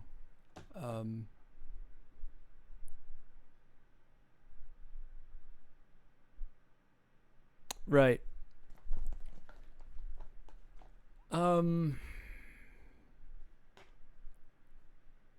Well, you don't have to play La Mulana. This is very much right. Like 1, 2, 3, 4, 5, 6, 7, 8, 9, 10. Like this is like, if you just beat like 10 of these games from this board, like exempting La Mulana, that gets you to 30 points in the event, which is a lot. I think, how do I explain this? It's like the sickos will go for the game because they like it. And the people who aren't having a good time can fall off and do any of these other 3-point bounties. So like they're like, it's available, so there is the concern of like someone going for that game and like pushing through for the points. But but it's, I don't know. They're not being funneled into La Mulana. It's, I don't know. It's concern for like the user that is stubborn.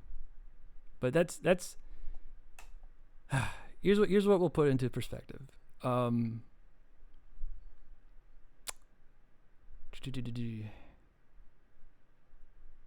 Let me get like let me explain how I went through this event, because I did not play La Mulana. I did not. I did not. I wanted to, but I was not about to. What is happening with my voice? It's not even sore. It's just like worn out. That's interesting. I don't want to capture. I don't want to capture Microsoft Excel because it's liable to dox me. So I'll take a screenshot, and then if this is just a PNG, then we've figured it out. I know how to put PNGs in OBS. I know when I've been insulted.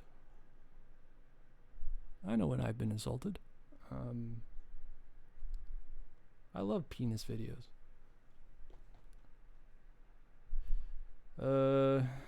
Add element or source image. Yay. Browse. I'll delectably link to my screenshot folder. I'm so naughty. Did somebody say penis videos? Now you perk up. Is that what you're here for? Penis videos? All right, roll in the cocks.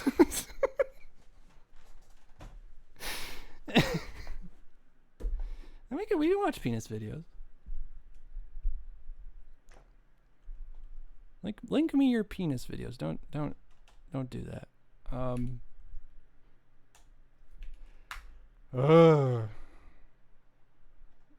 This. Oh, it's on stream. You can see everything.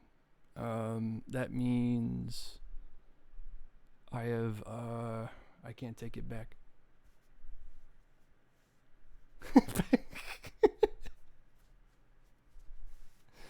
Yeah, get I don't know what. Feels like a dick to just sort of be like, yeah, I've been saying penis videos. We've been talking about penis videos. Get in the discussion. Get in. All right. Look, I put on this. I'm big boy PNG. Can you fucking read that, or is it too low res? Take the penis zone challenge. What am I moving? Oh, that's that's what that is. Yeah, join the penis zone. That's gonna be my Discord. That's not gonna be that. I'm thinking about, like, do I need to concern myself with penis zone?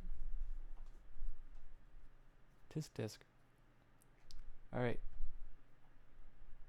Not the best screenshot ever. The piss for short, right? And I'm taking it. What is this? This is a spreadsheet I downloaded.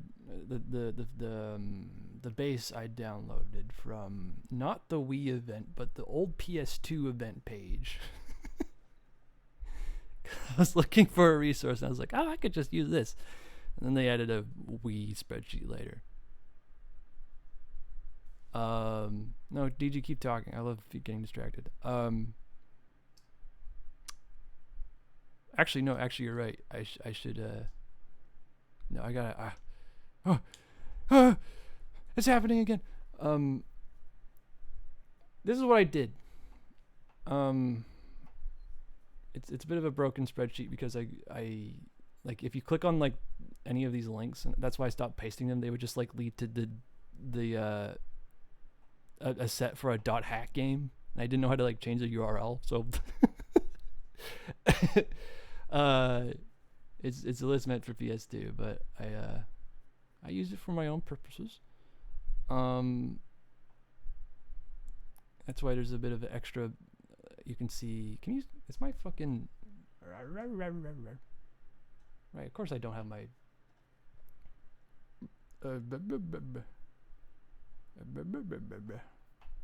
OBS is not capturing my cursor. Good. Good. Oh wait, I have a.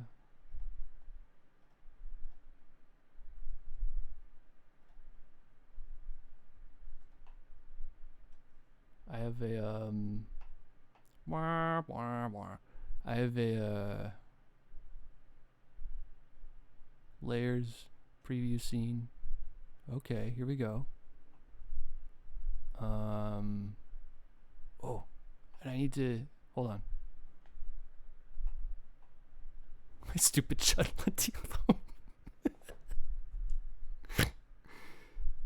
alone. Lentils. That's foods. Where's my iconic hex code? Give me my hex code. I need my hex code. Computer, give me my hex code. Give me my hex code. There it is. And then I could. There we go. Who needs to turn on cursor settings? Is that showing up? Please tell me that's showing up. Oh my god, it'd be so embarrassing. It's not showing up. I don't know. I'm gonna freak out. I'm gonna freak out. Oh wait. I know why it's not showing up.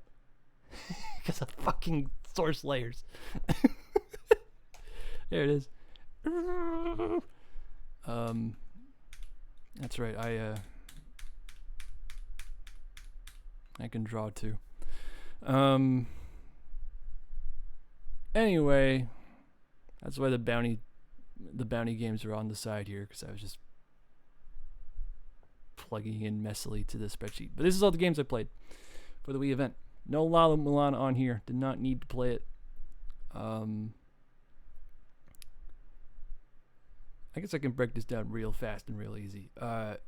Here is the beginning of the event. This is the month of March where it launched. Basically, this is the points I got during that time. And this is all the points I got in like the last week. And oh, right. I was, because of, I assumed your phone was like lentil branded and like had a brand in some way.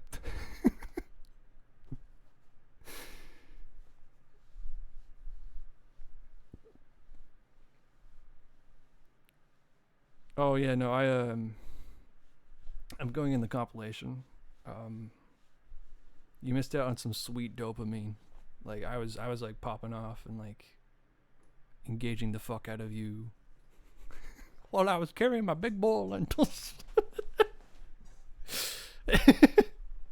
Scalding, get your oven mitt coaster. And you're watching the soup. You're watching the stream while holding the soup, and the soup's slopping on the screen. What terrible situation are you in? I mean, you have delicious soup, so I don't think there's any problem, honestly. These games, these 4 games. God damn. Like, if you squint closely at my little like final sprint here. They seem to be a certain type of game that you might start to associate.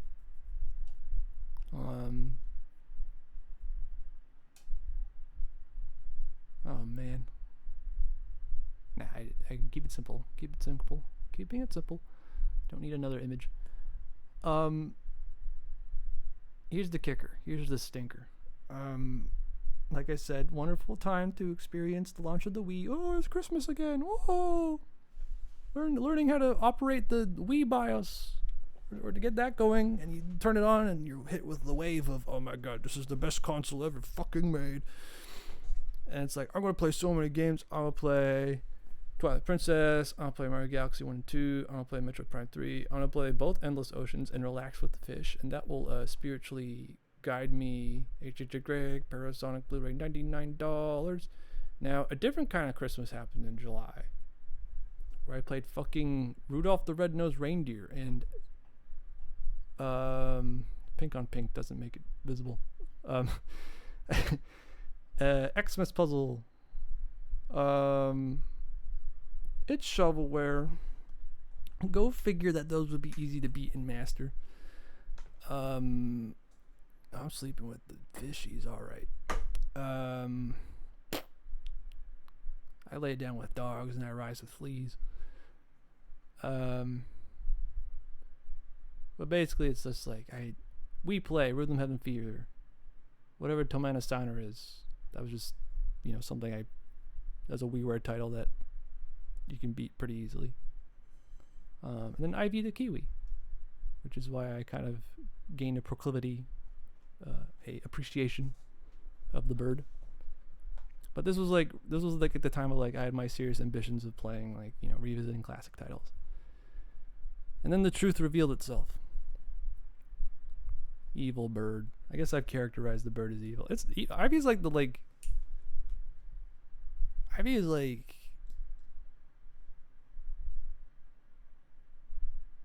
I don't know. Morally sound.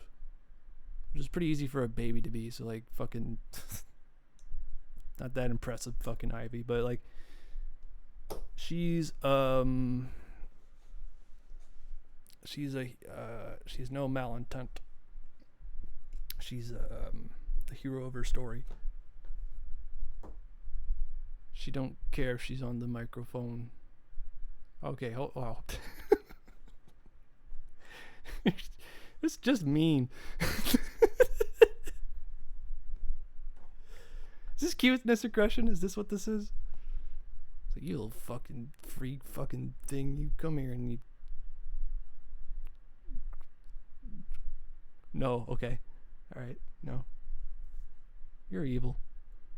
No.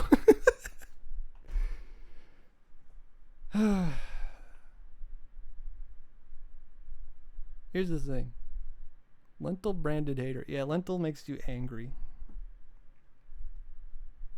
Why eat lentil when you can eat ice cream and cookie and feel happy? Huh? You ever think about that?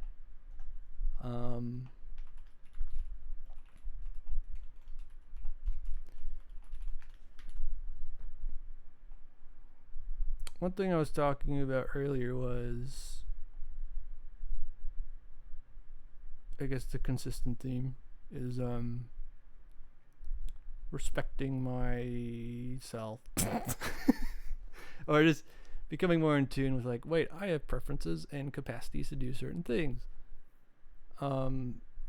Within 4 ding dang months, I'm lucky if I'm beating Twilight Princess. And that's just one game. In fact, you saw the test stream, everybody. I was at the Lakebed Temple. That's not very far in the game. So I didn't fulfill those ambitions of spiritual ascension in Endless Ocean or where were you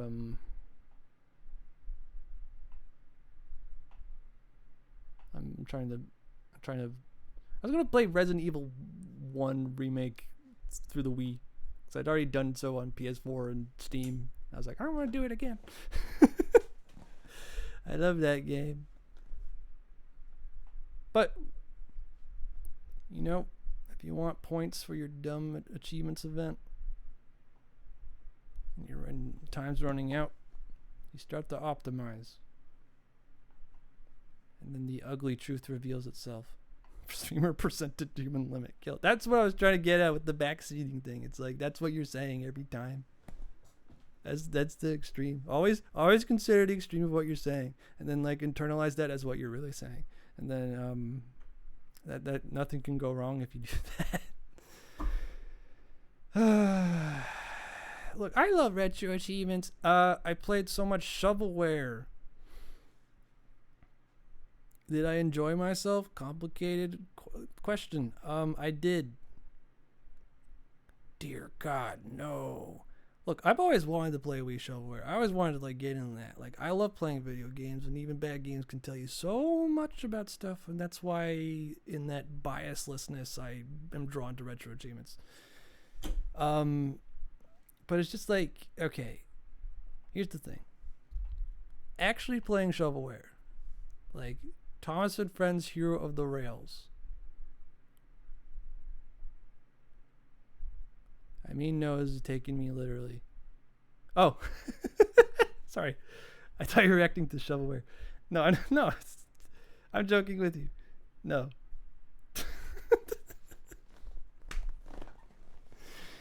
I didn't think you meant that.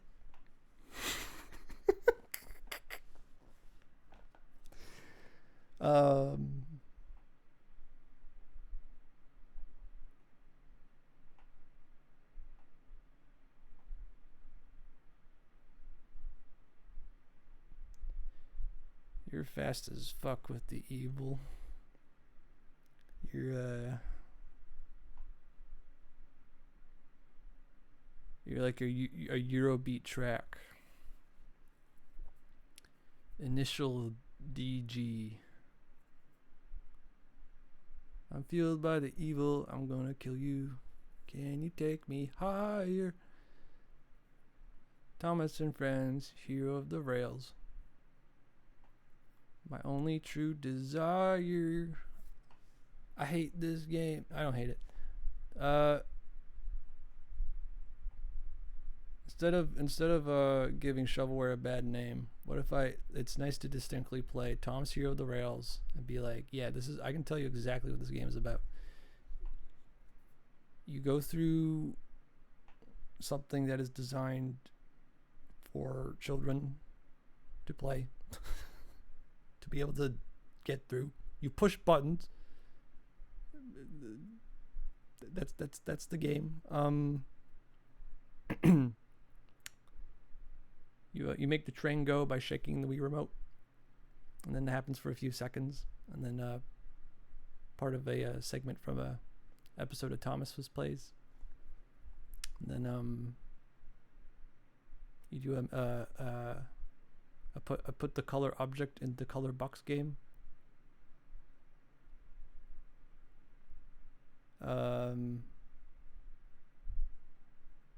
What's AVEX? Tell me what AVEX is. I don't know. It's just Thomas. Like, it's not. It's just so absurd. Like, Thomas Hero of the Rails music label. Oh, okay. Wait, Eurobeat was like belonged to like one distinct entity and wasn't just like a genre that was richly populated by a variety of artists. Because all the Eurobeat I know seems to be sung by the same guy. But you know, that's just the 3 initial D songs.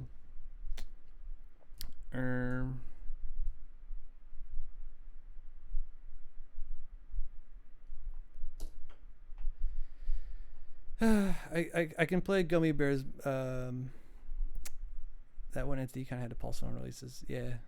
Okay. I bet that definitely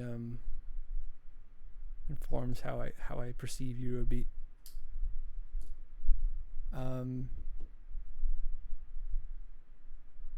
Gosh. I wasn't initially going to pull this spreadsheet up because it's like, oh gosh, it's just like I can't even begin to like. I can, but I can't. Help. Okay, I'm good. Big reason why the genre died.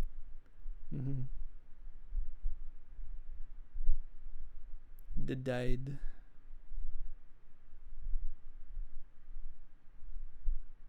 The people yearn for a Eurobeat. It was cut off too soon.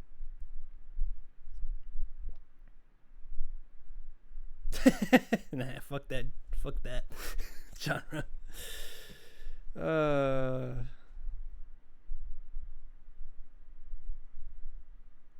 one genre accused of sounding the same, and maybe they're right about that. No, that's piss taking. Saturation, right? Complete global Eurobeat saturation. I have you for 6 minutes, and then 5, and 4, and 6 again, and then 3. Listen to all these songs.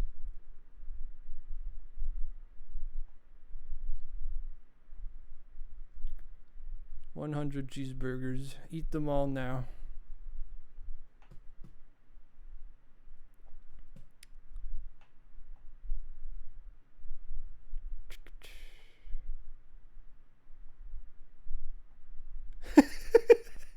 Gummy bear.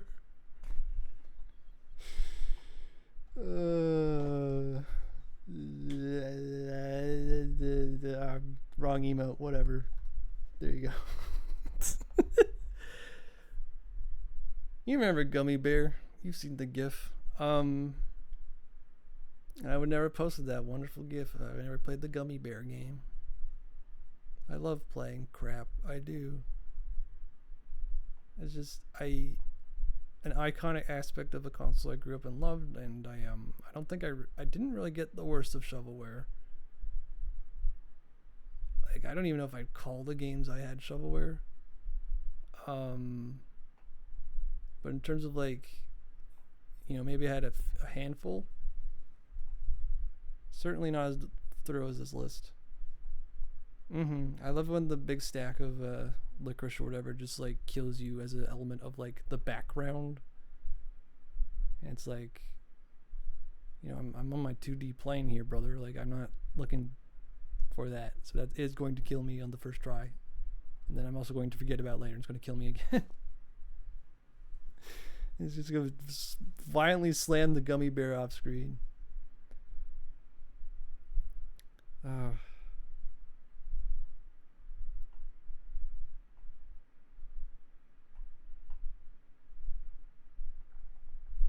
There's too many fucking games to talk about here.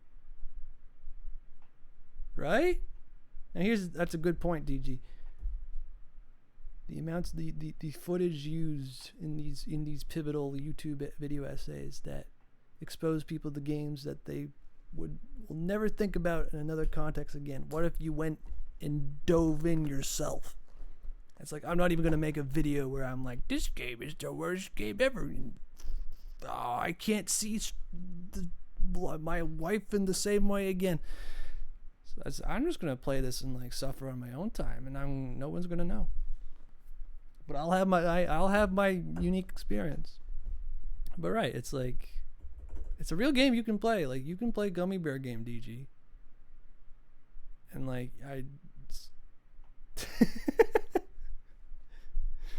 it's the gummy bears or me.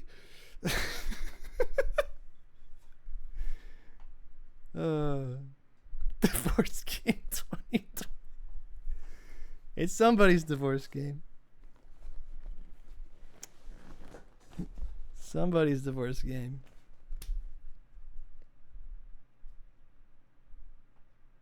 I should watch the Scott the Waz Gummy Bear bit, and then I'll be able to like sort of, I'll make the presumption he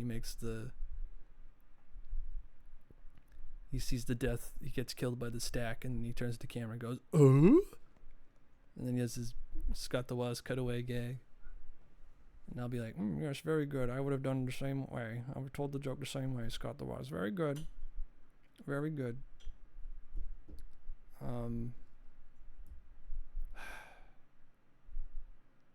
I guess what I'm trying to like express is like, was this a waste of fucking time? No, obviously not. But was this like unequivocally? Did I unequivocally play shovelware and spend my time playing shovelware and all the implications that comes with of the reality of doing so? Yes. A lot of this wasn't explicitly enjoyable, but when a game is so like bad and like the checklist comes into play, playing Rudolph the Red-Nosed Reindeer and like reading people getting frustrated on how to fucking bounce the presents to the Christmas tree, and then like you being a part of that is like, there's something fun about that. I guess kusoge is the word.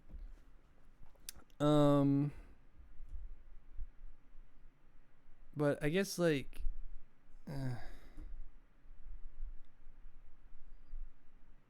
it helped me appreciate that.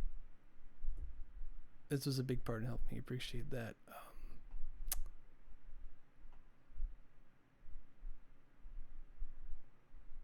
How to deliberately like spend my time with games.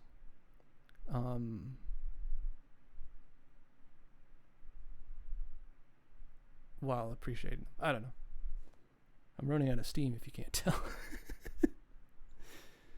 I gotta get up on Scott the Wise. He'll be around long after we're gone. He's discovering the immortality. I don't know. I don't even review him. He's just funny. That's my review. All right.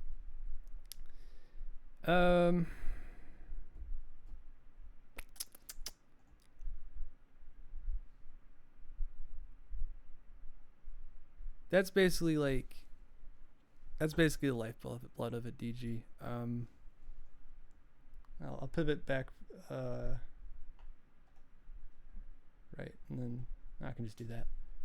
I'll pivot from my attempt to talk about that, and I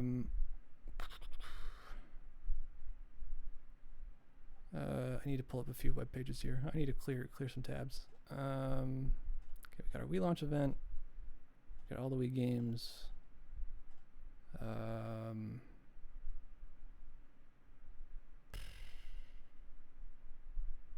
I basically just used this page to talk about that the badge was pretty.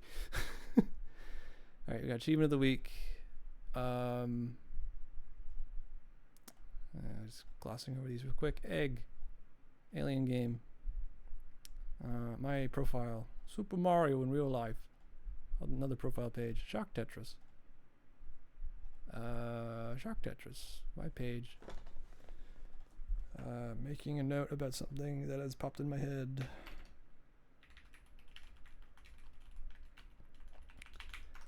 And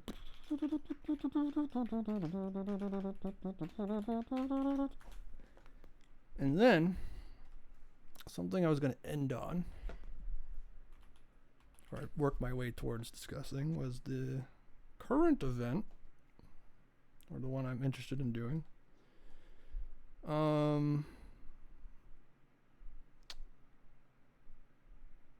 So yeah, and what's probably the best thing to click on, honestly, is I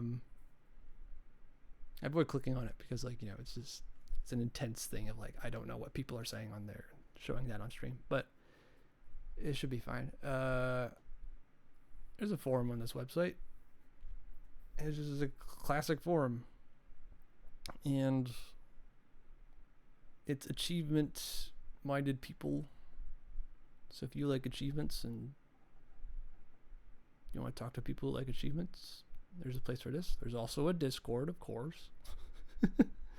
All these places are active.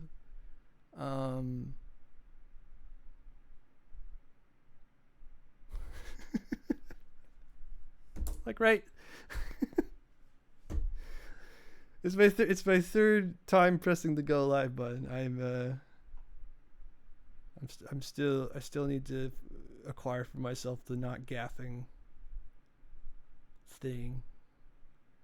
You know, there's not going to be a Pookie on here. There's moderators. Well, here's the event form. And here's the thing. Ever since I started doing retro achievements, I started it at the top of the year. And that's a good time to get in because that means you can do achievement of the week. You can start from week 1. You don't have to like there's a big extensive like system that's like actually pretty like thorough about how like, you know, like catching up. You have these things called I can look at the forum topic. It's the things from Sonic. They call them the flickies, and it describes how you can like get flickies or use flickies and how many you start off with. The exchange, if you don't want to do this current achievement of the week, you can exchange it for the other 4 options that were voted on, because 5 games are voted for each week and 1 is chosen. Leniency. Since I've had an opportunity to be thorough, I have kept pace, and I have not swapped because, and you know, this kind of like pulls you out of like the idea that there is leniency. But if you do all like the main games, that earns you the Evergreen badge, which is a badge type that is always available. So instead of like a limited time, the Evergreen badges on this website is like, okay, if you wanted to do like achievement of week for a previous year, here's all the games that were done for this year. If you want to take a crack at that, like I joined 2006. If I wanted to do prior years, that would be the option available for me. But if you do all the achievements this year, you can get the Evergreen for it as well. But it's just sort of like, it's what you want to do. So like, you know, a lot of people really are acclimated to the fact of like, yeah, I'm just going to get 12 achievements, just play whenever I feel like, and I'll get my I'll get my bubble bobbles. And not be a thorough completionist.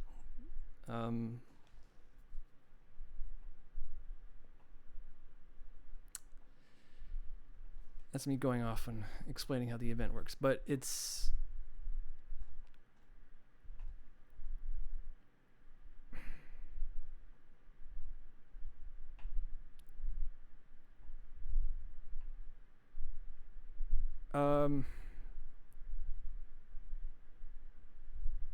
since it's specific events that have always been like a part of like my usage of this website, it makes it more interesting if it was just, I kept repeating this over and over, but like just like, you know, playing whatever games I wanted to play, and then plugging the achievements in when they didn't need them. Like this is like weird and interesting. It's like I don't have like playing like 64 games in a year is tough, and it doesn't feel great to like kind of like keep playing games, getting a little bit into them, dropping them. But what if like we kind of made like an event out of it where you sort of get a randomly like select a game from the website and be like, all right, play this for a bit and like see if like you can like get through this part of the game by the end of the week. And having like a simple distinct goal to like remove yourself from feels much better than it would otherwise. Like, you know, you get back, it's like, well, why are you, that still doesn't make like justify it in terms of like justify. That's a classic word of putting yourself down. It's like, oh, it has to be justified. No, it's fun.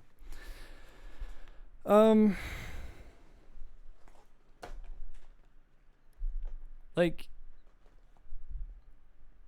classics of word, classics of dictionary, classics of book. It's look, Mega Man. I gotta play that this month.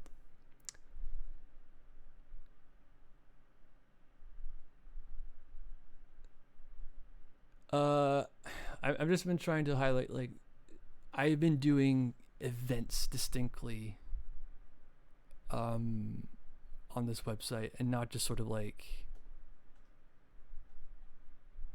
isolated video game playing. So we look back at what I've been doing. It's like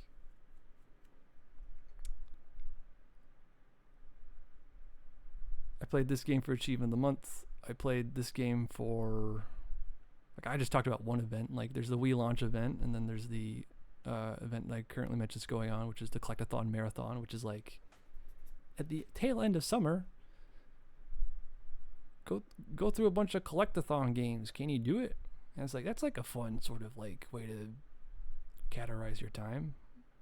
I don't know. I was kind of in the mood to play Mario Sunshine. I still haven't got around to it, but I played fucking Mr. Bean game.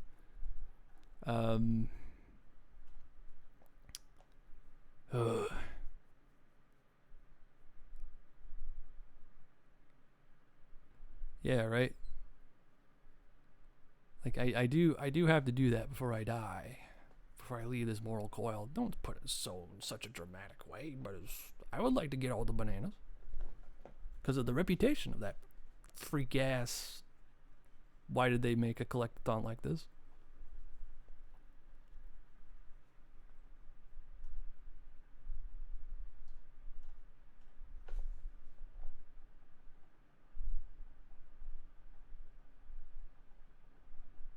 This is probably triggering some phobia in somebody.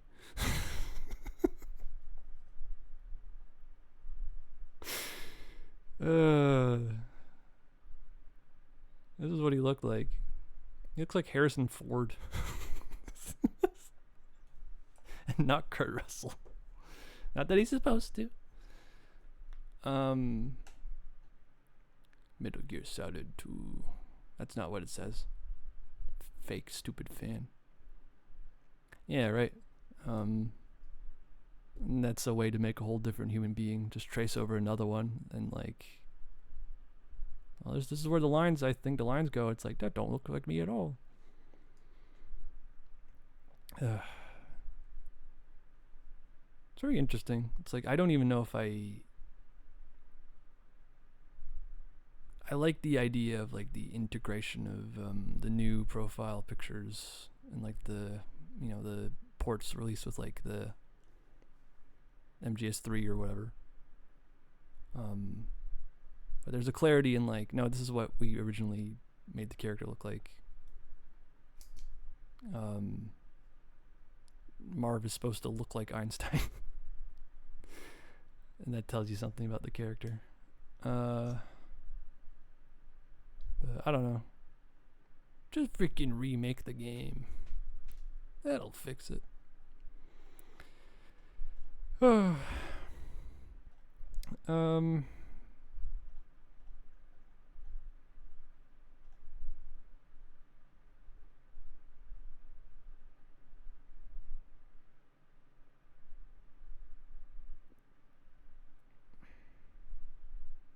That was the thing I was considering too. Like,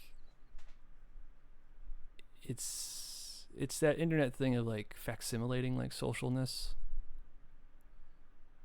and it's my kind of like theory regarding like the whole idea of achievements being to like for other people to see. I think in like addendum to that, it's like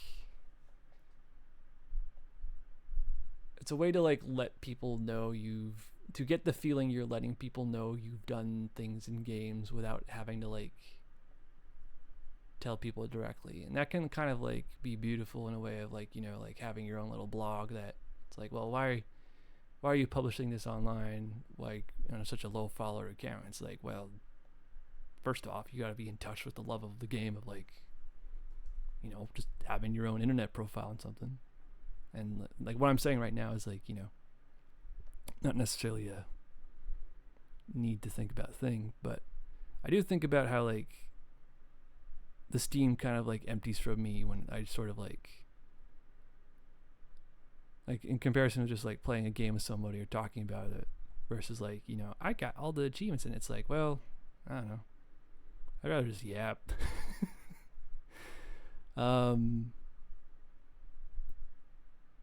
But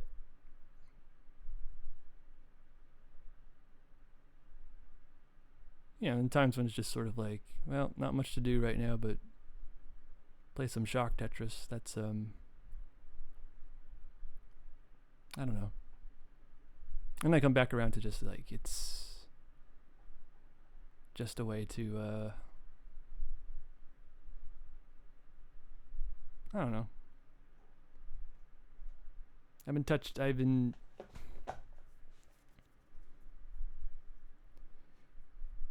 it might be sacrilegious for sacrilegious. I don't know. Like you're just brushing like the beginnings of all these games and you're not like you can't have like a complete concrete like discussion about them. But since it's like comprised into an event, like I said earlier, there's a bit more like specific, like you can talk about the achievement of a week event and not so much about like falling off. There's an underlying social aspect in publicizing your hobbies. It's fun, and it's fun to talk to people with similar interests. It's interesting that RA does lean into that too with its forum. Yes. It's kind of like a chance to like remove yourself from like how like I've been very drawn into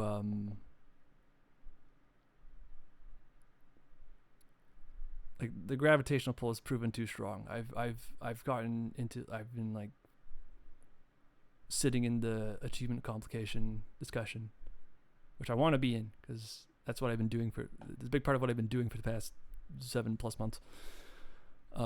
But yeah, no, this is it's pretty like I don't know. I can't speak for the average retro achievements user, but it's pretty just unequivocally like since it's like so simple in what it is and it's not it and it's so like niche of a thing because like it's already like an additional layer of like, you know, like this applies to emulated games and emulation's already something that like a lot of people just don't care to do and have another thing on top of that of like, oh yeah, remember Xbox achievements. It's like, oh, it's just okay, man, whatever. Like, and maybe that's just sort of like as a way to be like, you know, another indicator of a nice community is that it's small. But I don't know. Regardless of that, it's like the founder of this website seems like a pretty chill guy. This is a thing to say, and they're just simply really dedicated to like what their concept is, and when you're like in the Discord and like you're doing this stuff,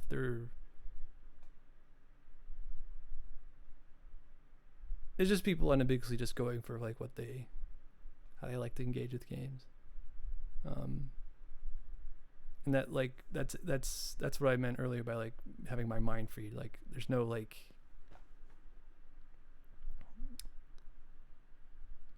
it's voluntary, it's community driven, it's not thoughts of like how like, oh gosh, why is every game on my PlayStation connected to trophies? Well, I think he's wrong and stinks.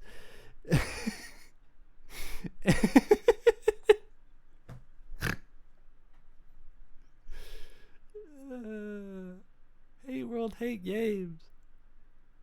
Well, that's different. Maybe you love games and you have to like take on this menace.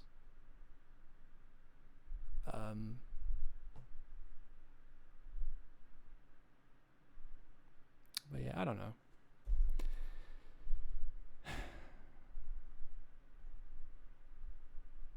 Sometimes achievement of the week is like, it very much is like an eyebrow raise of like, I don't think this was the right. It's not even like, I'm not even confused about it. I just sort of like know that like, yeah, no, I don't think Super Mario RPG Legend of the Seven Stars is a good fit for achievement of the week because, you know, it's it's either a game I'm going to play through all the way or not, right? Like, I would much rather check out like the first bit of Princess Tomato in the Salad Kingdom, because I don't know what this game's about. But like, you know, like playing the first few hours of an RPG that like is going to be the set amount of time it is, because they're so cutscene dialogue heavy, and there's a whole thing of like people really like RPGs, so they vote for them. And then people like to talk about how like what I just said, which is like, oh great, another RPG, when ultimately, you know, it's like you should vote for the esoteric stuff and not fucking Donald Duck going quackers, another licensed game. There's that. And there's critique of the event itself.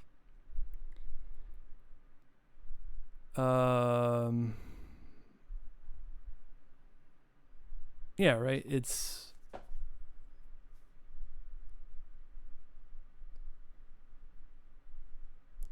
solve the forest maze means getting the second star in the game of, I don't know, 7. That's what it says. Angus. I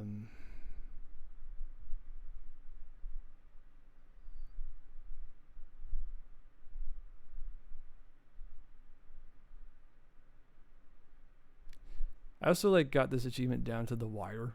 I had like 4 minutes to go, and I could tell you unambiguously that I was not appreciating what I was doing. I was just fucking go, solve the maze, follow Gino, left, right, up, down, left, right.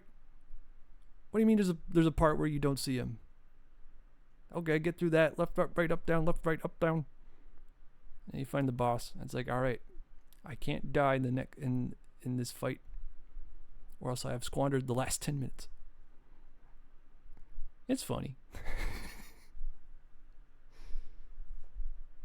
It sounds like a terrible scenario of a lack of appreciation, but I'm fine. I'll be fine. Don't worry. I'll play Mario RPG one day, and I'll have a fun time. What's that? How's that one track go?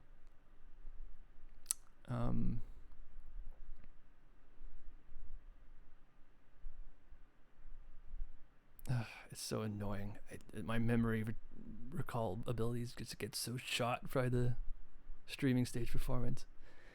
Stage fright.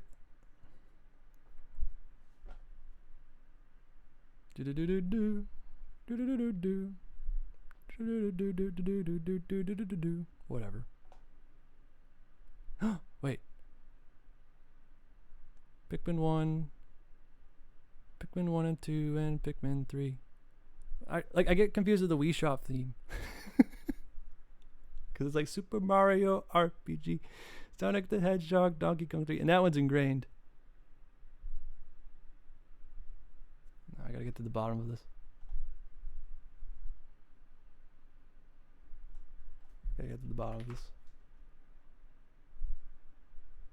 I'm a cyborg. I rely on fucking Google.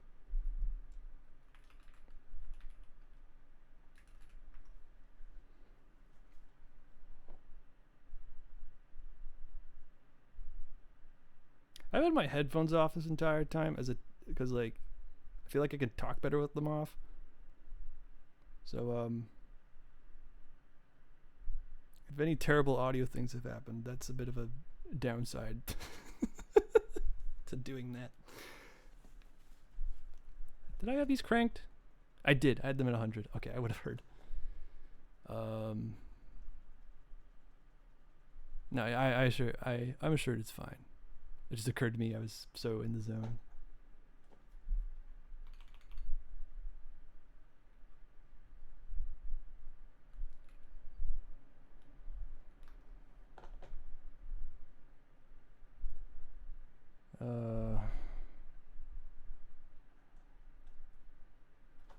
I'm on my last legs here. I'm just so desperate to like put the song in my brain that I can't remember.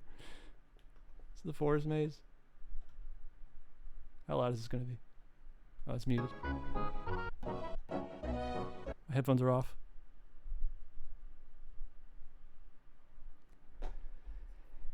Well, that's a good sign. The headphones turned off because no audio was playing. Pikmin 1 and 2 and Pikmin 3, Sonic the Hedgehog, Donkey Kong 3. just need a second. I just need a second.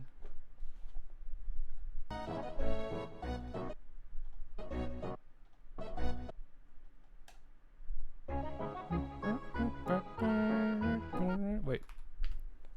I'm a stupid child, I love video games. They are awesome and lame. I've been talking for some hours. Do I have stamina? Do I have power? This shit is gay and I love video games. I love to play them every day. Pikmin 1, 2, and 3, and 4.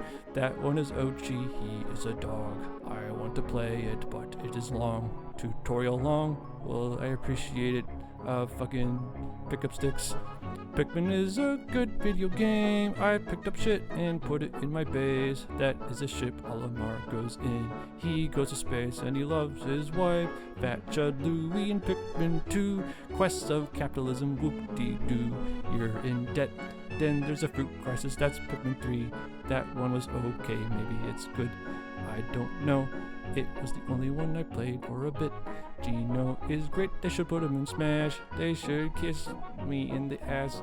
Really funny, good stuff. Streamer is great and he's really tough. I don't know what Pikmin 4 is going to be like when I play it. I want to love it, but it's modern. Modern equals bad. I don't like fun. Everybody's awesome. Everybody's awesome. Everybody's awesome. Everybody's awesome. Everything is cool when you're part of a team. Everybody scream and gets the ice cream. Jump up and down cause you hate fun. Kick yourself and fall down the stairs. Comical slapstick, that is great. I have a tendency to refer to it when I'm late. Extending yourself in the lyrics. Ow, ow, ow, ow, me down the stairs. I do not cares. I've seen footage. Everybody loves to get real great. Everybody skates and does a figure eight. Run out of things to say. I've been wanting to talk about Pikmin. Song fades out and I don't care. Let's kick DG down the stairs again. Alright, clip it and ship it.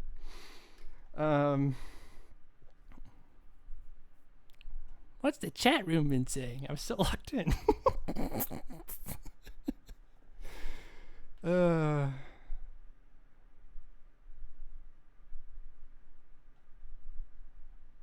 Pikmin 1 and 2 and Pikmin 3. See, that was healing.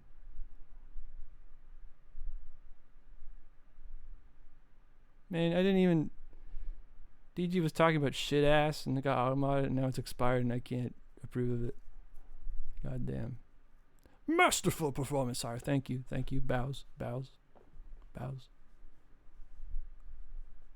You're a wonderful audience. It wouldn't be...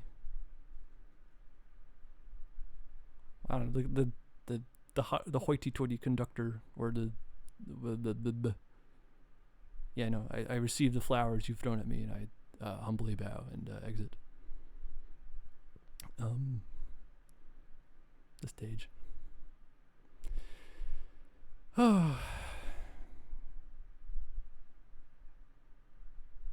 Twitch blocked Nemo. In what way in context? Does this concern my stream?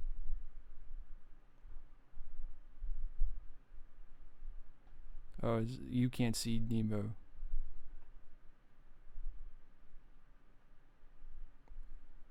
Oh, you blocked Nemo, DG? How could you do such a thing? How could you be the Neville in this situation?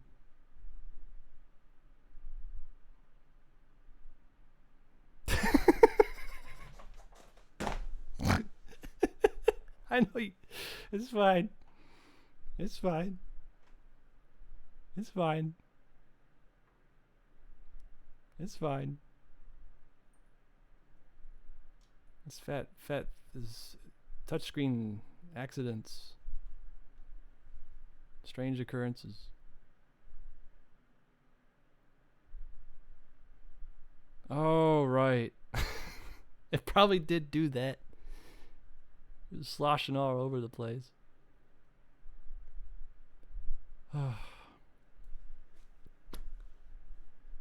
All right.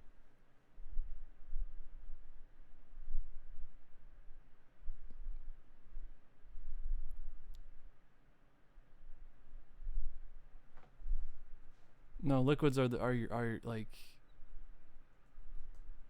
liquids will like with like trackpads too. It's like anything that's like touch interface. It's like it's if a liquid is resting upon it and you touch it, it's gonna freak out and be like, I don't know where your finger is, and then you gotta like figure out how to dab it up without closing tabs. And that's why you never eat soup in front of any of your devices ever. Don't do it.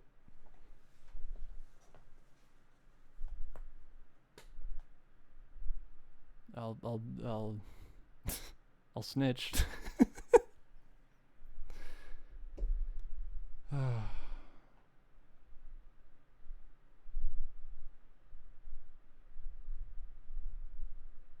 Yeah, I don't think this is a well, the fact that it's lentil might make it an iconic incident in the history of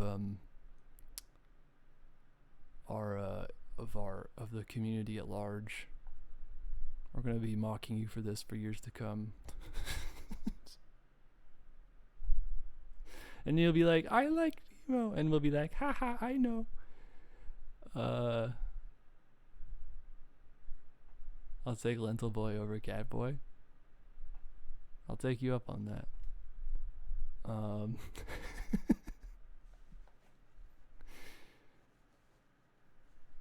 Nah, I call you DG. That's your name. Wait. It's not even a monkey's paw moment. You just asked for that. You mean wish? You just asked. I'm like, okay.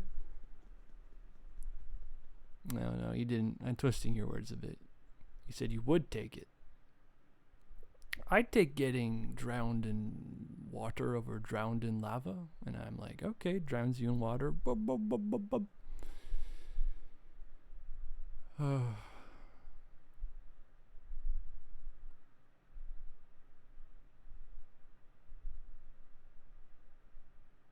So what have I learned today? I've learned my theory is correct that 4 hours is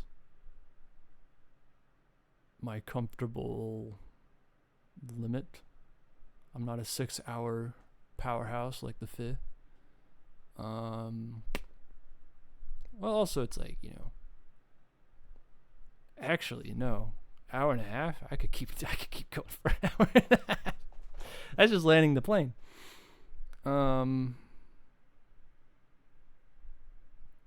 I guess it's just kind of like I really did have a lot to talk about today. I did not get to it all. Today I learned pink streamers are That means a lot because that's literally all I got going on over here.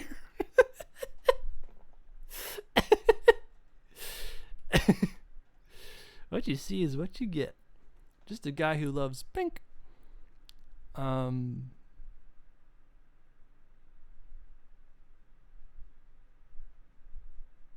yeah, if the vibe is good, that's what all that matters. Have I had fucking drawings on the stream? What you pink is what you get.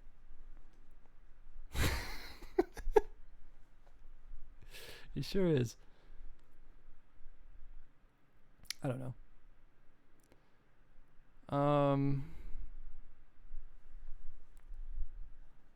My plan was to like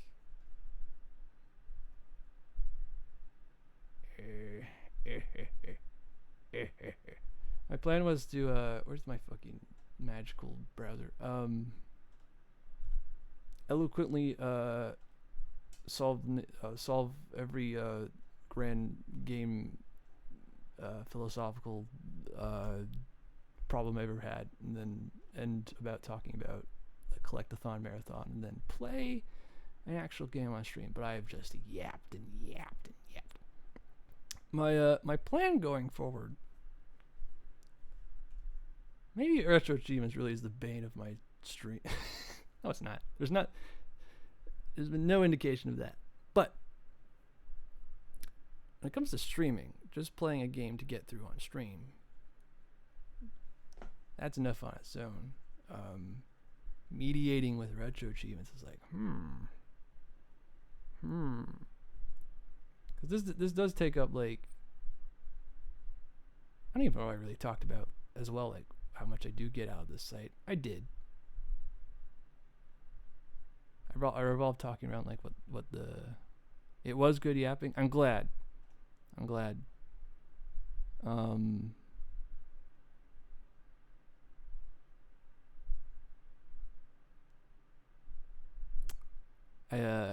I take my long pauses and stuff, so I'm not worried about dead air. I'm just getting the muscles unexercised. I don't know. I just hope the stream's good. Despite blah blah blah blah blah blah. I appreciate that a lot. Anyway, going forward, this was going to be the shit I was gonna do, and I meant to do this like, because the test stream was like a month ago, and that was the big foray. That was the big step, and I was like, yeah, consistent streaming. But since I like to do other things in life, I would like to do a consistent day I stream, because consistency does work for me. I still kind of like have no clue when the best time is for me though. But we'll figure out where to put that. At least one day a week would be nice. And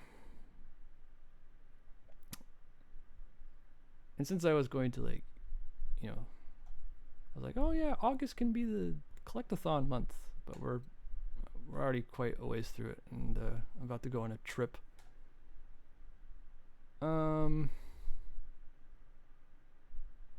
So like this being the big thing where I play a bunch of collectathons to get the gold Mario holding a Jiggy badge. Like, check this out. Wait, no. Doesn't this speak to you? Gex hold banana, Spyro hold gem from Crash Bandicoot, Mario hold Jiggy? It's like, I thought about Mario holding the Jiggy. And all these platformer games I've thought about but not played because I'm the poserest poser. It's what the Wii Journey was about. Well, that's a different crystal.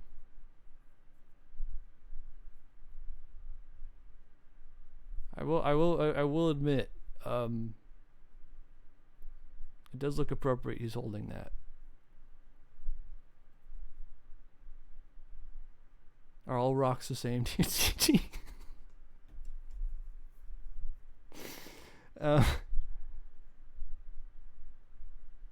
They do look tough. Spyro was freaking badass here. See, that's what I mean. It's good art, and it's like,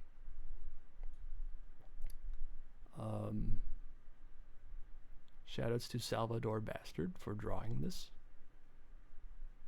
They're very earnable, very nice. He should be holding the banana. Well, it's funny because it's like he does hold the rocks, but then he's looking at this rock and he's like, wait a minute, this isn't the rock from my video game, and perhaps it's a play on that. I don't know. This isn't the right golden object. This isn't the right golden object. And I don't know why Gex has the banana. I don't know, man. Why isn't fucking Mr. Bean here holding a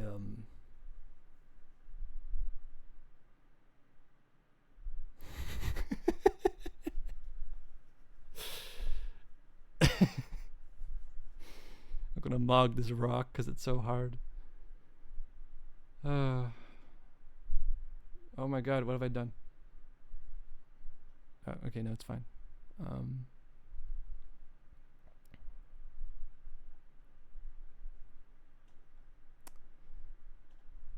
But yeah. Let me use my fingers to count what I was trying to end on. I wanted to do this next. I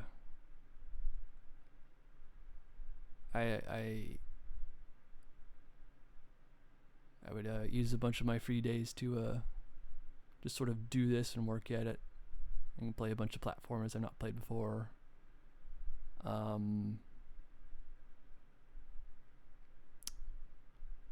But I've spent those free days, so I don't know. Anyway, I'd like a specific day, but I also like to just do like this randomly. I don't know if that's like conducive to do. I would like to do a specific game stream series, because I think that's like ultimately like what's mostly doable for stream, or just like the kind of streams I like the most. I would like to do those where I just do a playthrough of a game.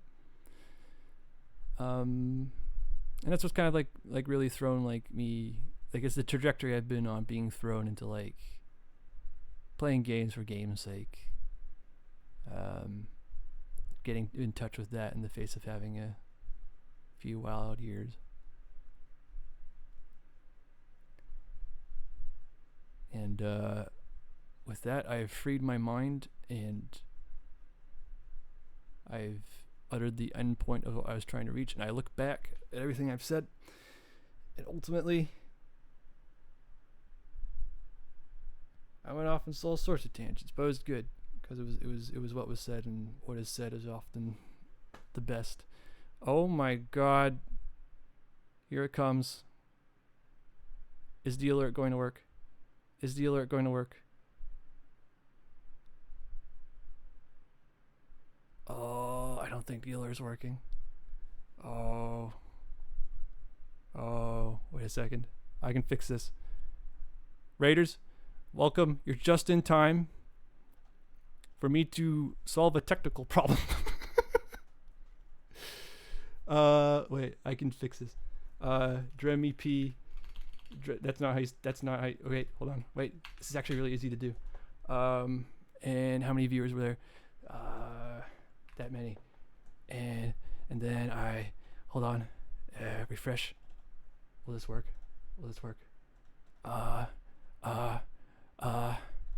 Send. Yeah, mambo. I can't hear the alert. Still can pick that.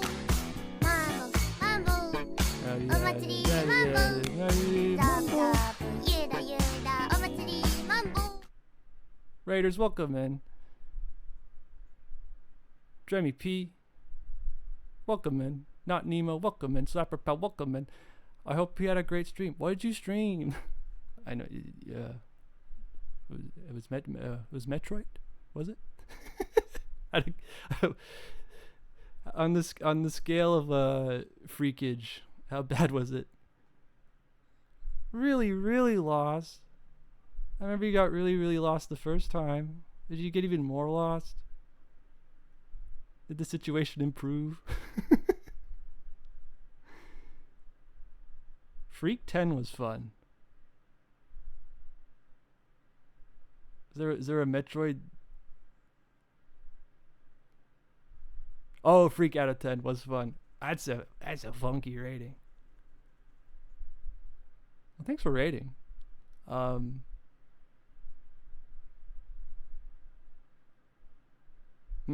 Yeah. The second session is, I mean, the first session is like rip your brain open and develop new scars and form new connections at a pace you can't even keep up with.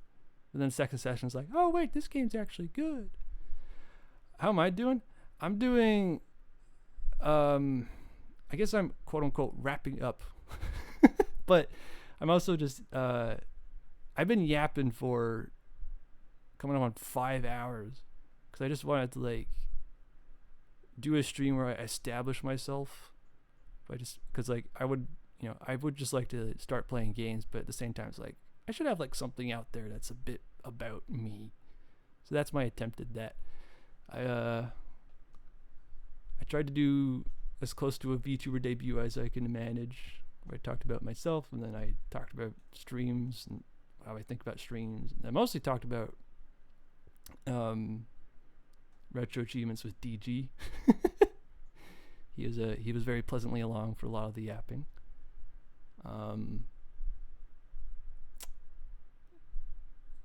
You know who you are. Everyday boy.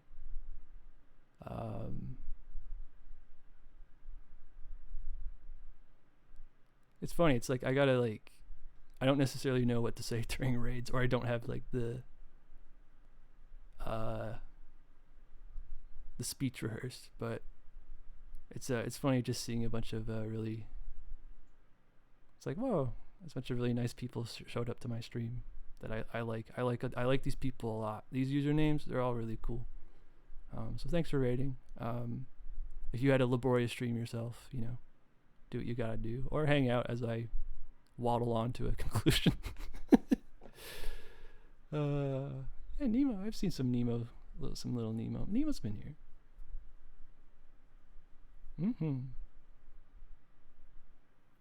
Nodders. Ah.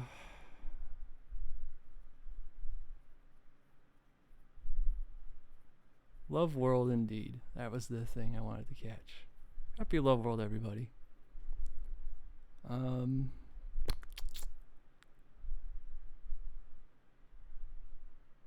God. I'm feeling the incitement from the raid to turn a game on.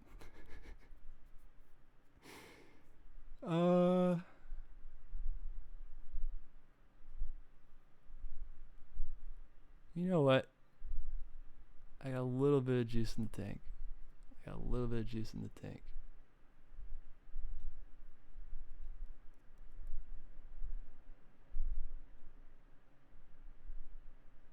No, that'd be a bad idea.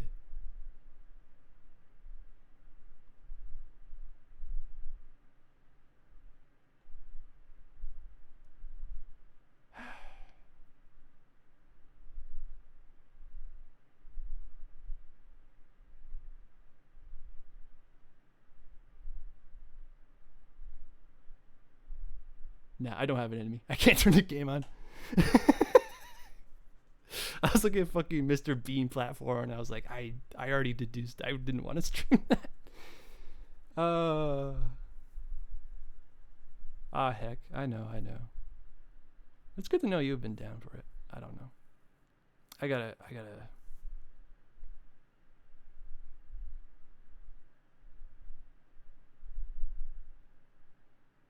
yeah, Spyro sapped my strength. I don't know. I could just rehash what I ended with, which was like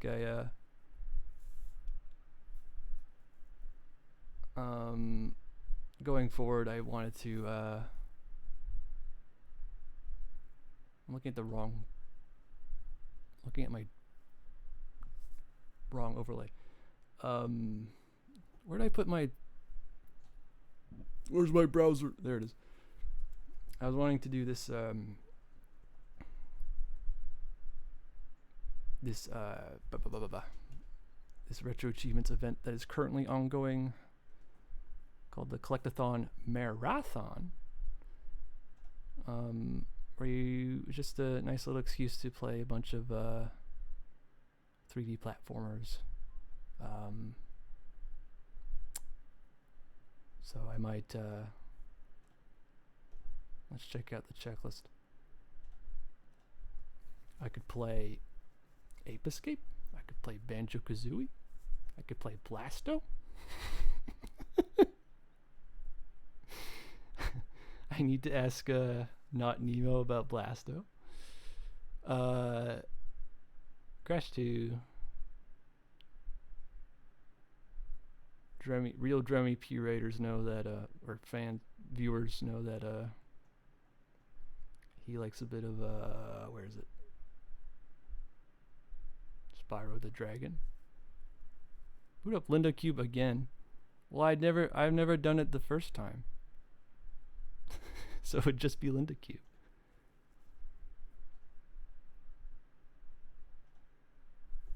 Let me check if I have Linda Cube. Let me see if I have Linda Cube.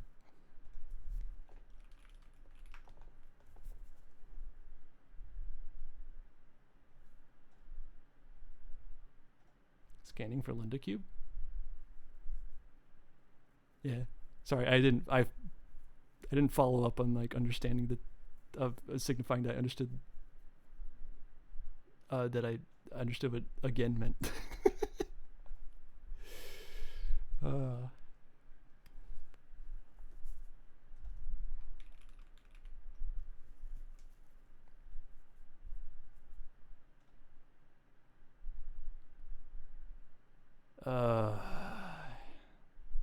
Boot it again.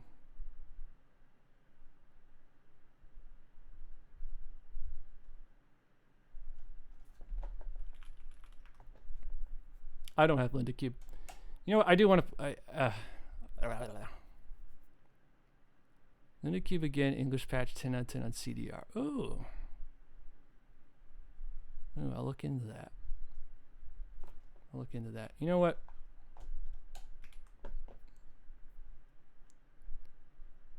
I had an initial vision of cause for my test stream I did I played some of the Lake Bed Temple and Twilight Princess. And the only reason I was being wishy-washy earlier was I do have to go to bed at some point, but I just can't deny. Let's just play some more Twilight Princess. I can play that game. It's cozy. It's comfy. Let me move my fucking everything out of the way. Just shove it to the side. 1 billion tabs from yapping and not thinking. And we won't play too much, but I was thinking I would poetically beat the dungeon I started on my test stream. So, if you want to get cozy for that, we'll just not worry about things too much. Linda Cube seems, again, a game I don't know anything about, but it's like a game the real ones talk about. I would love to play that and learn what it is. Where are you, Twilight frickin' Princess?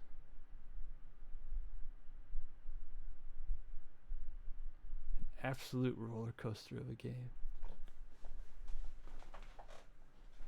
I bet it says so on the back of the box. I think you gave me a rundown of a synopsis of some sort. But as it was the beauty of a synopsis, I was just imagining like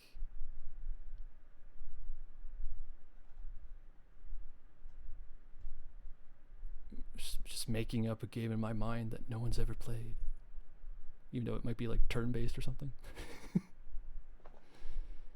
Hide my browser. Show my dolphin.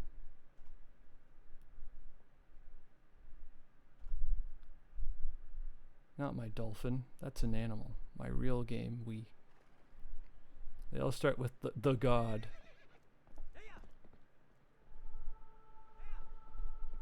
Three scenarios. Like the god of our world. Planet Earth. Are my ears on? Turning on my ears.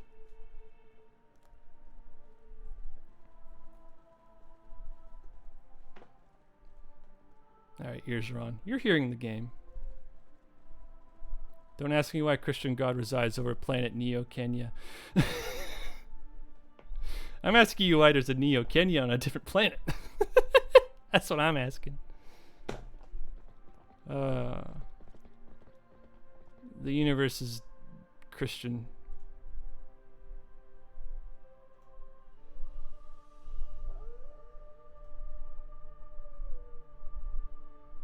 I missed the entire... You heard the entire damn intro of Twilight Princess, but I've scorned the game because you couldn't be able to see it. There it is. Isn't the intro great, guys? Don't need the Wii on the screen. No, you're right. Audiobook Twilight Princess. Give me my freaking... Plug my controller in. Good. Remove these annoying... Oh, where did they put the option?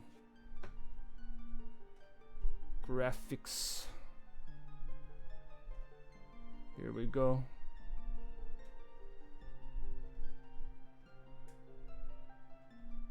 I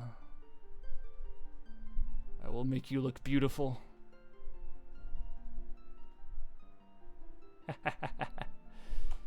Great. Just like the test stream, guys.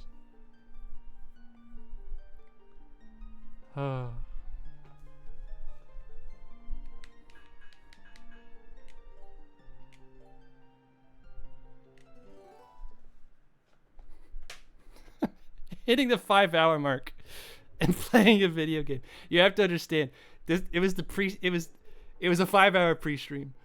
That's what it was. Oh, why does my game look so low? My game's washed. Oh,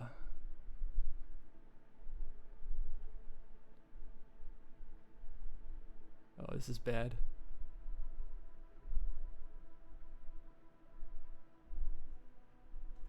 I don't know why my game looks like this. Help.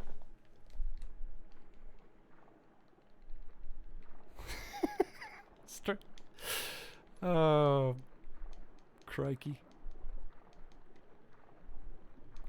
And right, the game puts you at the beginning of the dungeon.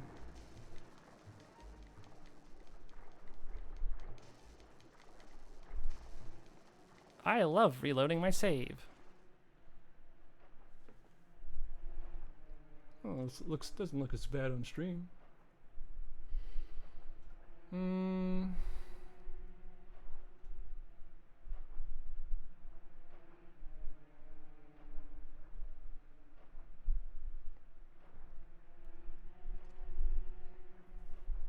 Indulging in fixing this because I will inevitably have to later.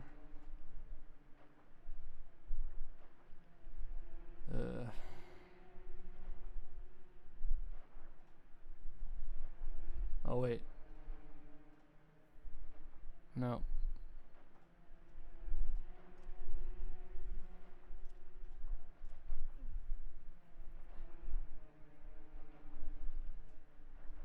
It's so strange.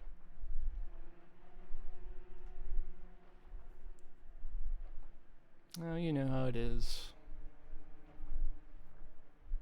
Oh, wait a minute.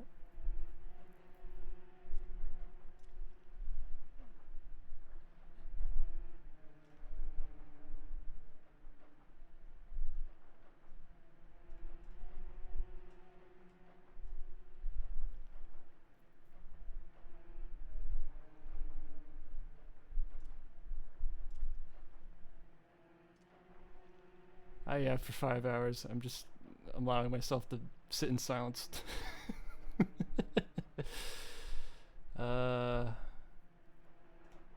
Right. This is Twilight Princess. This is where it's in my bioorganic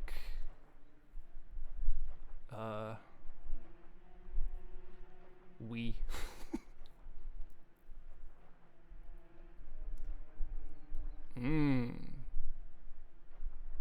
The culprit.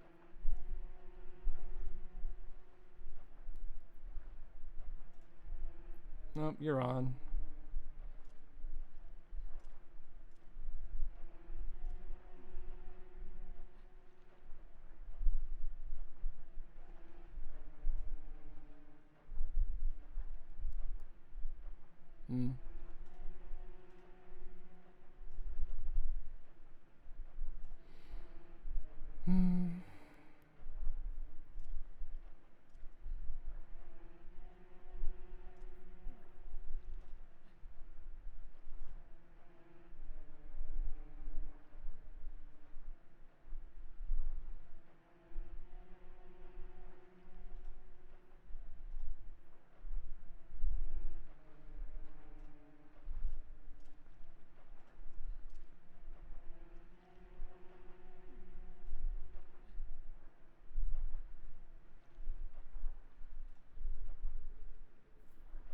Choo Choo's got bored.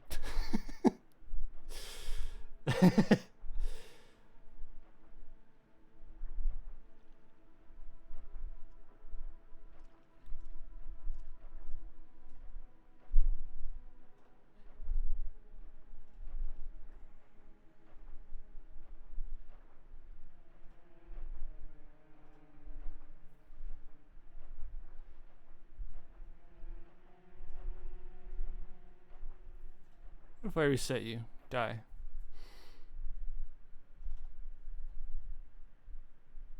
This'll fix it. This'll fix it.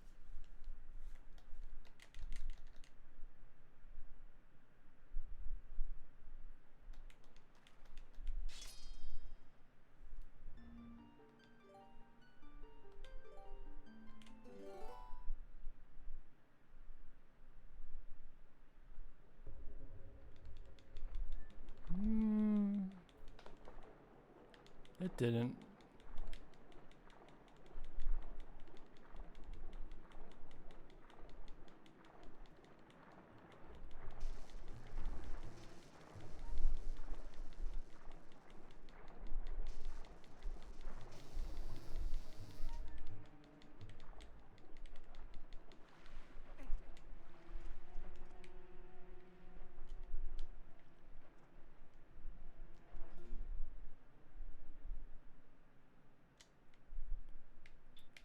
Well, this looks fine.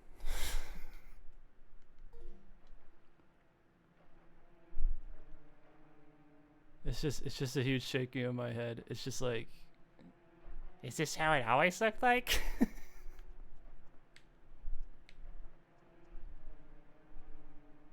I'm spending all this time and it looks great on stream. I don't even think I've even properly explained. My resolution's all fucky. But oh well.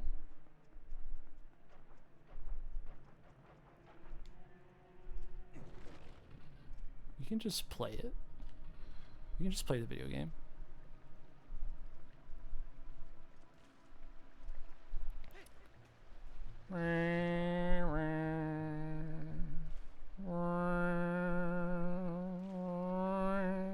All right.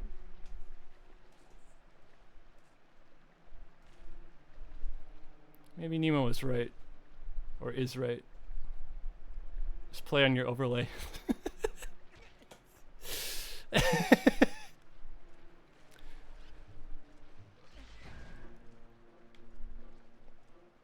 Anyway, I'm over the tech support blues. The tech support's regarding myself. Let's like progress in the temple. Let's just progress in this darn temple.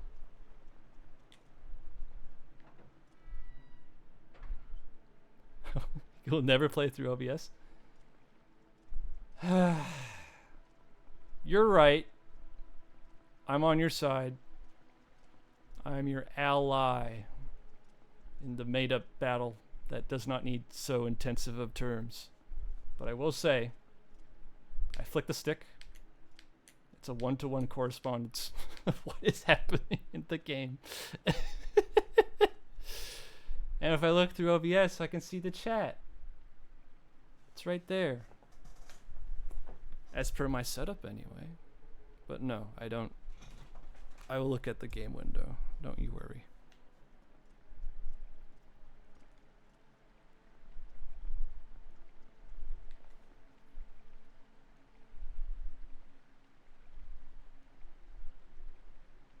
Just specifically looking, the only thing I immediately think of is I don't know, immersion purposes and looking past all your little stream overlay stuff. Other than that,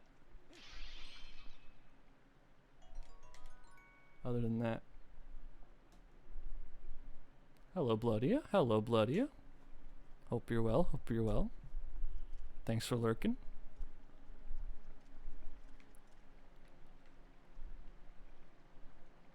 Now, Zelda, the Twilight Princess, has booted me to the start of the temple. And as such,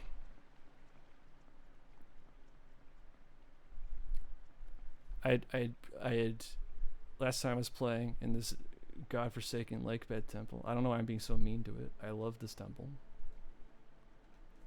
I believe I closed the game when I was down there, or some such. And now it's asking me, having booted me to the start. I've been kicked out of the puzzle trail, as I like to call it, or the puzzle path. And now I need to twist this staircase, and now I'm completely lost. I don't know where to go. It's so horrible. But we'll figure it out. I should check my map. And it probably is as simple as...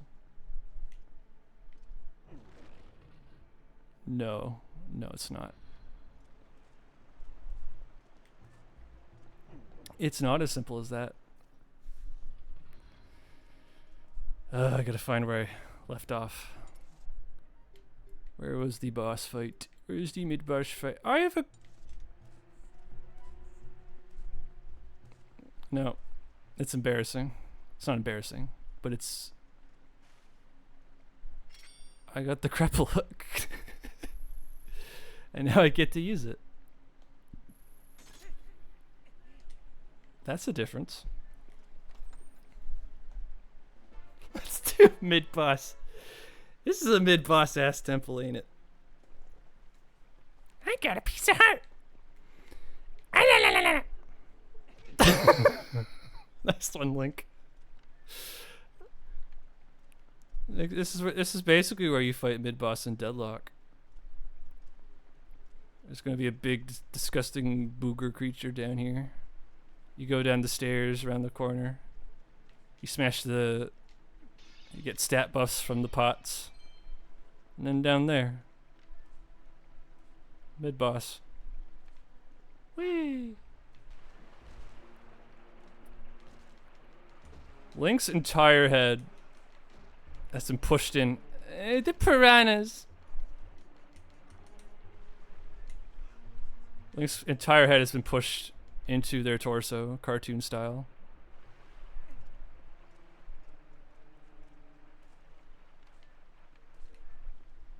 You telling me I never opened this chest? You telling me I never bothered with the $20? Push it further. Cartoon style. You won't fit in my wallet. I'm too rich. I have 600 bones already. This is the Hunchback of the Twilight Realm. The Hunchback of Hyrule.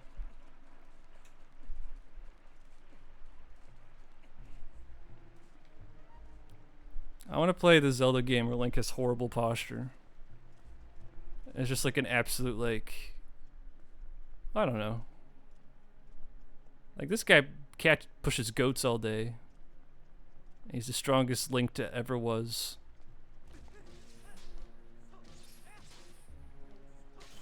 The enviable physique. Not by myself, but many desire. I don't know, he's buff. Where's my...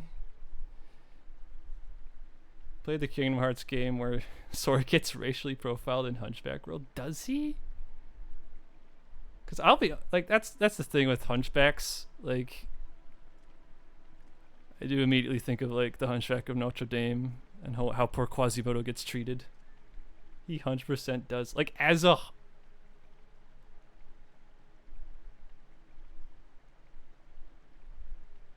I guess just as himself. I'd love to see the scene.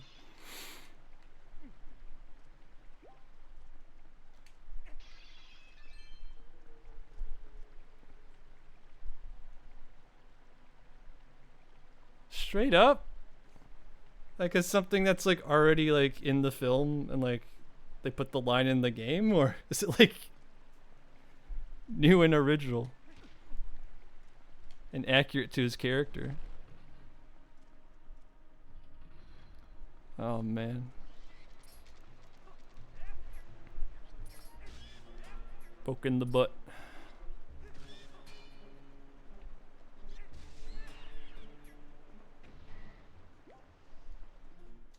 I've been DM'd.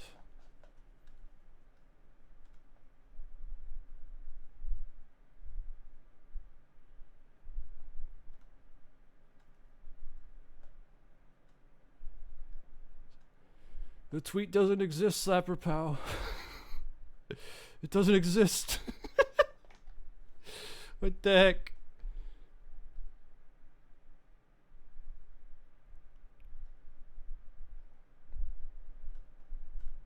It's terrible. It's just terrible.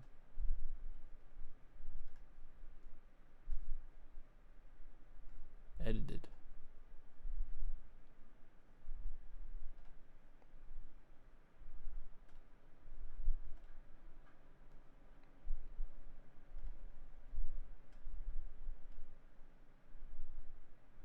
It's gone.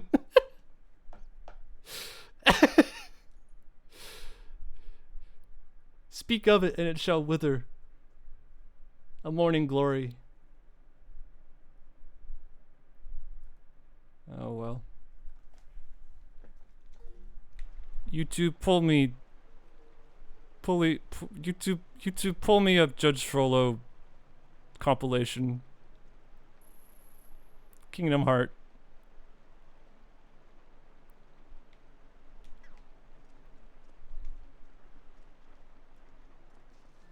I mean, what would I get if I did do that? King. MP4, even better.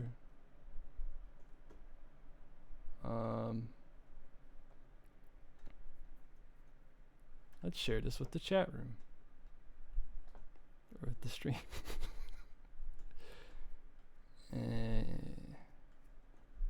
First time injecting an MP4 into OBS. Hold. Media. Add new media. Should be easy enough to do. Here it is. Loop. No.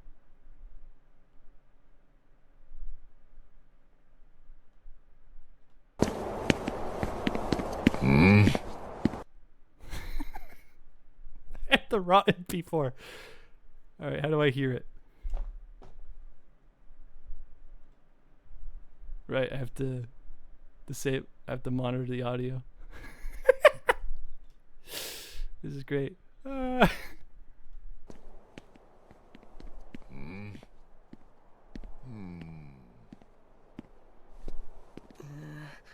my god. Stop. What? Who? Me? Not the I've look. never seen you before. No. Your name? I'm Sora. Hi, Sora. Such disgusting attire. I know what you are. Oh my Judge god. Frollo. Sir.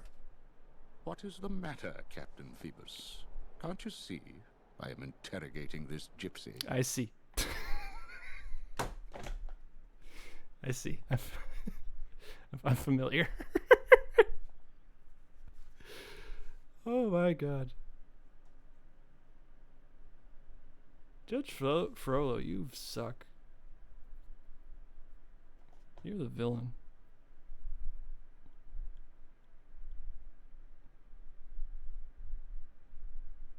It's back to back.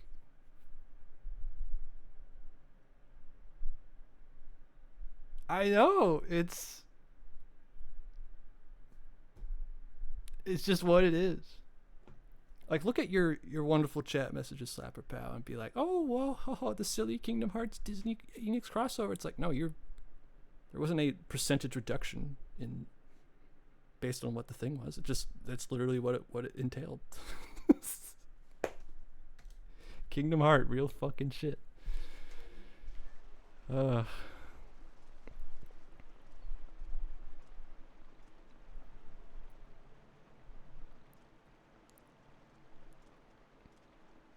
All the calling cards.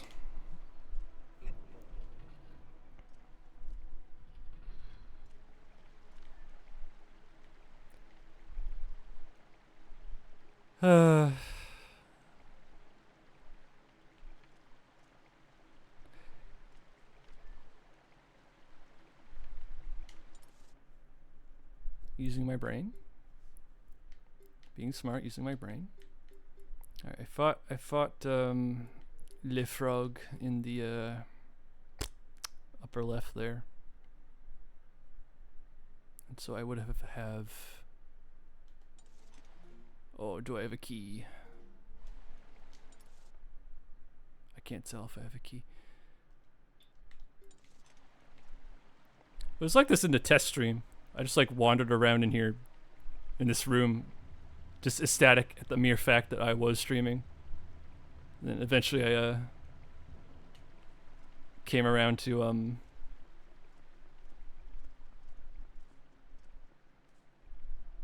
progressing.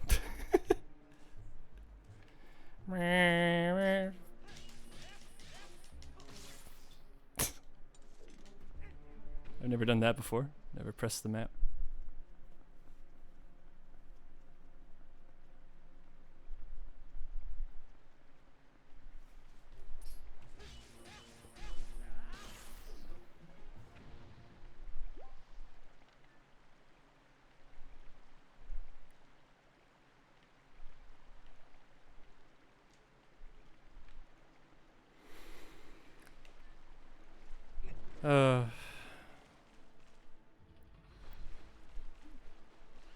Right, okay. Follow the water.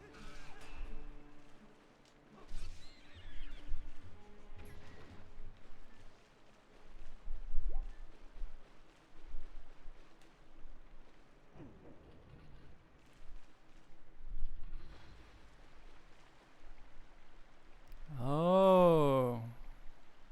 Every time I press B, by the way,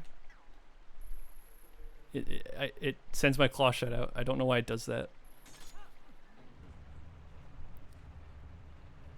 We're back on track.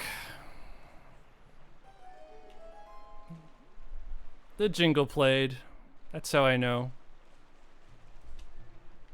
That's how I know I'm on the right track. The game sings to me and tells me instead of being silent and unreciprocative. And now the wheel is moving.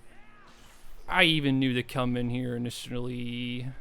And now I can get through. Tee-hee.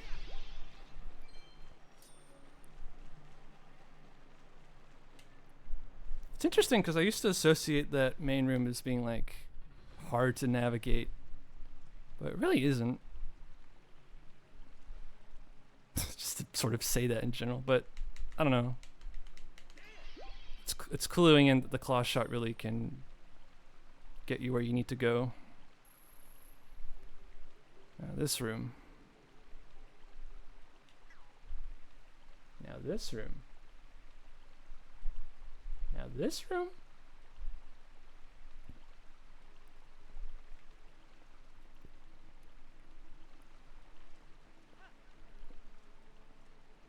This room's good because it's got 2 big gears. Oh, hello, Bet.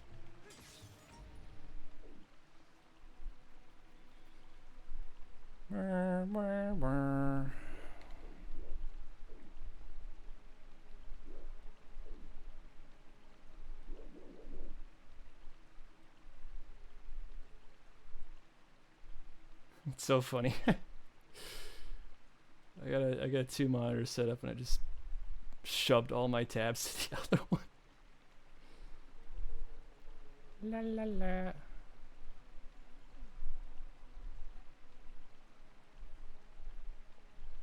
Whoa, Twitch shows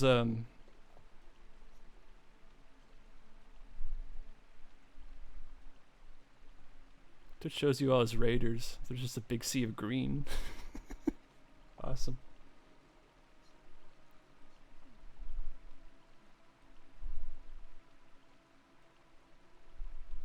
Lots going on this website. Okay. Good to know. Good to know.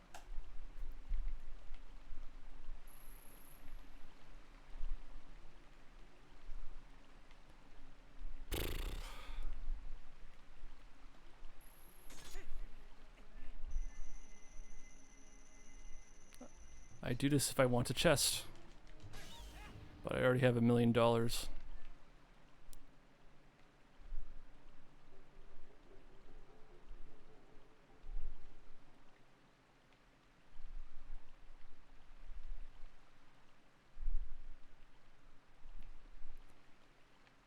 go back. Oh, what's one look in the chest? I could just put it back. Oh, it's water bombs. That's good to have.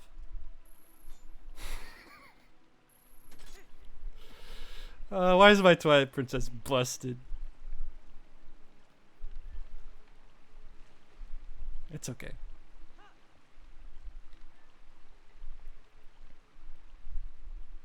Alright, using my brain. Is this traversable?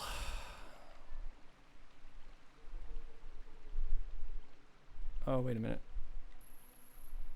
No, that was the right way to go.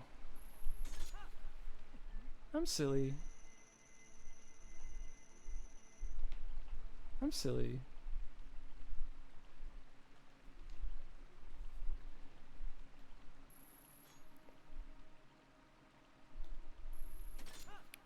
This stream low-key kind of like a dead Maverick.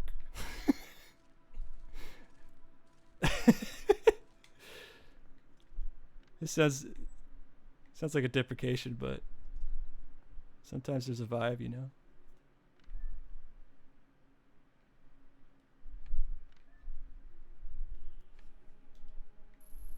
It's the mood.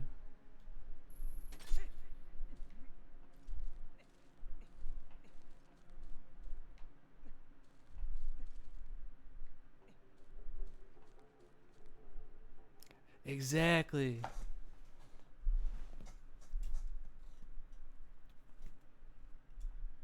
It's just like you're like so like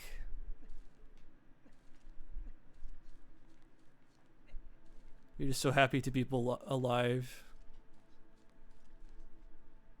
You're just pogging in a state of delirium. Going, oh, whoa, whoa, what's happening?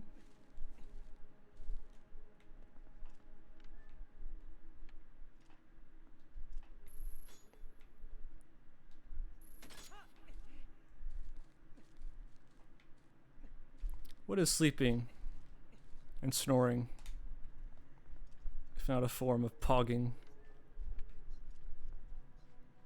W snooze, W naps.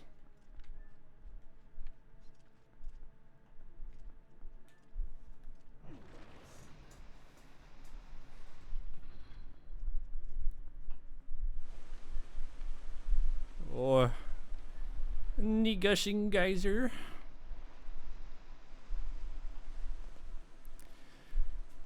I talked a lot in the test stream in a natural sort of ooh. Oh, I don't have to use a bomb. Yes, yes, die, die.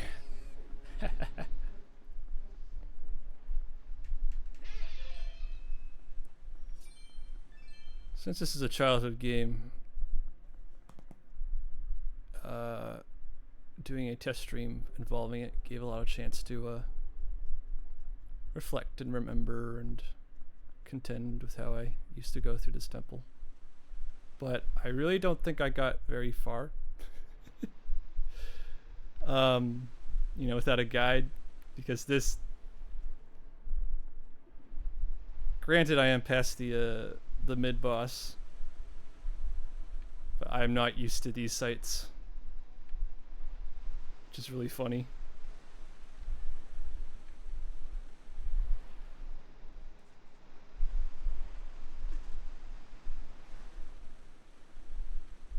It wasn't so much the temple that gave me a hard time, it was the first couple of steps into it.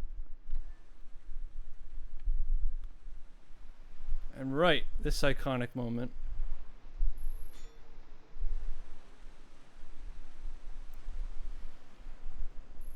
Where's my radial?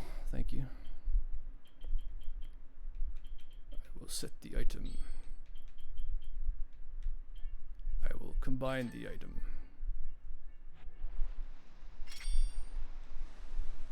It's continuously not failing to appreciate the stalactites. These freaking stone cocoons. Let me get a good view. Here we go. There you go.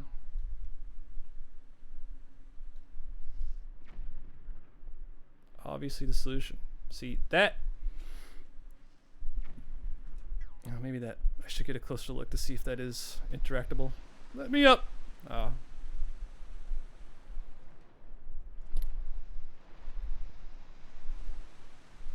Barn.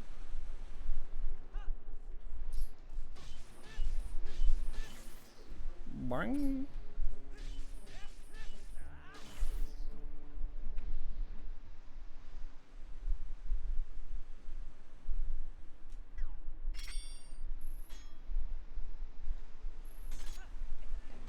Okay, it was the mechanism. If I had blown that up, that would have, I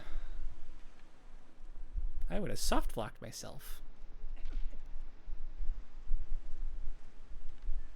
But that's not possible.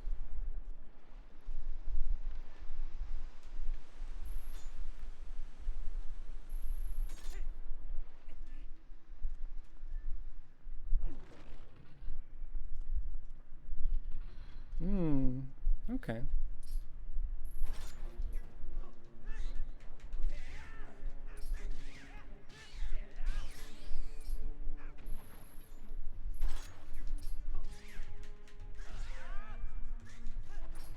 Oh, you dastardly dastard.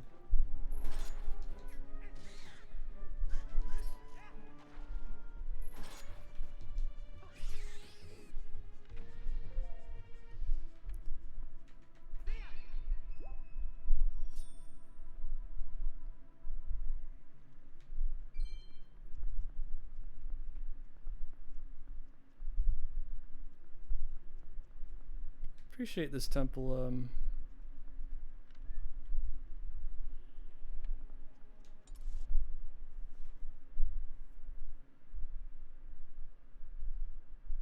is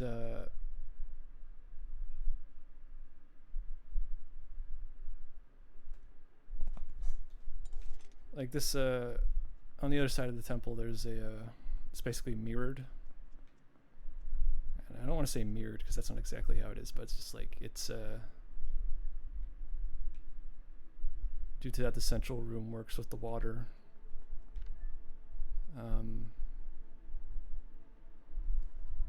This is the second source to make it operate, I suppose. I don't know, something temple feels lived in. I like this game. Let me just keep going. Now what bothers me is that I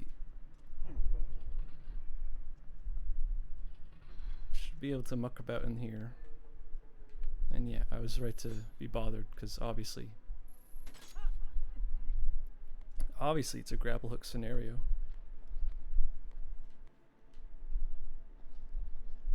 Whoa.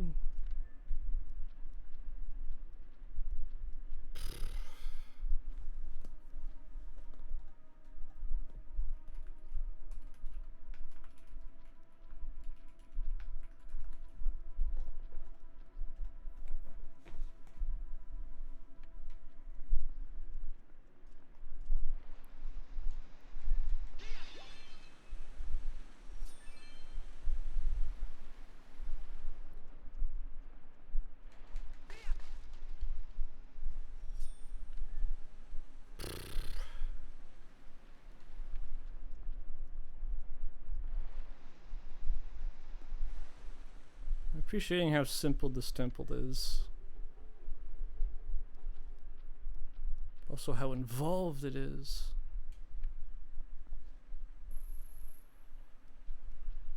Yeah, grasping that's not going to do anything for me. Okay. I can't stand the the grapple shot going off. It's so embarrassing. Uh-oh. Wait. Dummy.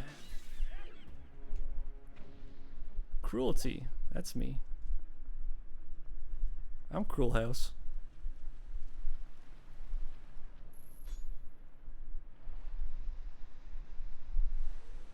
Oh God.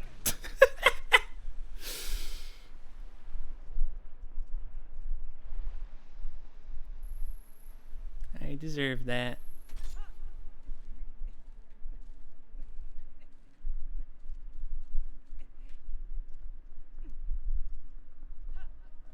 I mentioned being on the line of progression earlier. Once I found it, that's why I said it was so straightforward. It's just like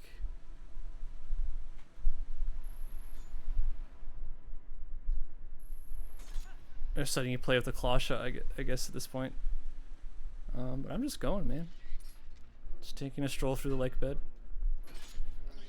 Give me your hat.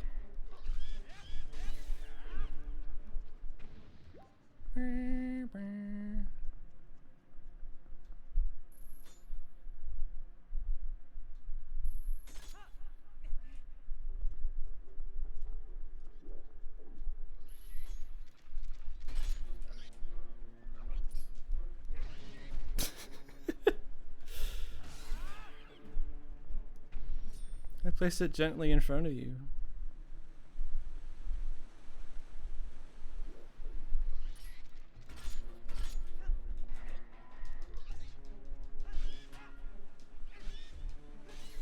Crazy moves.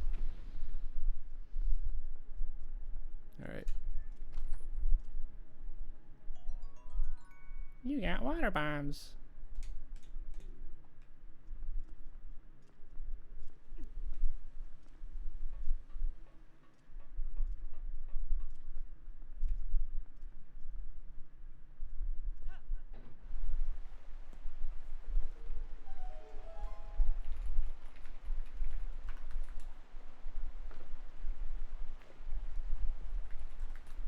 I'm just hanging. Don't mind me. Drop down. Thank goodness I can still get this treasure. What's in here? Is it important? Let me... Give me the treasure. Oh, wrong side. Da da da da.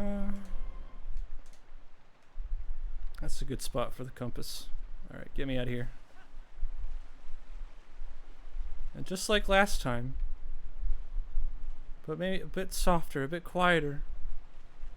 Wee! Ow, ow, ow. Wee! Ow, ow, ow. Wee!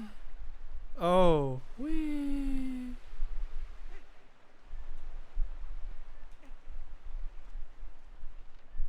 Okay, so...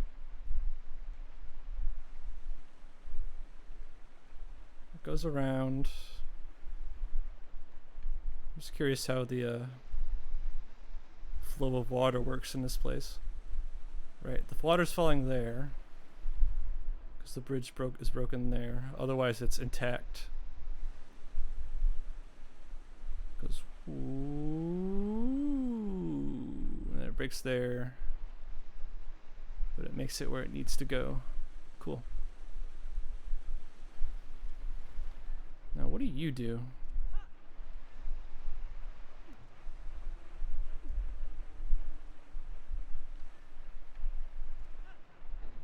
Yeah. Okay.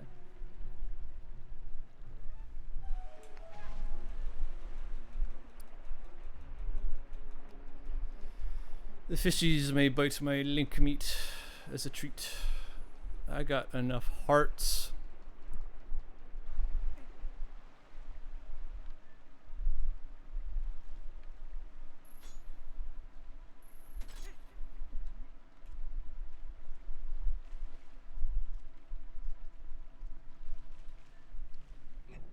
And now the water flows through the beautiful temple.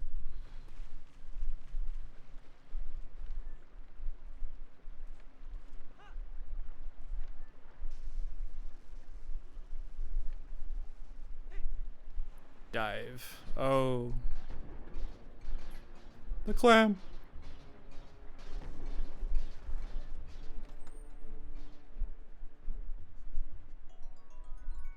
$20. Great.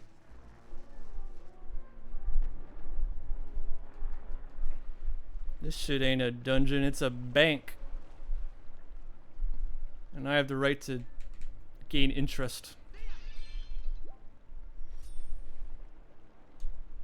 I have so much stuff I want to buy at Mallow Mart.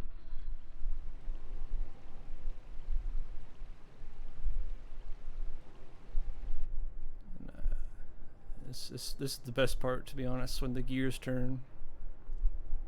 This room's got 2 instead of 1.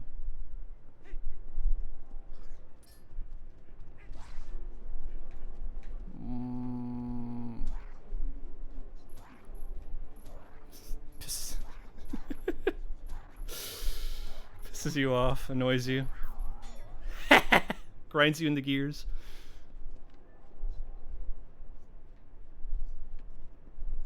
That's pretty funny.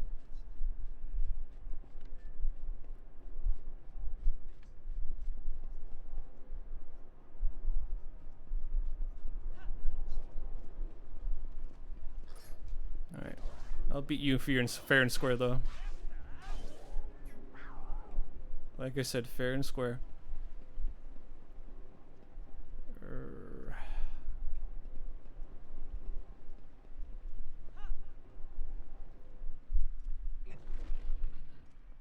Alright.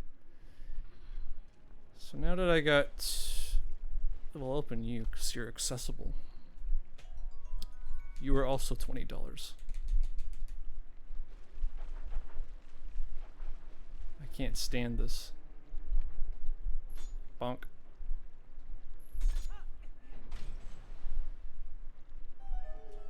Doo-doo-doo-doo-doo.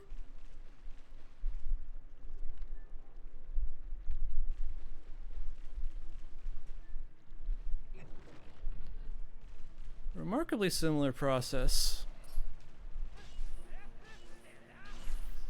to the first leg of this temple. And now I'll arrive back in the main chamber and figure out what it all means for me. Oh, okay.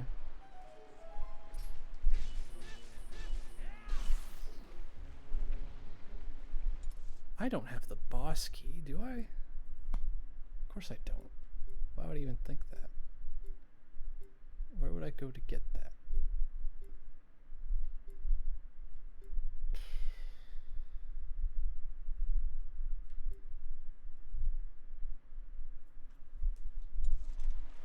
Well, let's... Okay, no. Yeah, it's just...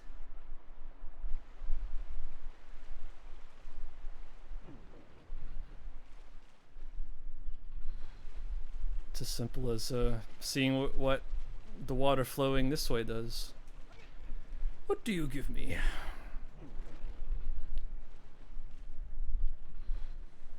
Water of the water stream. What do you give me?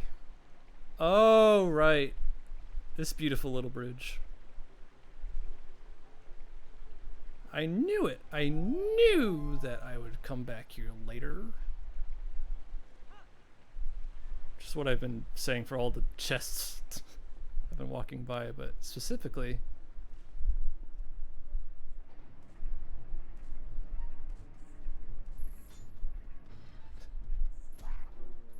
You're in the way. No, you're in the way. Thank you.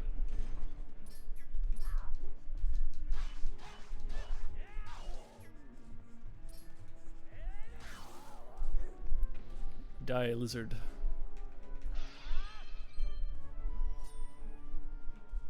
Spider.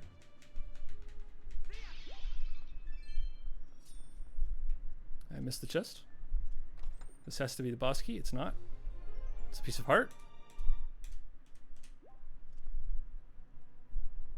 Oh, I got a new heart.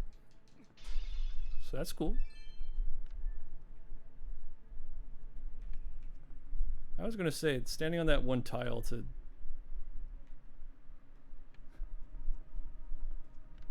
To open the door feels very, feels like I'm in a test chamber for the grapple hook mechanic. But that wasn't the boss key. I thought it was because of the meaningful bridge. The ornate bridge. Well, what else is going on here? Check my compass. Wow, I've, oh.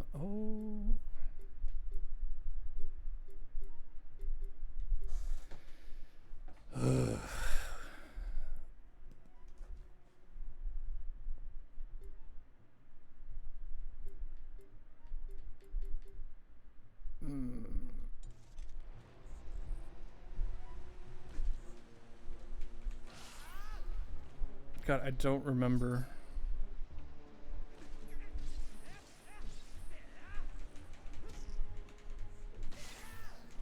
Because the black areas are like the areas I've not explored, obviously. But I can't tell if I should waste time like going up there. Because I may have very well already been there.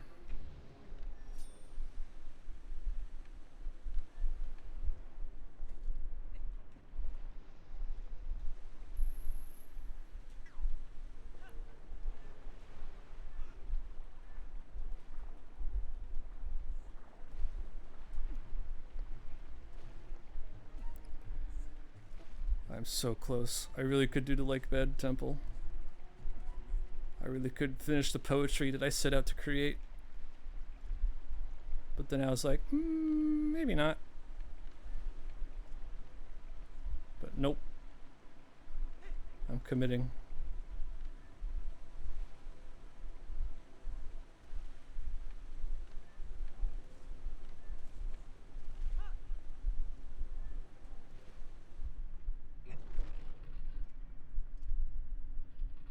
It's not here, dude. There's no way the key is here. Where's my key?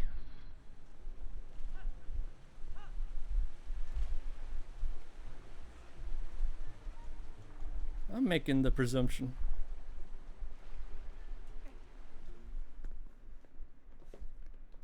One second.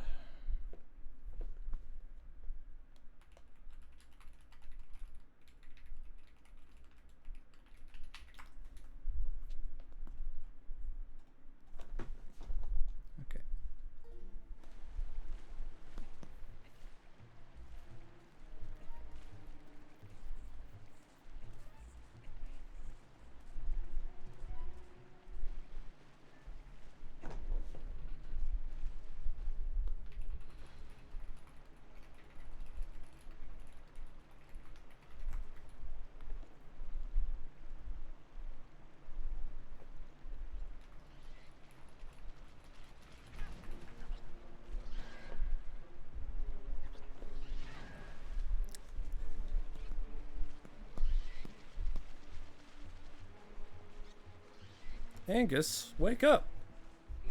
I know.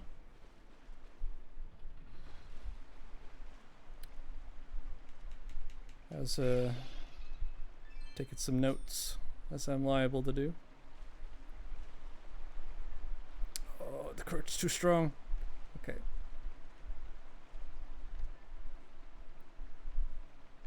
I would like to go back to where I was, I guess.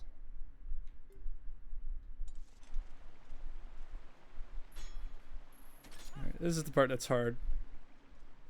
When you want to go back the way you came. Hold on a minute. What's in that chest? I've already opened this.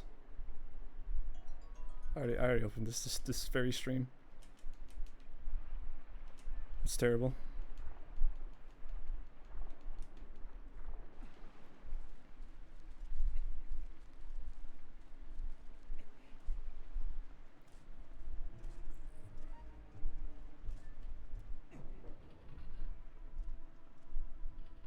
Right, okay.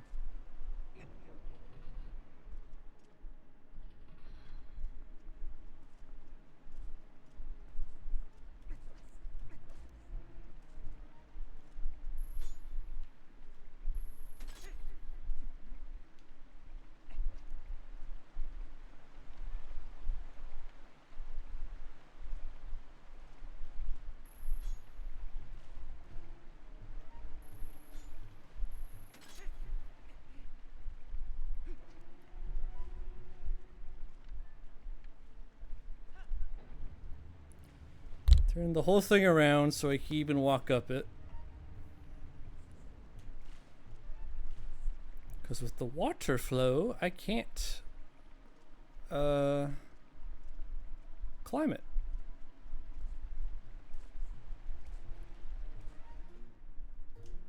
But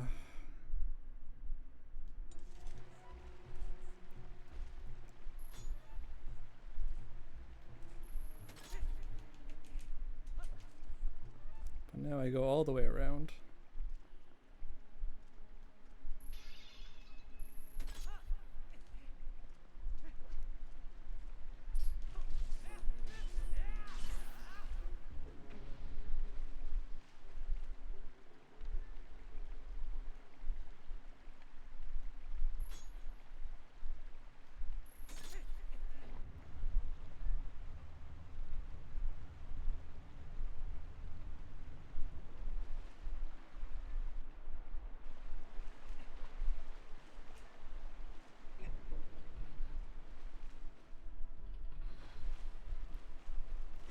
Back here because I feel I missed something, I guess.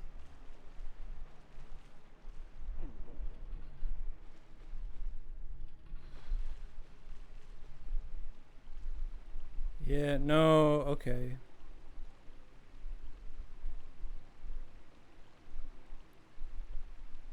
The key should be unambiguously and comfortably located here.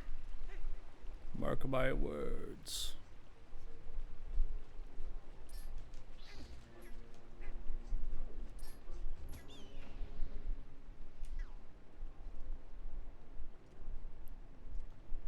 Oh, Melly. Let me... Oh. I almost died. Alright, gotta wait. Gotta come around again.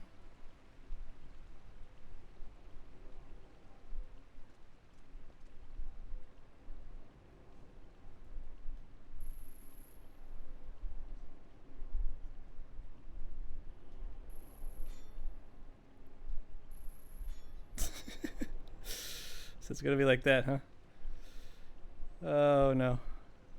Maybe the chain.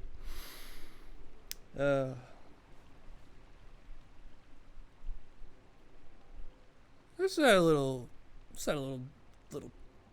blue dragon? This little dragon, this little Zosie, most waving at me. Hi Zosie. Hello. Hope you're well. Welcome to you finding yourself in my neck of the woods. I'm an amateur streamer on my 3rd stream. Tired and going through the lake bed temple. You're good? :3? Well, that's just swell.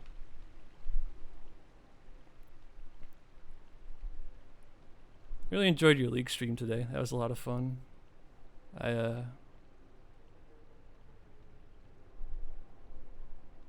yeah. Hope you had a good meal.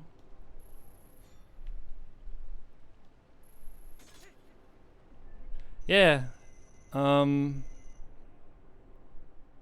I've always wanted to stream, and this is the time in life where it's happening, I suppose. I did a first test stream where I was just doing this temple. And then I did a second stream. That went fine. I just wasn't too satisfied with it and left it unpublished. That stream ended up being the real test stream where I learned a bunch of things about it's like, oh, this is my limits. This is what I should be doing during streams. And this stream is kind of like, I'm considering it to be like, yeah, like it's like you go like just from observations, like you go for like 4, right? And I'm much more gravitating towards that number than we're approaching 6. Yeah, no, it was great. It's just so much fun, like seeing two people who have played the game in its heyday, fell off of it because of they were better than it, but then coming back to it and then like applying their exquisite old knowledge to the new. Because I like to learn about games, and I never had a chance to play League.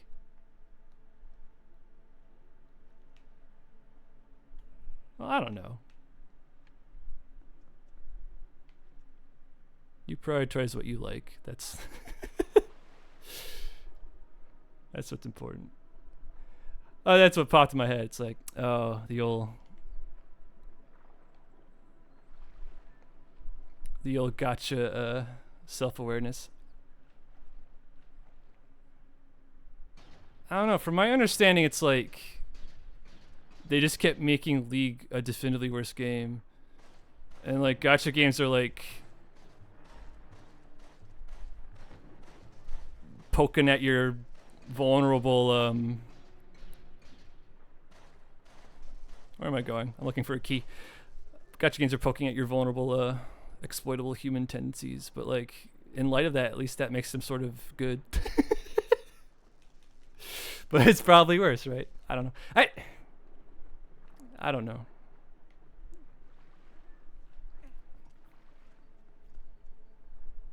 Oh, is it not? Oh, it's curious if it's like entering that kind of state. I don't know.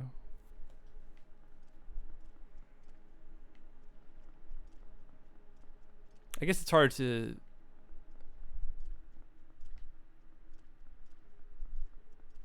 like I played Zenless, and my issue with that game was that it was just too much, but otherwise it was just like, you know, there's a lot of polish. Okay. So it might just be like I understand 4.0x and 5.0x to be like, yeah, exactly.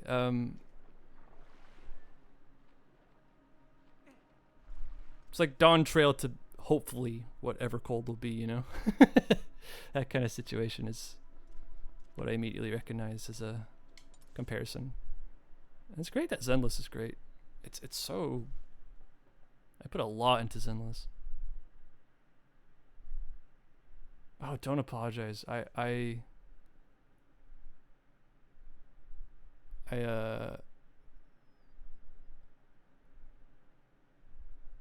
in terms of like my literal energy of like, oh, my sludge brain is trying to remember that thing I know about that gotcha game. Other than that, I love hearing about tisms. They're fun. Pop off. It's weird because like with my brain, I think about it while I'm sitting here streaming for the first time.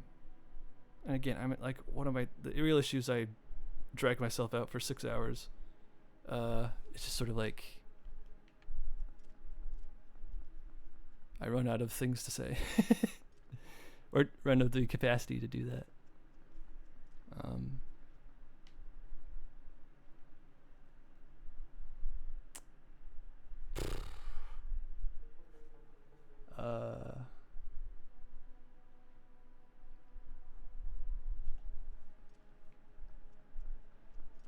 And then I pause and I think about something. Mm-hmm. Yeah. That is the trick. And it's often like that kind of commentary is really okay, hold on. Using my brain. I swam down there and I came back up. Okay, that's why I'm lost. Okay.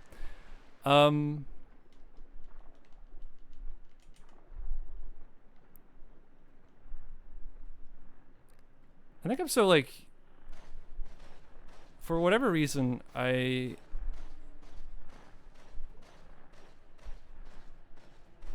brain works in a way that it like takes things for granted really easily. So it's like I walk past the seaweed, like that's good commentary.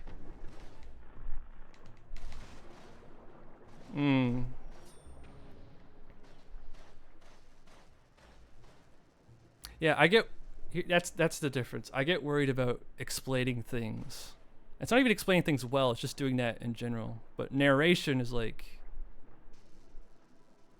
that's fine enough to do because it's just your personal experience. But if it's like, oh, I have to explain how the game works or analyze it, it's like you can't expect yourself to do that. But I get drawn to doing that.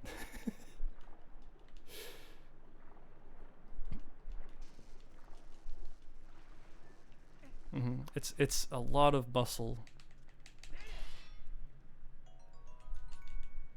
Yeah, anyone who's streamed for like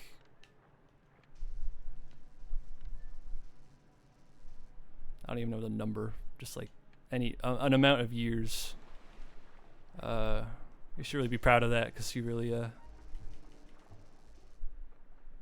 have trained yourself in a particular skill.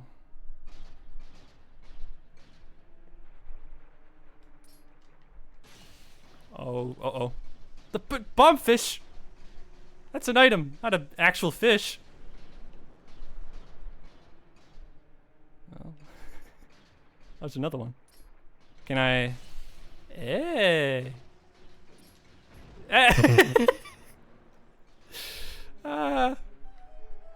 exploded. No, not again. You get away from me. Why did they give you a bomb there? I guess in case you like don't have any. It's very funny of them to do. I swim past seaweed. It's so, I find it just seems so like evident to me how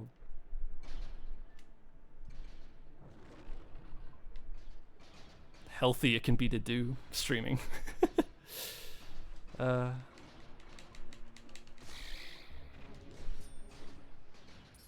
just such a positive thing to do with games, to share them, to go online and be like, I am the #1 girl kisser, and then people are like, oh yeah, bet, and then you kiss that girl real good, and everyone's like, whoa, you are the kisser of legend. And you can just do that. You can just be swag awesome on the air. I have to come down and not from the bottom.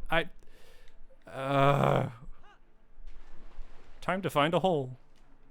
Unless there's a clue in this room.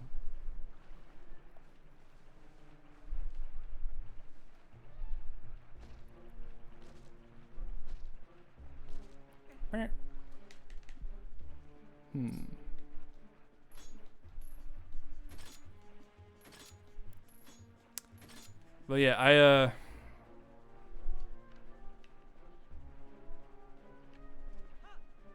a lot of it has to do with ADHD. To explain my current predicament.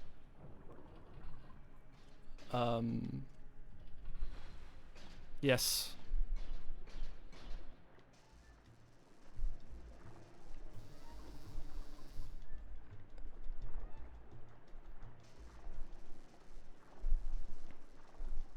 Streaming seems to be the really like,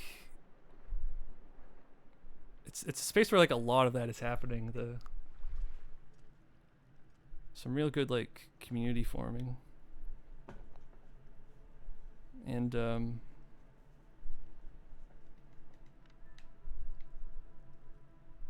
you get like the there's like the big like overwhelming popularity of like a lot of communities, but if you get that gradual build up, you really can make something quite beautiful.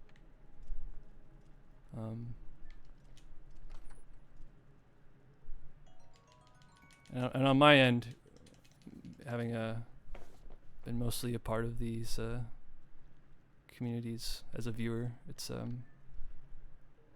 such a joy to see like how everybody goes about doing their own community things.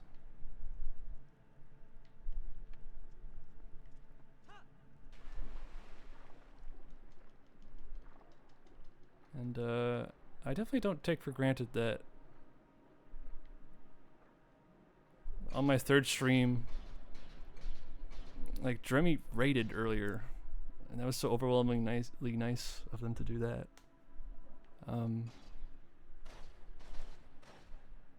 You know, usually a lot of times on like your third stream, it's you're still just kind of broadcasting on your own.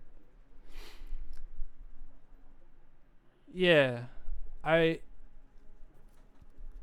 think that is very. Yeah, doing pretty good. I got the girl kisser. I got the Zosi boss. Chatting with her right now. But also many. I don't know. It's so fun. It's just so fun. Yeah, you're well within your power to keep things how you want them. And don't let anyone tell you otherwise. There'll be adjustments, adaptations, and changes, sure, but what you like about it can remain the same.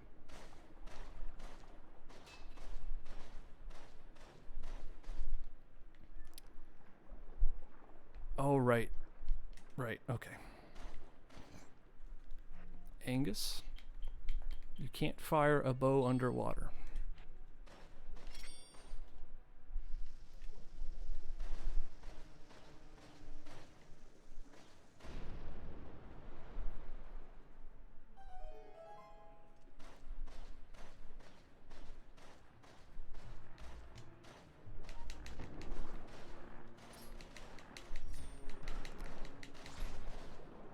This Zelda is...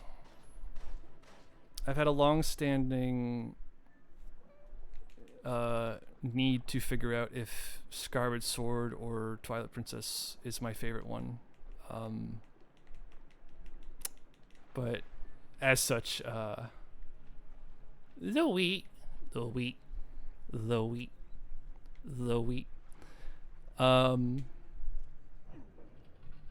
Yeah, this is just one of my favorite video games of all time. That's one way to put it. It's just so solid.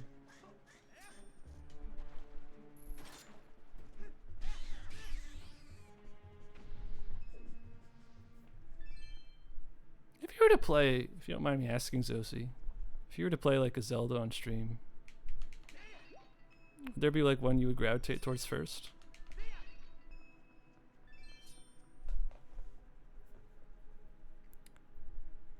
Yeah, when I played Skyward, I got like to a certain level of like comprehension in my little teenage brain. And I played, and it hit just right as I played Skyward. I had a big like emotional resonance with like that game. And as such, it might be more powerful than Twilight Princess, but Twilight Princess is just so solid and mysterious.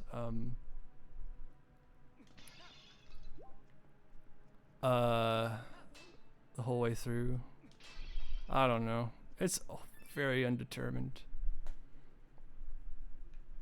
But yeah, I recommend like, I don't know. Just boot up a Zelda, man.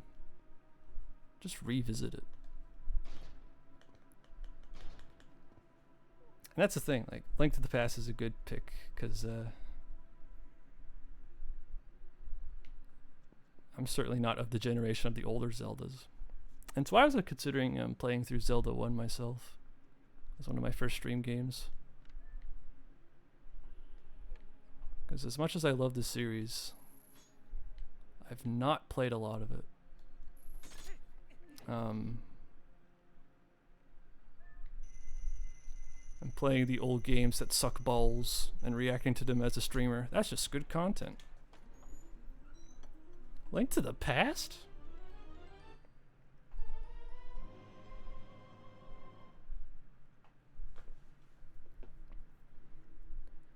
guys. It's the big key. I was futzing about looking for this.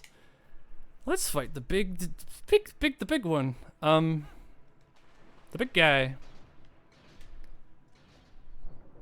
Yeah, this has been my year of retro gaming. And you can really like get a good combo going of like playing something that's not too fucked up. And once you get through that, you like, it's like, okay, if I can stand that, I can play something more fucked up. But I don't know, it's...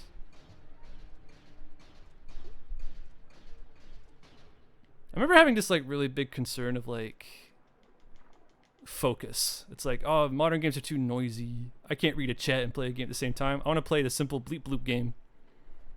But there's still some, and I don't have that much concern now, but there's still something that holds true of like, they're so processable. Like if you say jump, I'll say how high. I'll play Faxana, dude.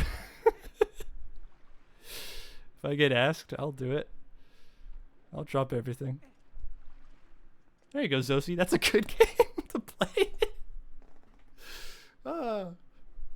Networking.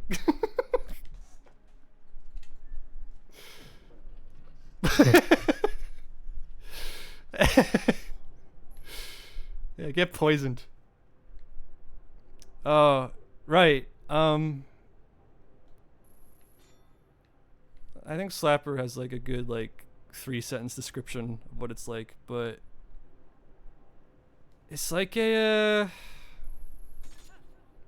Zelda 2 Simon's Quest Metroidvania. Maybe one of those is wrong.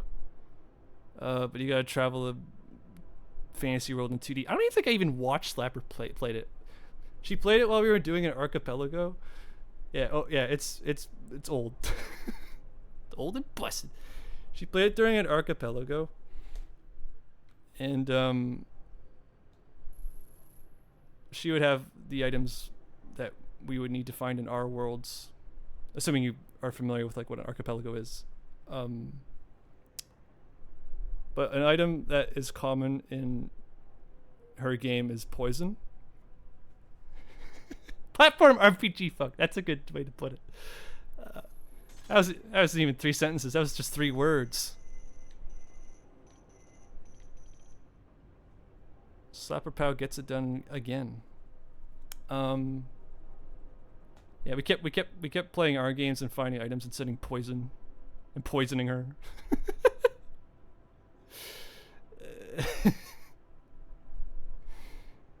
And health potions too. But then we would find a health potion. Then immediately after, she'd get poisoned. It was a grand old time. And the iconic phrase I can't remember. Anyway, it's a fuck game.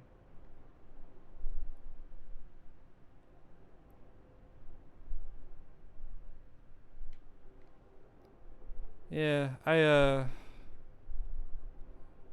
been so relaxed just like exploring like games as a history and not just like playing the new thing. Like no pressure to go forward in time, just be like, oh, I could play this now. Like did you have access to like older like consoles, like hand-me-downs or anything like that?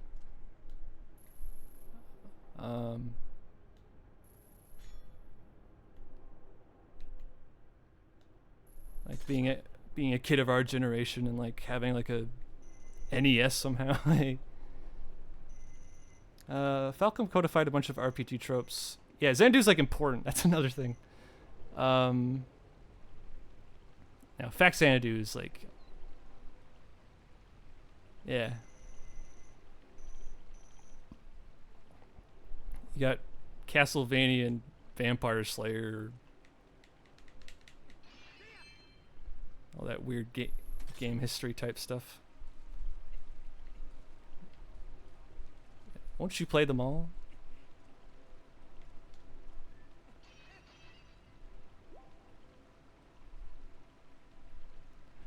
Right.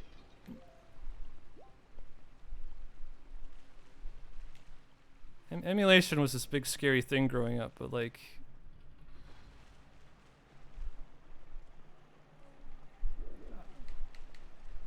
I had that R4 Nintendo DS cartridge. It's like you just like have access to stuff like that.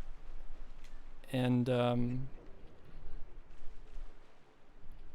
you just like be like, oh my god, I'm a kid and I have access to like 100 games. I usually only get like 2 of these a year. Whoa.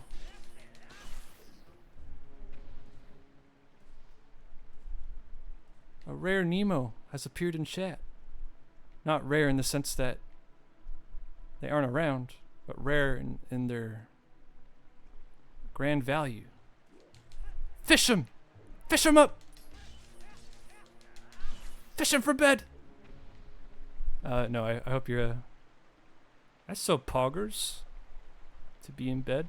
I should be in bed. Hope you're cozy. Brandish. One that Toby Fox takes a lot of inspiration from. Well, that's going on the list. Along with not falling off Homestuck halfway through. It's become the ultimate Undertale understander. The Undertale standard. Let me in.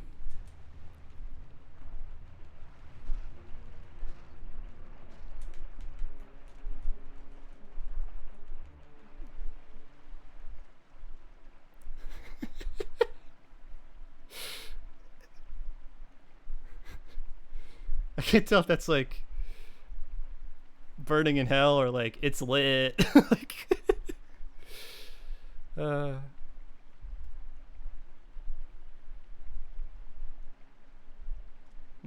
falling down in the ruins, and then there's a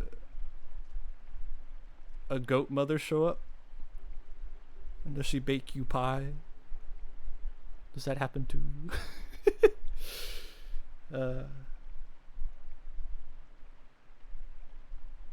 Any game that's a story and takes place in a cave. I got my eye on you, Mr. Fox. Yeah.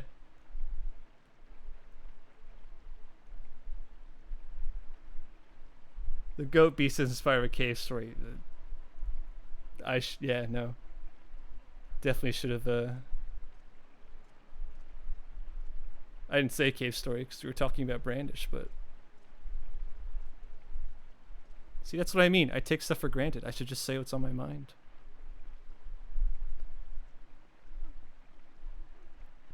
I'm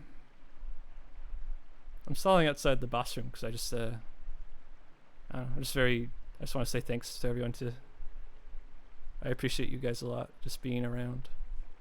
Because I'm, in the midst of, really pushing my limits with the streaming for so long, way past my energy, but I don't know, it's just I just appreciate it.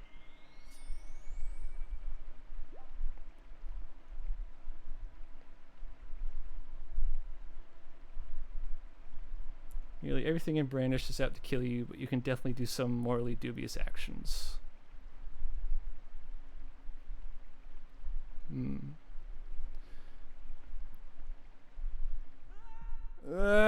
It's always the player who's the most fucked up and sick in the head. I never forget that. Never forget what you are. I'm forming a heart with my hands. I promise. I'm doing it. Love world. All right.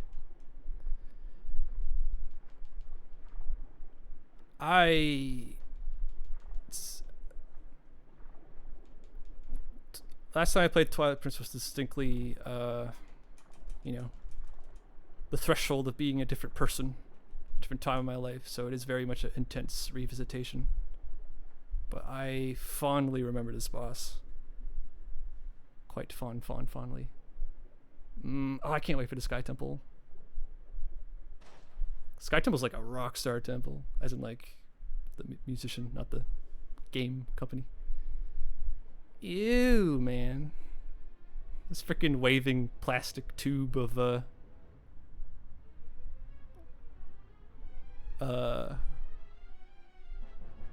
not niceness. Oh boy.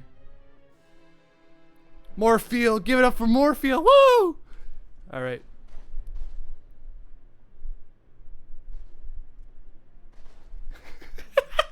Oh.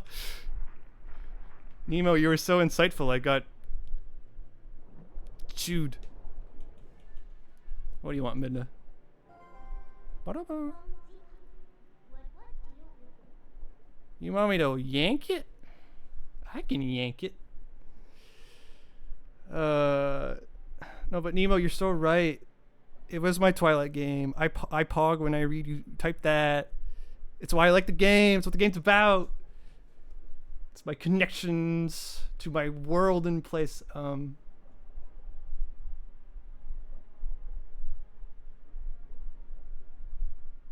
What's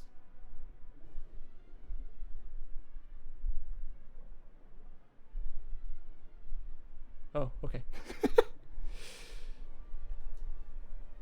Yeah, I'm using this opportunity to look at your Pluto emote because I couldn't find it in the overlay. I was like, is this a phantom emote? What's going on? Yeah. That's another thing with retro games we were talking about. It's like the Wii is retro. You can take your time. Thank you, Midna. Let me land on the monster now. Oh no! Take off the boots, Link. All right. I'm loath to bring it up, but one thing I've common criticism of this boss is you can kind of get away with doing nothing, and I'm here to pontificate on that matter. And I have to say, I can't get too cross because, like, of course, like, it can't hit me. It's like I'm away from it, so that's quite reasonable. Oh.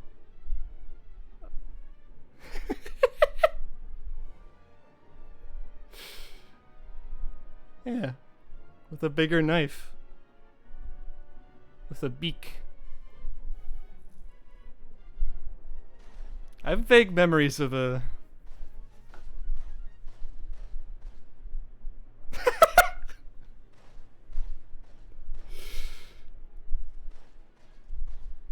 I don't know, Nemo's. Oh, I'm such a loser.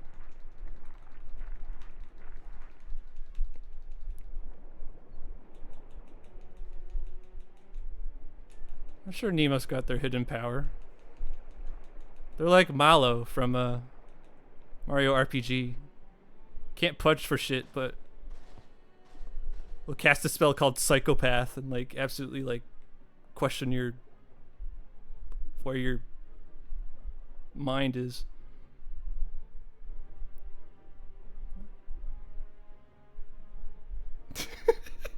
I don't know. Can you confirm, Nemo? Dumping the bit on you. Let me take the eyeball. It's true. There you go. Ladies and gents and germs and theys. That's all it is. All right. Thank God I can lock on.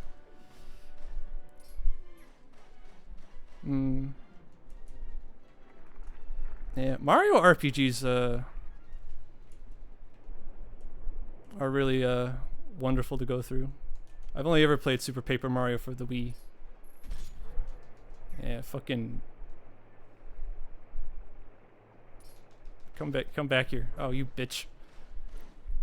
I love Super Mario Paper Mario for the Wii. That's the one I played. Wait, who am I talking to? I'm sorry. You're playing through Thousand Year Door right now. I forgot. And Slapper likes it too. So in light of that, playing Super Mario RPG would probably be very fun. Yeah. I love getting eaten. We'll get there. Don't worry, guys. Don't worry. Don't worry, everybody. I have to play 1,000 Year Door bad. Because that game is, I don't know. I watched so many people play it at this point.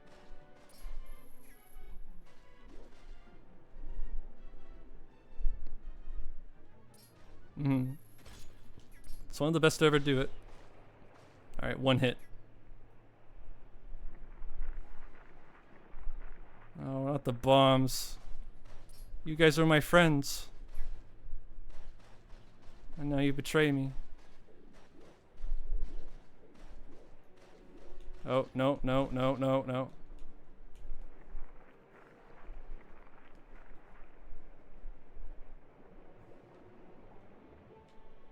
I guess the idea is I don't iron boots it.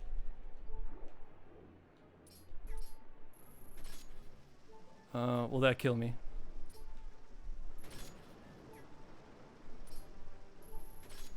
Just gotta clear my Z targets. I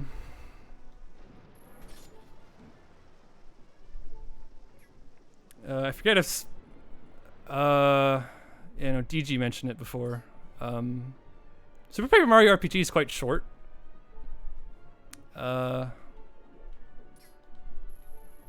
Compared to a lot of RPGs out there. So you could bust that out. It's compact.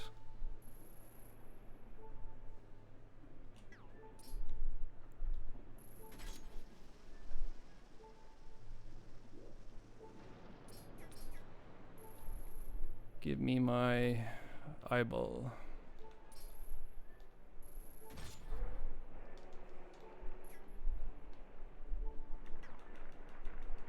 Nah, Morpheal got hands. 2 a.m. in the morning. Morpheal got hands. No,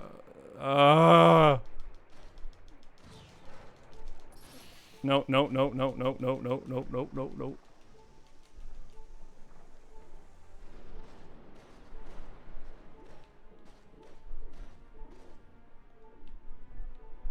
Uh-oh. Yeah, figured. Digested. Or, no, just spit it out. At least finish me, dog. Jeez. Game over.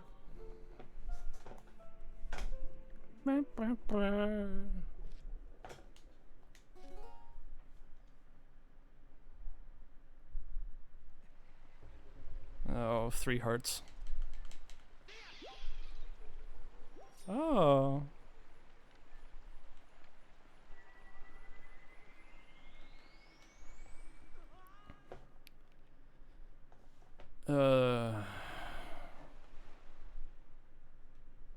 The reason I'm not healing, by the way, is for a...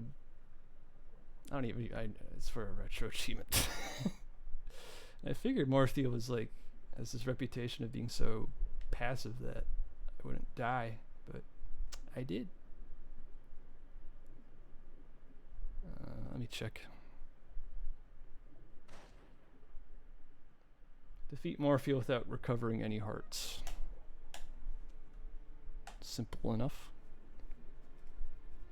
It's crazy to think of how... Like, what specifically is Honkai drawing inspiration from? Would be my question.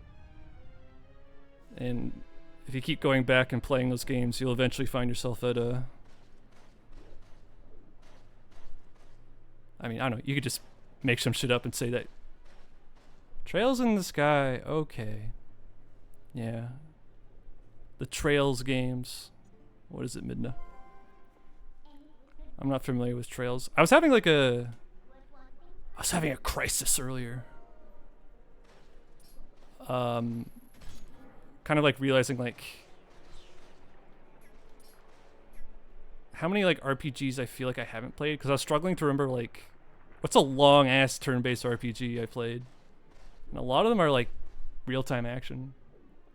Yeah, Falcom. Alright, yeah, sorry. Slapper mentioned earlier. You need to make like, in terms of the girl kisser agenda, you need to like make like a chart of like what the inspiration pattern, and then you'll go in your mission and play them all. Agenda, yeah. There's always an agenda.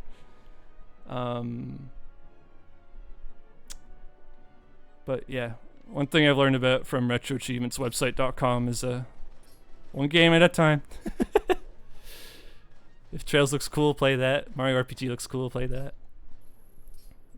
Oh. No. Wait, can I dodge roll this? Nope. Yeah, before Trails play Xanadu. I think that's what we've learned tonight.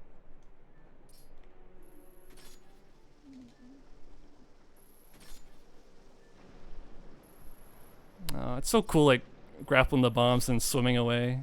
And, like, being allowed to be fast enough to do that.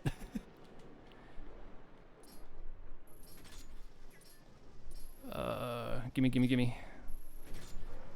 me your eyeball. I should swim on the periphery here. That's a bit of an eyeball joke for you. Oh, you're so close. Why am I floating up?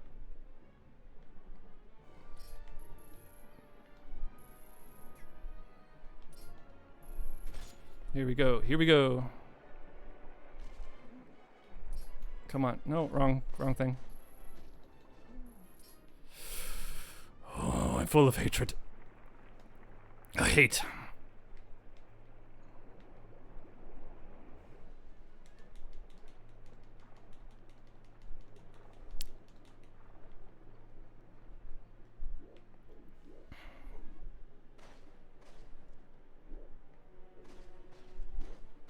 Yeah.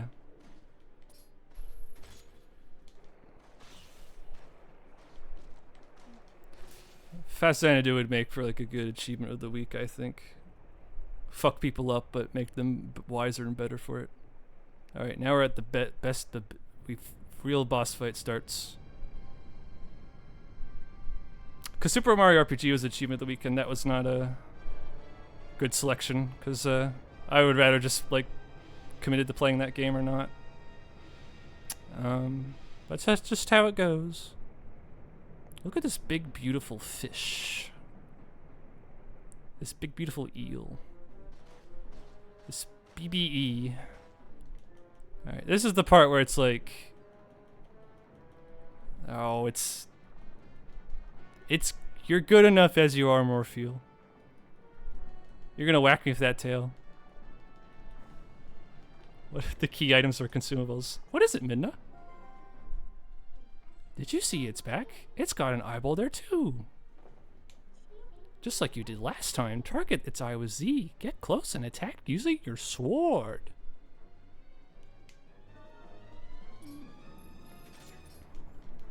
Epic music in the world. All you boys and all you girls. You should be able to get a boss key in Zelda and then like eat it. All keys are to be bought and your inventory size is 6. Well, that's just like kind of like Resident Evil, at least in one of those points. It's probably awesome.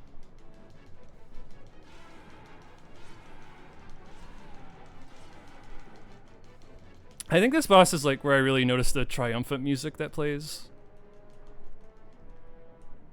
Which no matter at what time in my life I hear that music, I'll be like, get an adrenaline rush.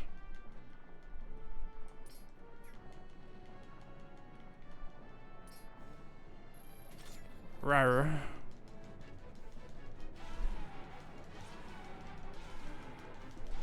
Yeah, everybody hop on Twilight Princess. I don't remember a lot of this game. Rawr. Oh. Morpheal might be the cutest boss. Oh. Oh. Ba-ba. It's like Shadow of the Colossus. I feel bad. They even got that part down too.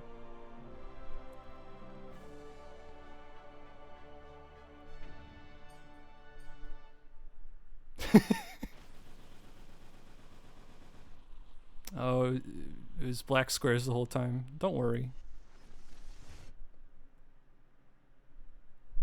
Oh.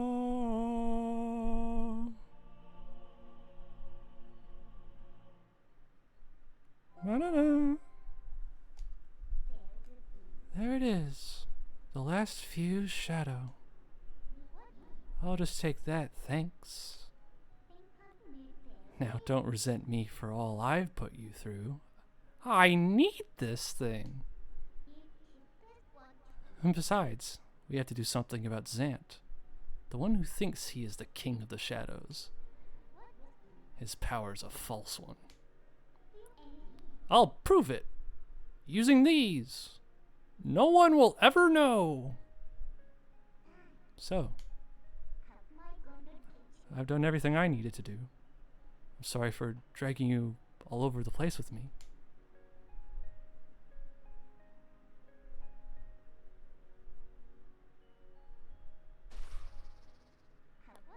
So, shall we go?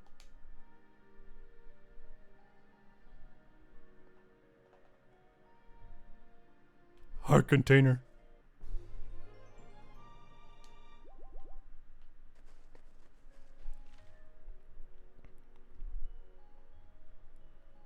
Tag yourself if you can crack your the wall like that with your big noggin. Press 1. Alright. Yeah.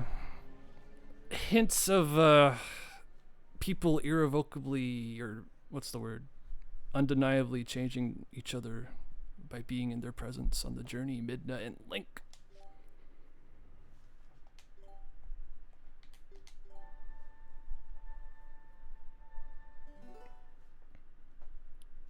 Alright, show it to me. Show it to me. I'll be on my way. Oh, fuck!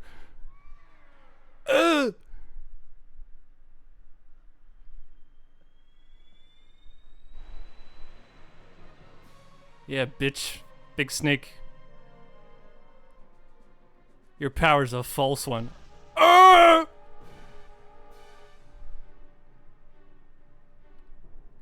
Yep.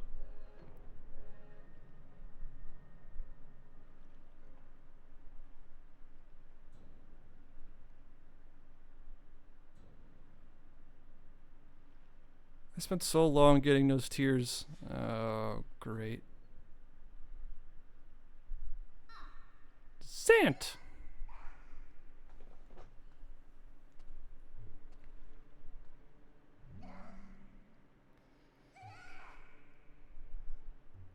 Did you honestly?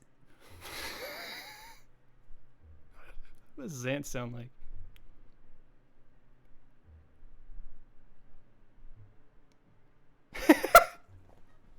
Do-re-mi, do-re-mi, do-re-mi. Did you honestly mean to take an ancient and withered power like this and turn it against me? You are a foolish traitor, Midna. Why do you defy your king? My king? You, who do nothing but abuse the magic of your tribe. You must be joking. How dare you? Are you implying that my power is our old magic? Now that is a joke. Damn!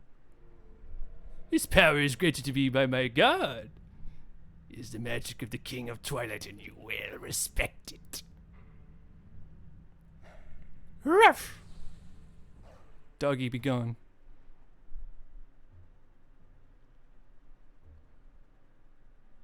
Love clues, concern.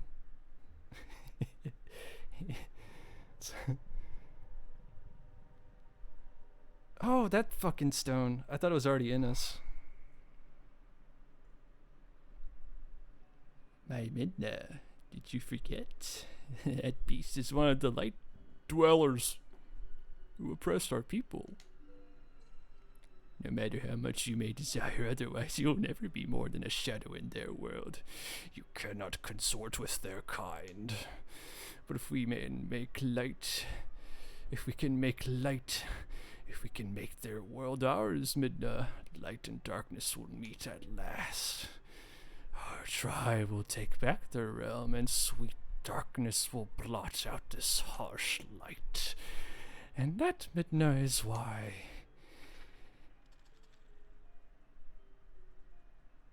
I need you. Not just for me, but for all of our people. Lend me your power. He's a nerd and a pervert. He's got a Darth, like I was imagining he has like a Darth Vader filter. And then like the pervert voice comes out. So be it.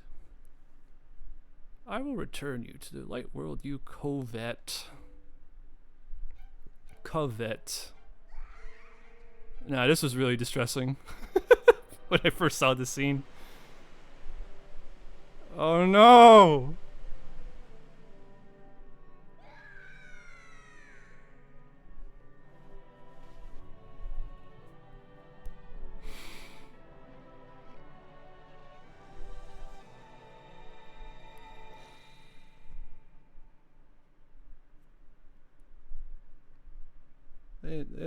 They didn't just do a lobotomy, they did the whole thing to her. And now I'm a doggy with a lobotomy. Lobodogamy. I can't believe that lake bed temple goes right into this part. I forgot.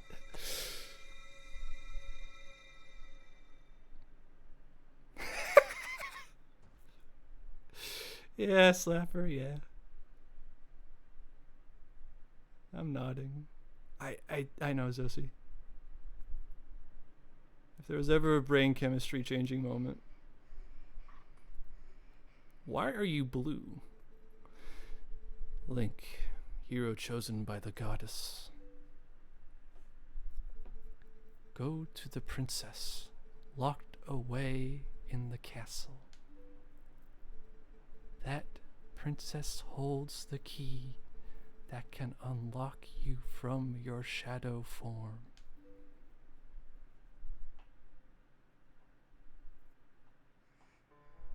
Oh.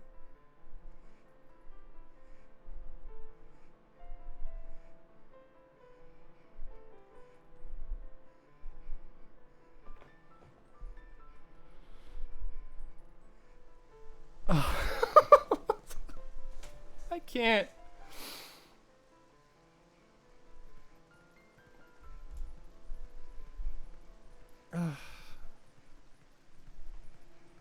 And it gets ruined because of the enemies. It's fine. It's fine. We'll live. We'll live. How do I get to the castle?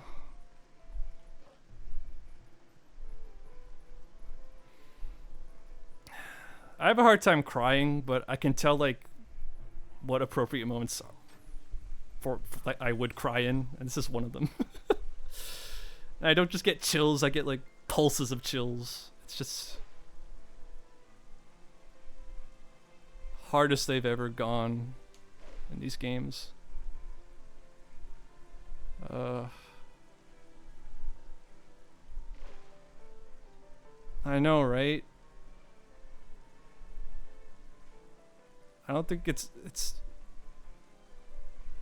my friend is hurt and is dying. I don't know where to go.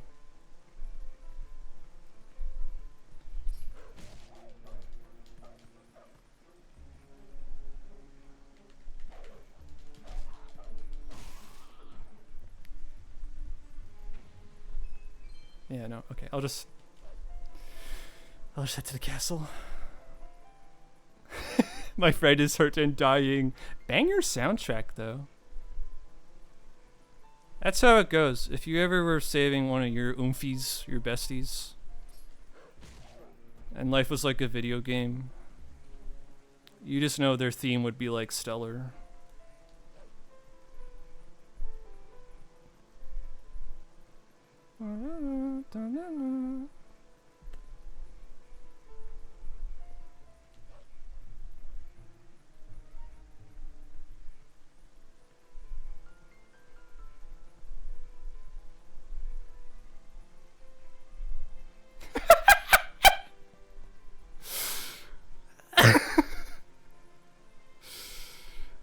Giangeg. Saving Nemo to the fucking clown music level. Good morning! Morning's Lament.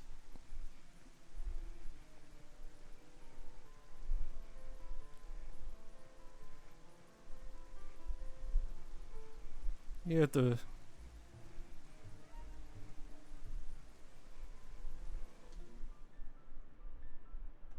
allowing this auto mod message.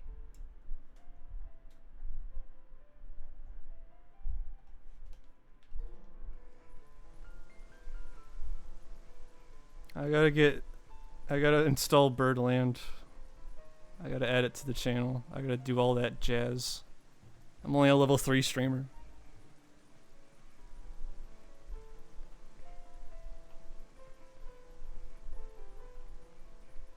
You think Nemo would like be in the egg, or like you have to roll them? I don't know.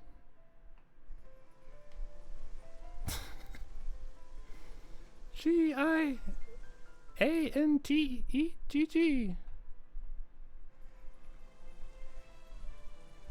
It's pretty easy just clicking add the website.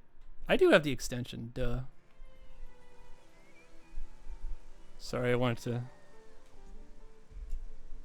I just hate the rain. I can't get comfortable wherever I sit or stand. Maybe my sixth sense is trying to tell me something. You got it. You guessed right. Ding ding. Rolled them Nemo Dev cracked already. Yeah, that's not the... That wouldn't be the problem at hand. Oh. It's really coming down. At this rate, today's meeting will be cancelled.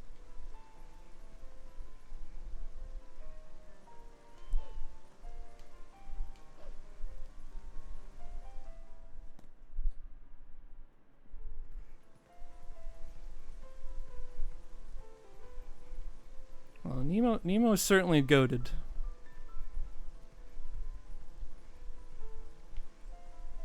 My doggy bone. This is more important.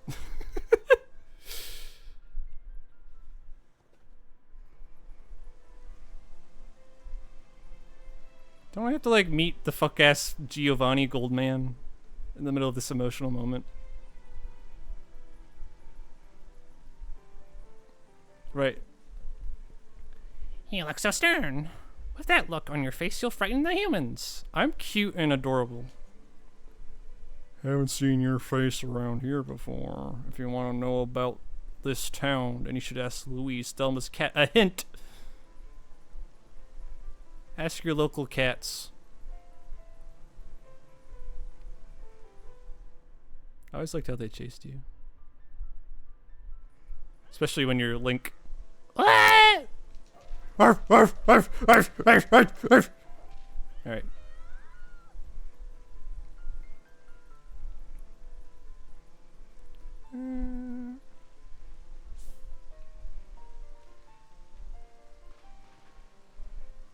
Go to town, talk to the cats, just like real life.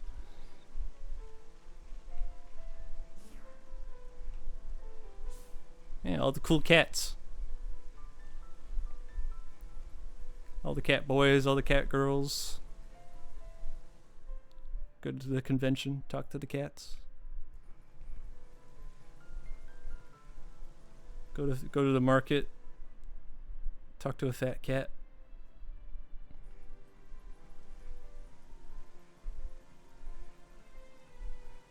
I really remember this part lasting like 5 minutes, but I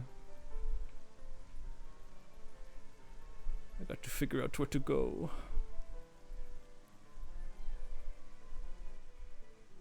Beast! Get out! Ah! My friend's sick. You helped that Zora kid. Oh, right. You know that Telma lady who was so badass? Turns out her cat's badass too. You're linked, you're Link, correct?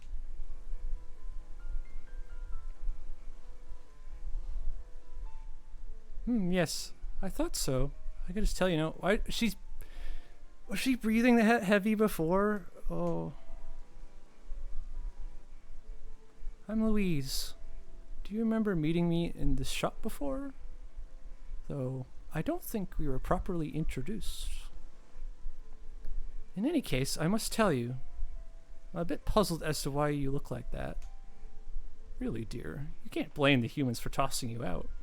The way you look. What the fuck? Oh. Another patient? You certainly are a curious sort. Oh, she looks like shit. Look how concerned he is! Ugh.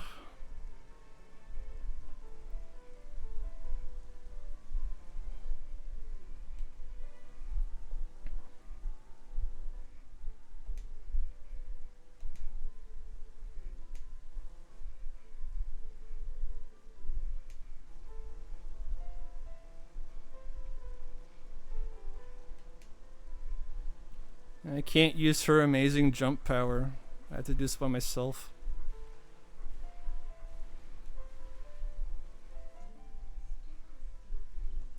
That's all she can say.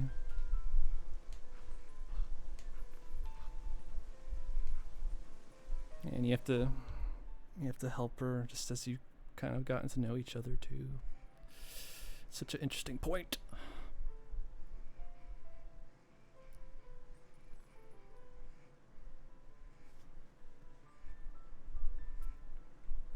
I will not make a loud noise. What's that Goron doing? Oh, I can find out. The elder told me to escort Telma, but this city air does not suit my skin. Oh god. Oh jeez.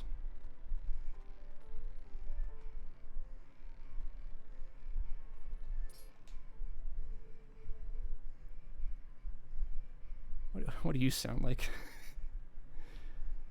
How's it come to this, huh? Monsters walking in the streets of town. Buttery rah! Shakes off my dying friend. Plays with clay. What in the world are the soldiers of Hyrule doing? Those incompetent fucks. Oh, the Gorons are so much more reliable than they are. It's not even funny. True. I think that is the bit. If they smash, I get caught, which is quite delightful. I could experiment, or that could happen. Beast, get out! Ow!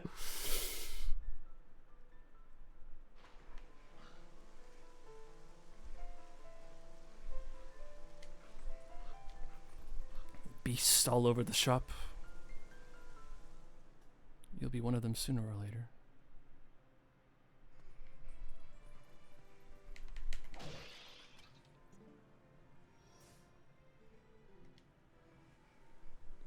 Oh, didn't matter.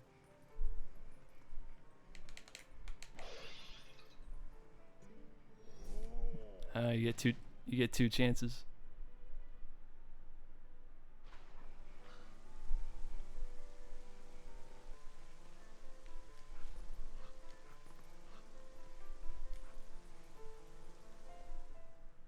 I'm about to hit 7 hours. I apologize to myself. I didn't know the most pivotal, important part of the game was right after. I thought that's the breaks.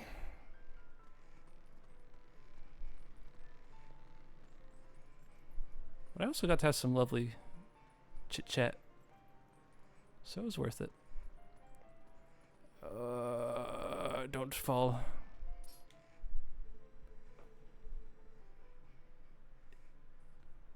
I heard an acquaintance of Telma's defeated the beast that had been attacking tourists on the bridge. His name was Link. It sounds as though he brought Telma and a... Sorry, Midna's going through it. And here I was thinking Hyrule was empty of men of valor. Oh no, I don't think he's from Hyrule proper at all. No, my understanding is that he's from the small neighboring province of Ordona. This may sound horribly elitist, but people who do not know the city simply do not... I gotta get out of here. These legendary characters. This is the first time you see them.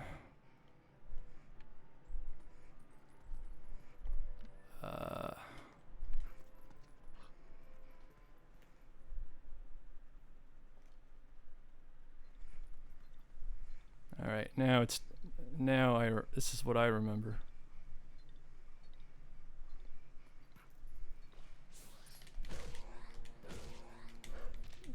Ghost, kill it. Oh, I missed.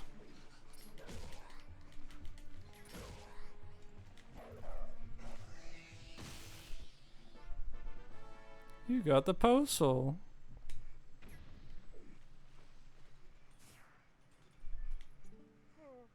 Oh.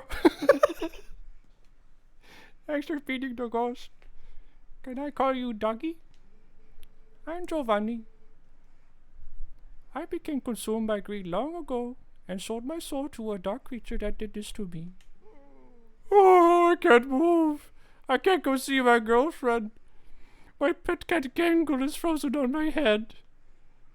I don't think I could be more miserable. I have to ask you a favor, Doggy. Can you find and defeat the 20 ghosts that lurk in the dark for me? I think if you can free the pieces of my soul from the ghosts that hold them, I'll be free. Oh, but it's raining out now. Oh, so I don't think you can go outside directly. I'll open the door of the underground waterway for you. Da-da-da-da. Once the rain stops, you can come back in here by digging around the front wall where the cats gather. Understand, Doggy?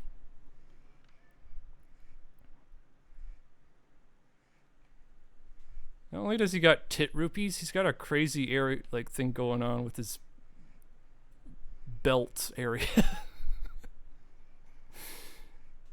This man's horny for gold. And he suffered a terrible price. The Legend of King Giovanni.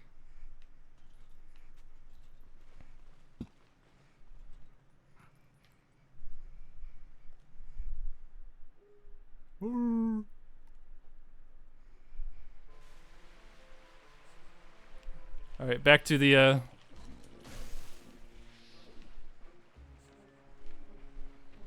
Goofy King Midas quest. Acquired back to the most emotionally resonant moment in the game. Ruff! Ruff!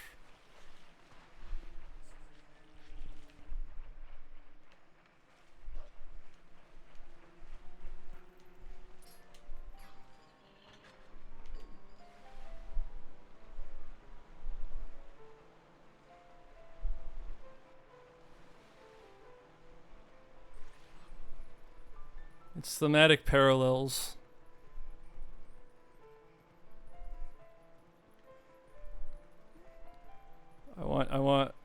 I'm hoping to end stream soon, which incites my rushing desire to save my friend.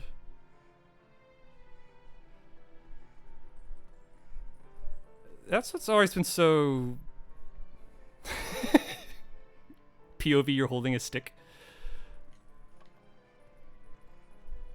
I think what gets me to Slapper is it's so decrepit. Especially at like the beginning dungeon. Like, what are they using the dungeon for? And nothing, apparently. Or maybe they are, I don't know. Maybe Capital Punishment is fucked up in Hyrule. But it's just like a big empty room stacked with bricks.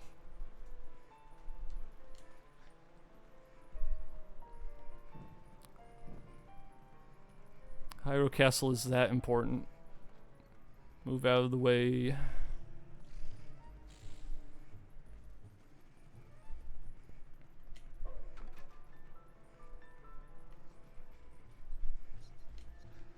It's like people used to be bigger back then or something.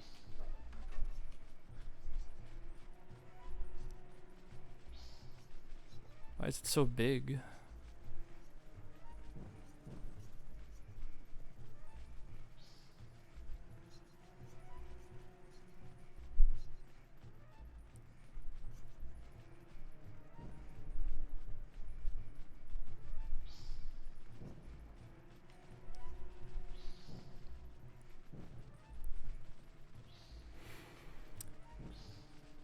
Like, I'm thinking, like... That's always fun, like, trying to, like, deduce, like... Especially back in the day when it really was not clear at all. And still, like, just as isn't, like... How old each variant of Hyrule is. If they are actually all the same Hyrule. If it's all exactly the same Hyrule Castle. Yeah, like, are the foundations that tough? It should like instantly place anxiety about how like the shit gonna fall apart any second. Is that founded or not? Yeah. Like, I always want to say it isn't, because like otherwise it's like I don't. Like, Link learns too much as a doggy. And you don't even live here. You go around telling people about this place, and like, people aren't gonna care.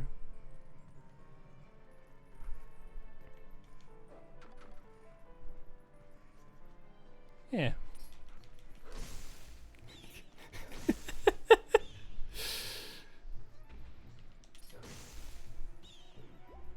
Trees are pretty old. Especially the Deku tree. But most trees are pretty, what you see is what you get. There ain't like thousands of trees stacked on top of each other. Although, trees do grow out of other trees.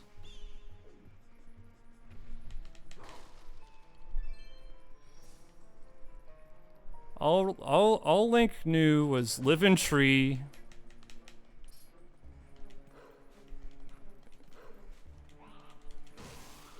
Be found hot by everybody in the village.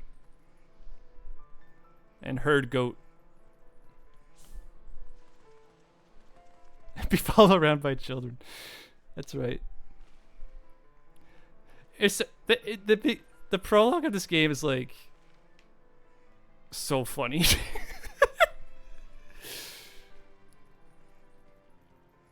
Because in my adult reflections, it's like, yeah, I'll admit that this intro's pretty long. But the fact is just like, it's like, it's not even like an escalation. It's just like, yo, get the slingshot because it's so cool. Show us how it works, Link. Give me your sword, Link. No, that'd be irresponsible. I'm not letting you progress until you do. Good night, Zosie. I apologize for taking a while, but I don't have the heart to like end in the middle of this part. But thanks for stopping by. Thanks for all the wonderful chat messages and stuff. No, you're good. Good night.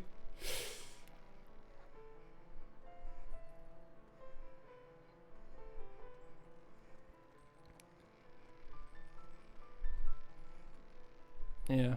Everything this game is so formative because I carried those lessons on in life. Oh God, help me. No, no!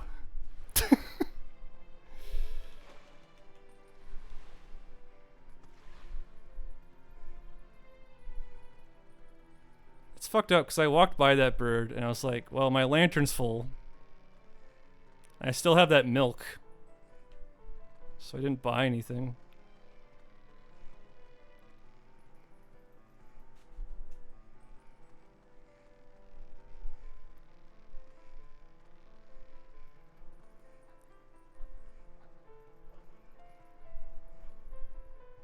Pay your local bird, everybody.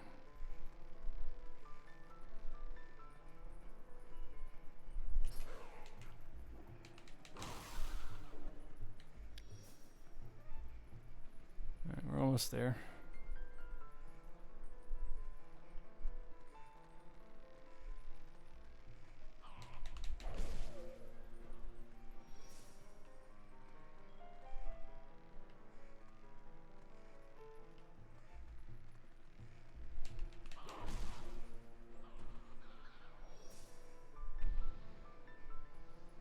Dip my lantern into the oil bowl. Give bird 1 rupee. Then 100 because I felt bad. The business model of guilt.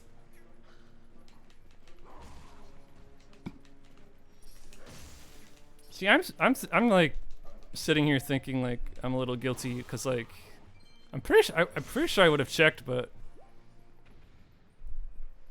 I almost feel like I would have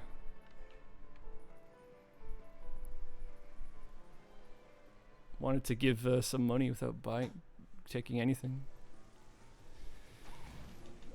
Get me out of here.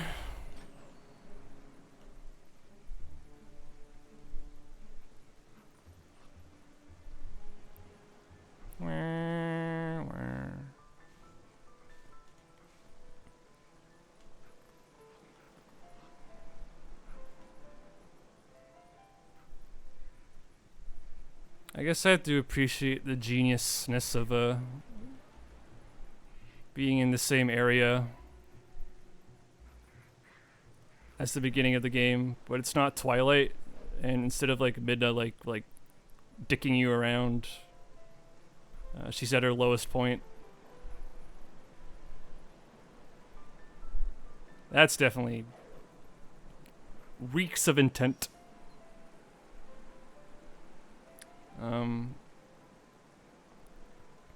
So I was thinking about when we were talking about the castle masonry and like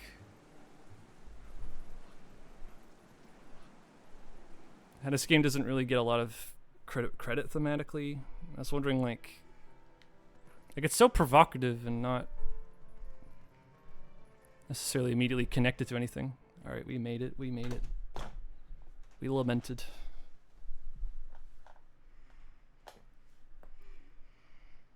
And boy, are my arms tired.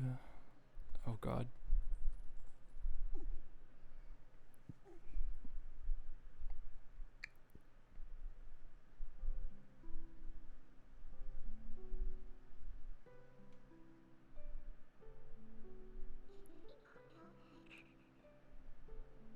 She's concerned about us. This is the one. You need him to save your world. That's why, Princess, please, you must help Link.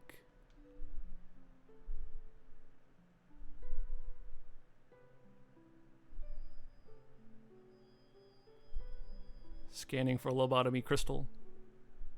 Crystal located. What binds him is a different magic than what transformed him when he first passed the curtain to Twilight. It is an evil power. Our world is one of balance. Just as there is light to drive away darkness, so too is there benevolence to banish evil. Head for the sacred grove that lies deep within the lands guarded by the spirit Farron. There you will find the blade of evil's bane, Pog, that has been crafted by the wisdom of the ancient sages, the master sword, Pog. I like, it's a small detail that she knows where it is. We've ridden this rodeo before. The Master Sword is a sacred blade that evil can never touch. Evil cloaks you like a dark veil, and that blade is the only thing that can cleave it. Link, hero sent by the goddesses. Like you, I have been granted special powers by the goddesses. Fine, Link. You can get to the woods on your own, right? Damn, she cared as fuck the whole time. Princess, I have one last request. Can you tell him where to find the Mirror of Twilight? No, never, not in a million years.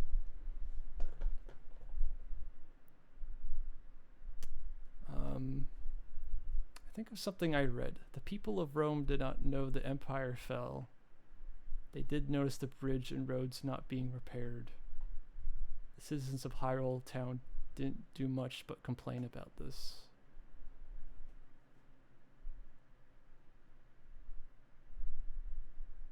Oh, you're right. Because even I'm complaining about it and not doing much about it. In my wondering of how is it relevant? It's like, well, it's crumbling, bro. They're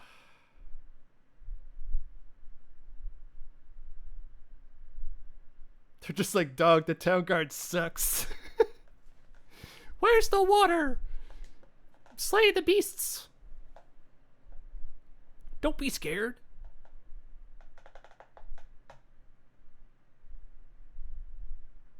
Like, they don't pay attention to you as a dog, and they kind of don't pay attention to you much as a human either.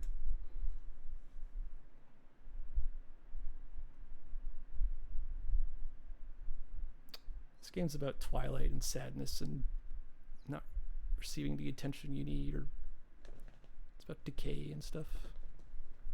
I like that. Midna, I believe I understand now just who and what you are. I know what you are. Despite your mortal injuries, you act in our stead. These dark times are the result of our deeds, yet it is you who have reaped the penalty.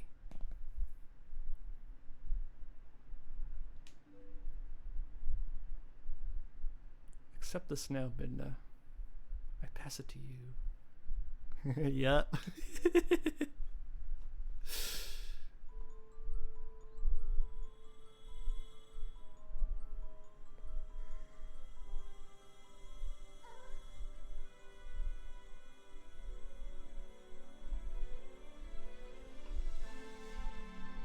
No!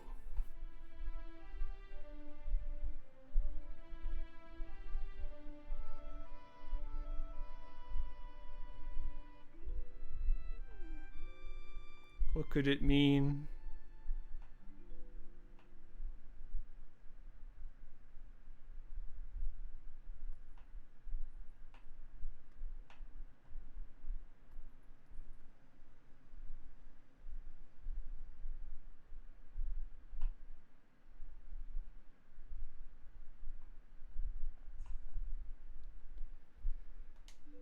We go to Farron Woods.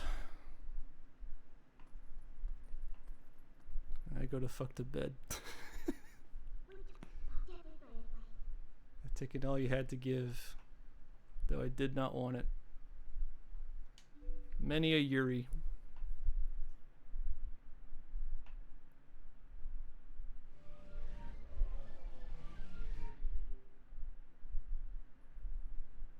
La la la la la.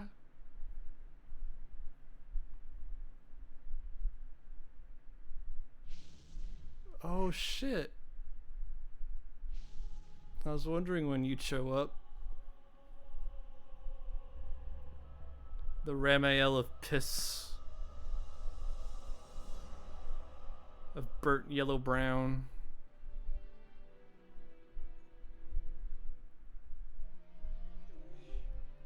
Ginkle tooth. Now who's that? Who's Ginkledoof?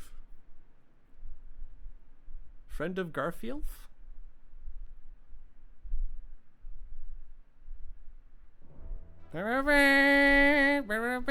turn this off. All right, no, we'll give it grace. I'll politely save and close the game. Overwrite this log. No.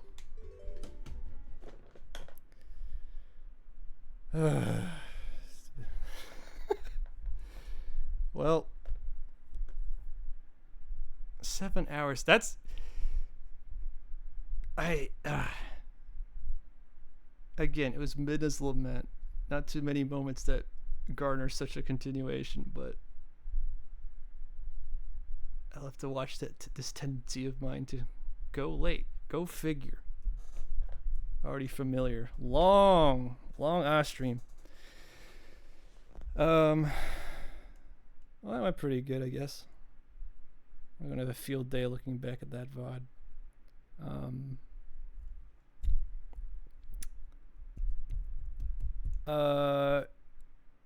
Thanks for sticking around.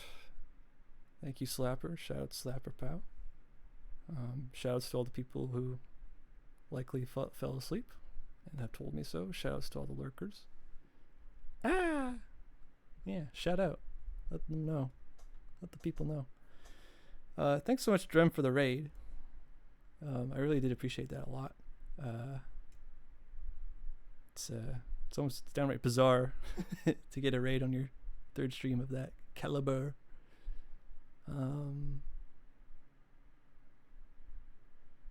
But yeah. The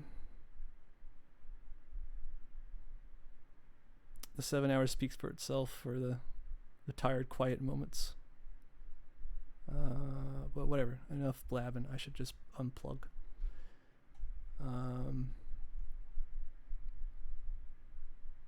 Yeah, I don't think I got much to say.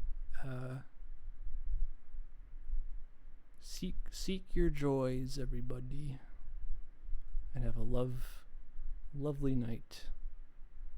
Goog nighty y'all, and don't let the googer get you. Rawr.